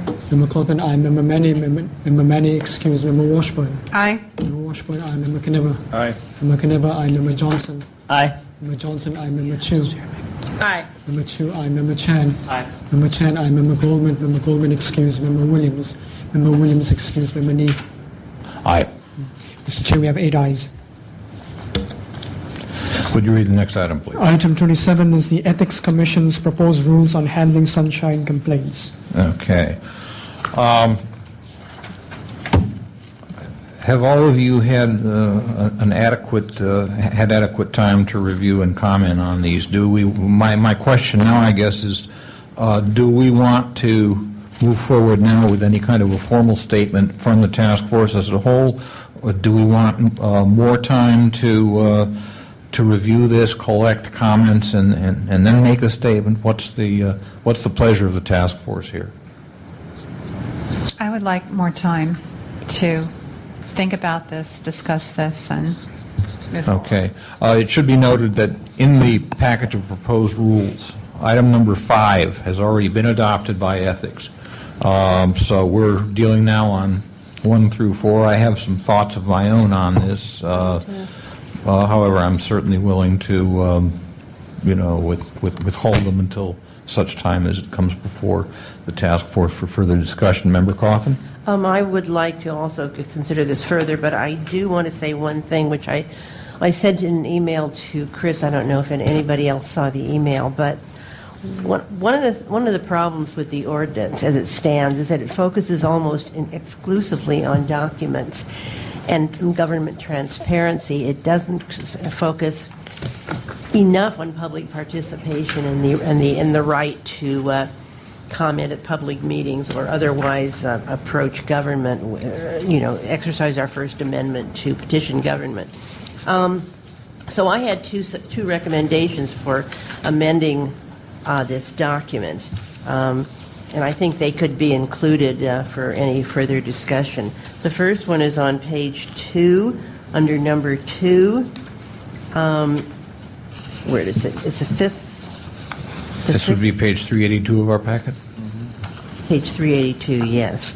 And it's the sentence that 1, 2, 3, 4. It's how do I state that? It's sentence 5. It's actually 6 lines from the bottom of paragraph 2 of number 2. Let's see, 1, 2, 3, 4, 5, 6, 7. Anyway, the sentence begins under this definition as a city employee or officer who withholds records. And I would just put or denies public participation. And the rest of it just says on good advice of an attorney can get away with it. But I would include or denies public participation after or who withholds records. I'm sorry? Were you I had another, just my final one is on page 384, line 2. The purpose of the Sunshine Ordinance is to promote transparency in government. I would say to promote transparency and public participation in government. What page is that? 384, Thank you. line 2. 384, line 2, sentence should read, the purpose of the Sunshine Ordinance is to promote transparency and public participation in government.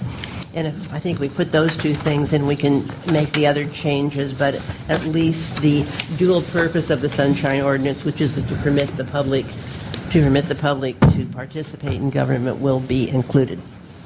Okay, Member Knebber, did you have a comment? No. Oh, I do. Okay, Member Chu? It seems like our comment should coincide with when the Ethics Commission needs them. If they're going to hear it again and they're going to pass it before we actually even comment on it, that might be a problem. So does anybody know the actual schedule? Well, the next meeting of the Ethics Commission, let's see, they meet, I believe, on the fourth Monday of the month.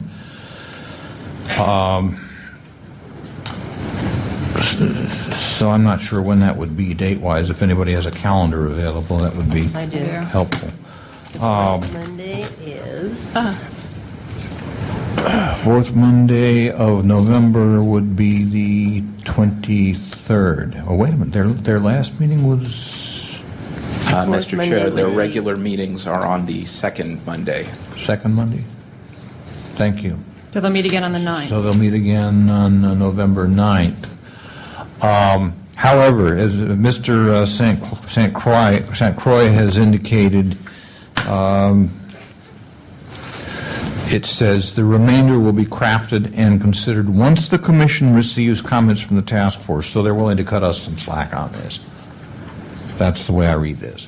Okay. So what we can do, I think, is communicate to them that we are looking at these, and we appreciate their generosity of time and so forth, and Can we commit to them that we will discuss it and approve or vote on suggestions at our next full task force meeting, and then immediately provide them to the Commission so that we set our own deadline? Yeah. It should be the first week in December. Right. And so that we should all be ready to go. I also think... Excuse me. I'm still... Member Chu, then Member Johnson, then Member Coughlin. I think that these have a profound impact on what are the business we do. I mean, particularly number 2, with the intentionally and with knowledge that the act is the violation of the law. I mean, we've never gotten into intention. We've never, told a public official, how did you feel about that and why did you feel about that?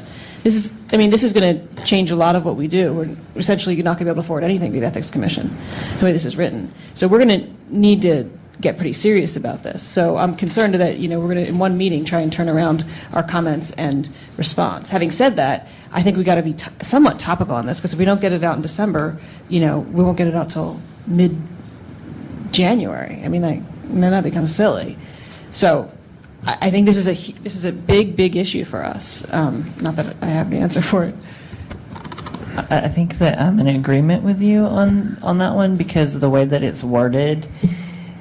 By law, they're all supposed to know what the Sunshine Ordinance is. So when you break it, you've willfully broken it by law. That's the way I stand from it. And how many times tonight, if we go over the minutes, could we count how many times people said, I don't know, don't know, don't know, don't know, don't know. At a certain point here, I was like, I'm getting up to like 13, 14 times. And I'm like, is that willful? Is it willful that you don't know? Is it willful that you didn't follow, that you don't know what the law is and you're representing the law?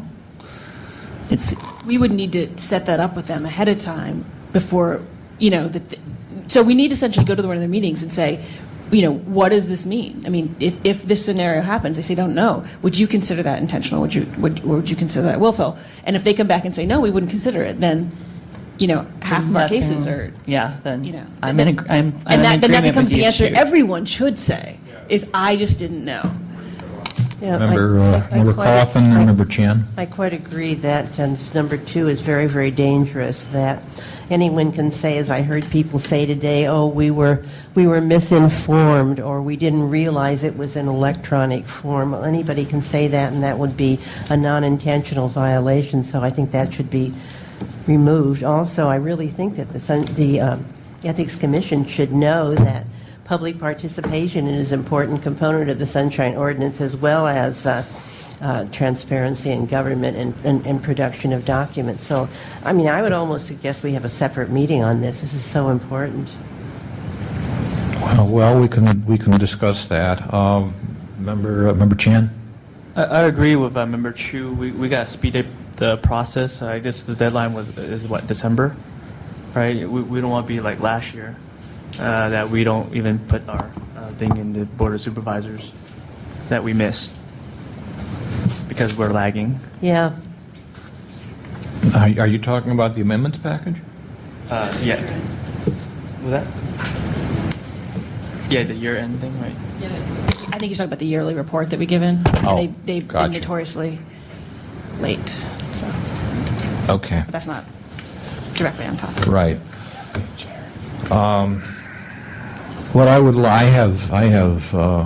have some comments I'd like to make regarding the package. They'll be brief, and then I'll have some additional remarks. First of all, in Mr. St. Croix's introductory paragraph, this is on page 381 of our packet. He states, I believe incorrectly, that the task force refers matters to the Ethics Commission for further adjudication. Those are his words, further adjudication. I think that's in error. We don't. We're not asking them to re-adjudicate or further adjudicate what we send them. We have made the adjudication. What we're asking them to do is put some teeth into what we do. In rule number 1, Mr. St. Croix states that the Ethics Commission is not an enforcement arm of the task force. Again, I disagree. The task force has no real enforcement power of its own. When we send a willful violation to the Ethics Commission, we do it with the hope that ethics will hold the respondent's feet to the fire. In rule number 2,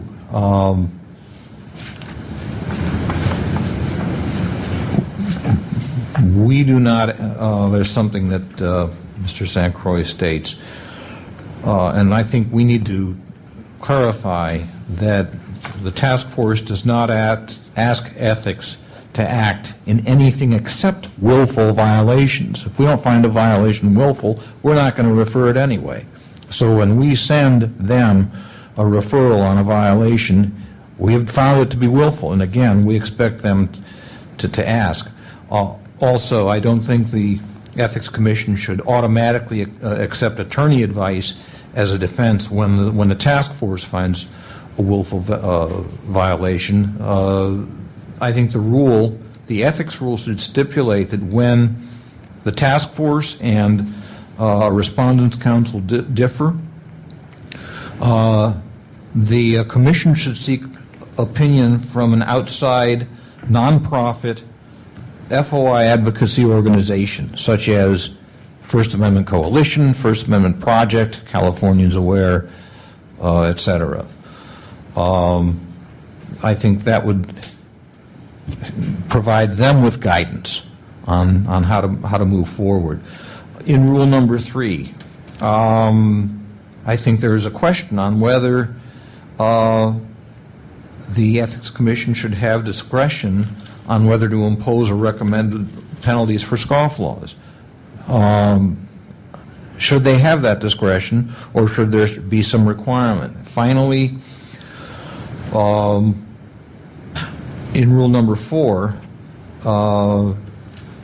we need to consider whether the task force needs to clarify what is the administrative exhaustion requirement, and is the Ethics Commission empowered to define it? Those are my comments. And finally, what I would ask is that everybody on the task force sit down with these rules And including number 5, by the way, because I don't think that that's going to be cast in concrete, even though they've adopted it. They can change it. Look at the introductory paragraph, look at all 5 rules, put down your comments in writing, and let's be prepared to discuss it at our next meeting. Member Craven Green, I believe you have a comment. My comment would be as follows. I think these are all good comments, and we should all think about them. With respect to the number 2, the Ethics Commission will only consider intentional violations. I think there's 2 issues here. There's what does willful mean? Their definition that they're proposing, the staff is intentionally and with knowledge that the act is in violation of the law. I think that's not necessarily the appropriate definition. To me, it just means intentional. You acted the way you did intentionally. And that if, for example, there was knowledge that the act was in violation of the law, that would be more appropriate to consider under whether there should be a penalty, right, or what the amount of the penalty should be.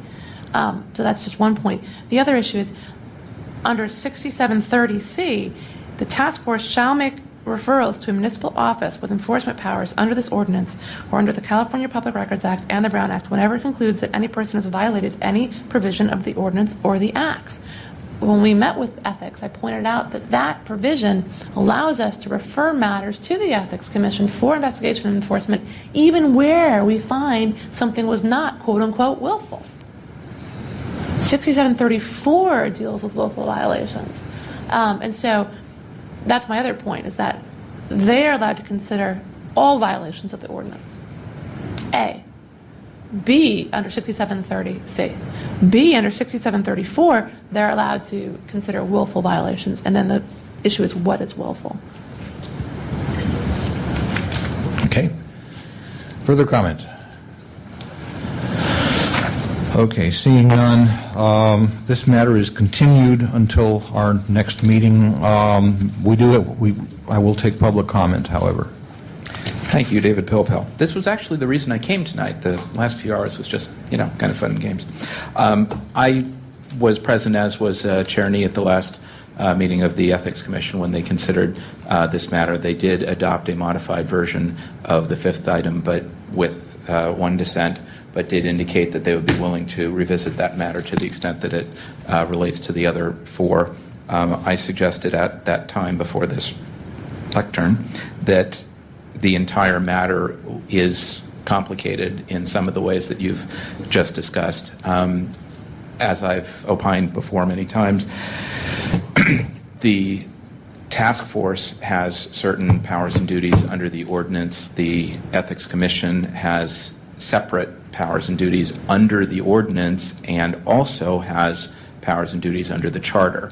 There is I would suggest, a more complicated analysis required for how to fit those pieces together to get a coherent statutory framework.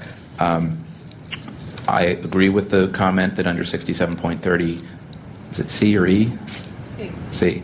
The task force shall refer those matters, which in some cases has occurred and in other cases has not, simply including in the regulations that only considering willful violation, I think, absolves the Commission of reviewing certain matters that are required referrals, whether or not willfulness has been shown. And it is, to my mind, somewhat of an open question who determines what is willful. I am not convinced that a finding by this task force is entirely dispositive, and at the same time, I have opined that the Commission, in receiving a referral, has historically treated such referrals as a complaint for purpose of their investigation and enforcement procedures, but in my opinion is not required to. They could take a referral as some other matter. They can route it through an entirely different process. It might have to be similar for due process reasons, but it need not be handled in the same manner as complaints. So I think that this requires further conversation. I think that the joint meeting that was held in April was a productive first effort, and I would suggest another joint meeting to further dissect these questions of powers and duties prior to that. You sending any comments and them taking action. They did indicate that they would not take any action on developing and implementing regulations until they've heard from this task force, whenever that occurs. I hope that's helpful. Thank you. Thank you. One more comment. I did want to say that this is actually a big step forward for us. I didn't mean to be so grouchy in the beginning. The fact that they're going to look at every single one and make it, official for them, that's a big step for us. And so this is a huge opportunity. Okay. Mr. Clerk, would you read the next item, please? The next item is the report from the Complaint Committee meeting of October 13th. Okay. Is there somebody here to make the report of Mr. Goldman's absence? I am. At the committee meeting, we had 2 complaints in front of us. One was the complaint by Marilyn Molinito against the Zoological Society, which we found jurisdiction in and we saw today. The second was withdrawn by the complainant at the meeting. And that's it. That's all I have to report. Thank you. Is there public discussion on the Complaint Committee report? Seeing none, public discussion is closed. Next item, please. The next item is the report on the Compliance and Amendments Committee meeting on October 13th. Member Craven Green. We had a number of fruitful discussions, including the referrals that you saw today, a number of which will be continued to next month. We also had a continued, albeit brief, discussion about electronic record preservation, and certain members are going to help try to figure out what national standards are and what we might want to adopt. We had further brief discussion on amendments and have continued to receive helpful comments of amendments from members of the public, and we'll be scheduling other amendments to hear to finally wrap up the amendments, hopefully in the next series of meetings. And I believe that covers it. I would invite the other committee members if there's anything additional. Just one thing, not directly related to the committee itself, but as we attempt to move forward on the electronic records issue, members Craven and I have been meeting with people from the Committee on Information Intelligence and Information Technology. And going forward, I think there is a good working relationship being established to where we can draw on them in setting up our guidelines for what we want to do, finding out what's fiscally and technologically possible, and also as they move forward, figuring out what they want to do, they can use us as a resource in terms of knowing what is required under Sunshine. So I think there's again, a very good working relationship that's beginning here. That concludes our report. Is there public comment on the Compliance and Amendments Committee report? Seeing none, next item, please. The next item is a report from the Education Outreach and Training Committee meeting of October 8th. We're pursuing more presentations before groups. I believe we're going to be making one before the Shelter Monitoring Committee, which has been before us and which has a very an official who seems very interested in Sunshine and taking care of some of the things, some of the flaws in their past performance. We're also doing outreach to the newspapers and to some of the police public relations meetings and other people. Also, Member Johnson has a wonderful outreach brochure, which I let him he wants to tell you about.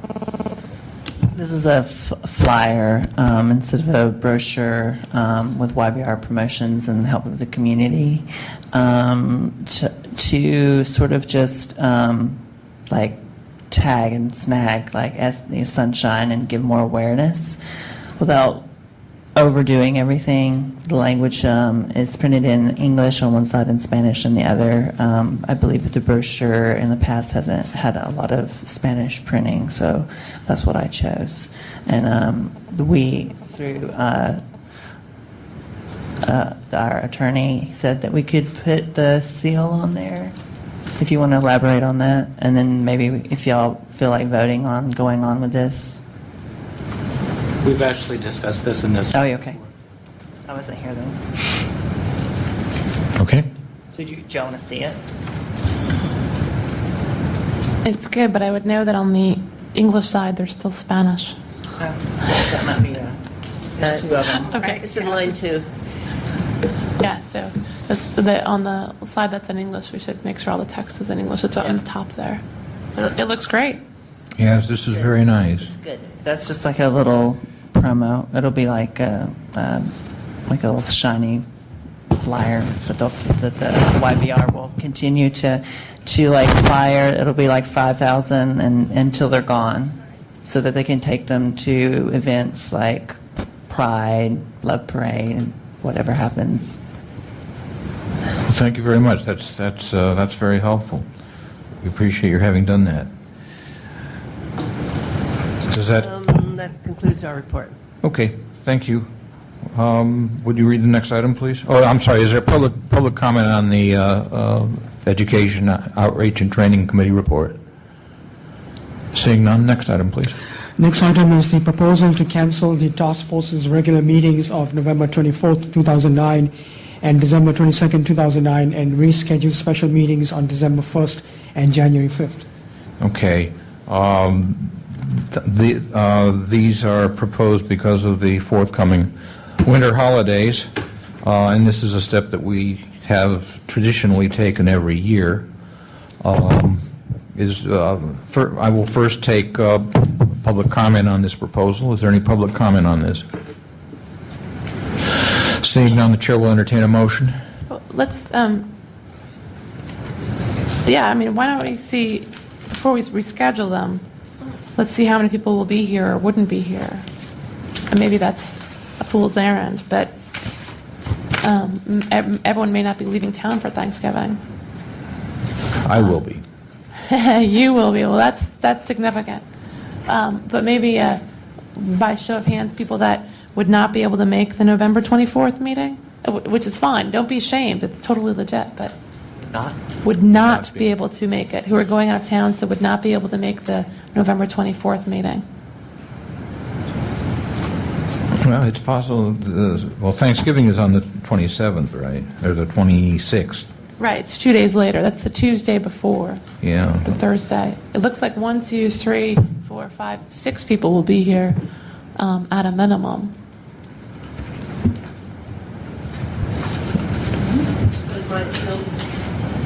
It might be easier just to put it forward to December 1st. It's hard to have meetings when only 6 people are voting. Can't make December 1, right? Right. Are there people who can't make December 1st? I would have to see about childcare. I don't know. But I'm pretty sure I'd be able to. Anyway, it was just an idea. Okay, December 1st looks good. So what about the second one? Who can't make December 22nd? Okay, that one's out. Okay. Who can't make the January 5th? Okay, there we go. Okay, so I'll move to change the meetings. So it's November 1st and January 5th? Yes. December 1st and January 5th. December 1st. Is there a second? Chair will second. Further discussion? Roll call, please. On moving the dates to December 1st and January 5th, Member Craven Green? Aye. Member Craven Green, aye. Member Cawthon? Aye. Member Cawthon, aye. Member Manning? Member Manning, excuse. Member Washburn? Aye. Member Washburn, aye. Member Knebber? Aye. Member Knebber, aye. Member Johnson? Aye. Member Johnson, aye. Member Chu? Aye. Member Chu, aye. Member Chan? Aye. Member Chan, aye. Member Goldman? Member Goldman, excuse. Member Williams? Member Williams, excuse. Member Nee? Aye. Member Nee, aye. Member... Mr. Chair, there are 8 ayes. Okay, and you will make arrangements to I will have to look for a a meeting room? Yes. Right, thank you. Well, I know a good restaurant near here.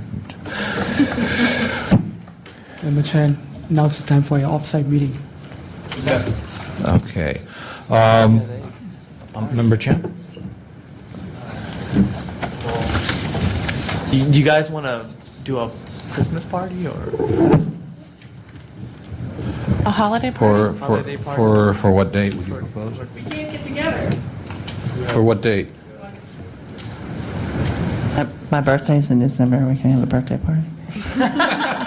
Well, would you propose it for our December 1st meeting, before or after, depending on how long an agenda we have?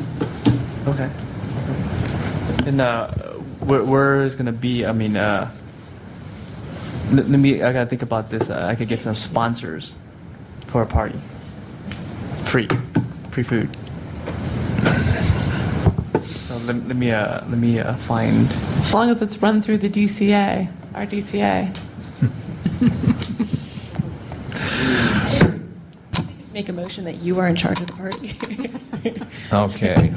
You're comfortable with that. Can we have the... Attorney, we never did really have an official send-off for Ernie, so if we have a party, we definitely should give it in his honor. Yeah, that's a good idea. Yeah.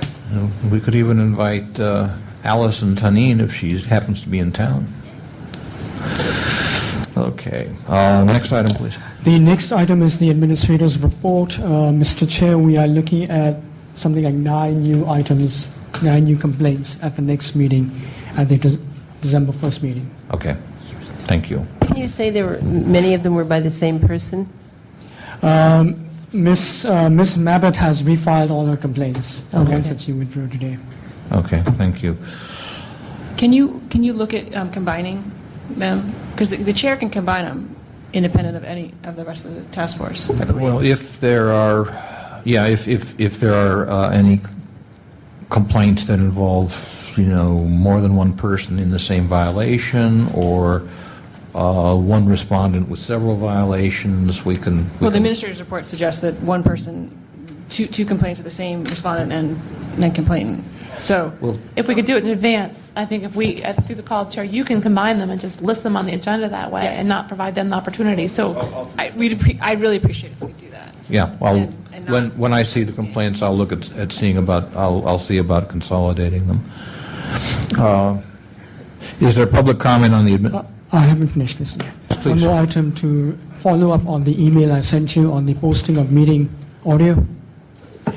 We have done a test run and we've been successful, and that should come online in the next few days. Great. Excellent. Is there public comment on the administrator's report? Seeing none, public comment is closed.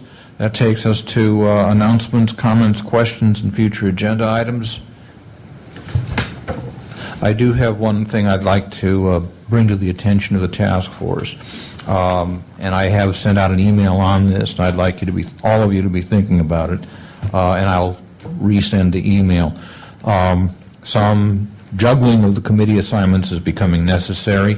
Member Chu has had to step aside from compliance and amendments, and so we will have to either dismiss one member or add a member in order to have an odd number of odd-numbered membership on the Compliance Amendments Committee. Also, our new member, Suzanne Manet, does not have a committee assignment. However, she has indicated to me that she would like to be on education, outreach, and training. So that means that in order to accommodate her, we would have to either add a member if we have any volunteers, or again, ask a member to step aside to make room for Ms. Manek. We don't need to make a decision right here and now.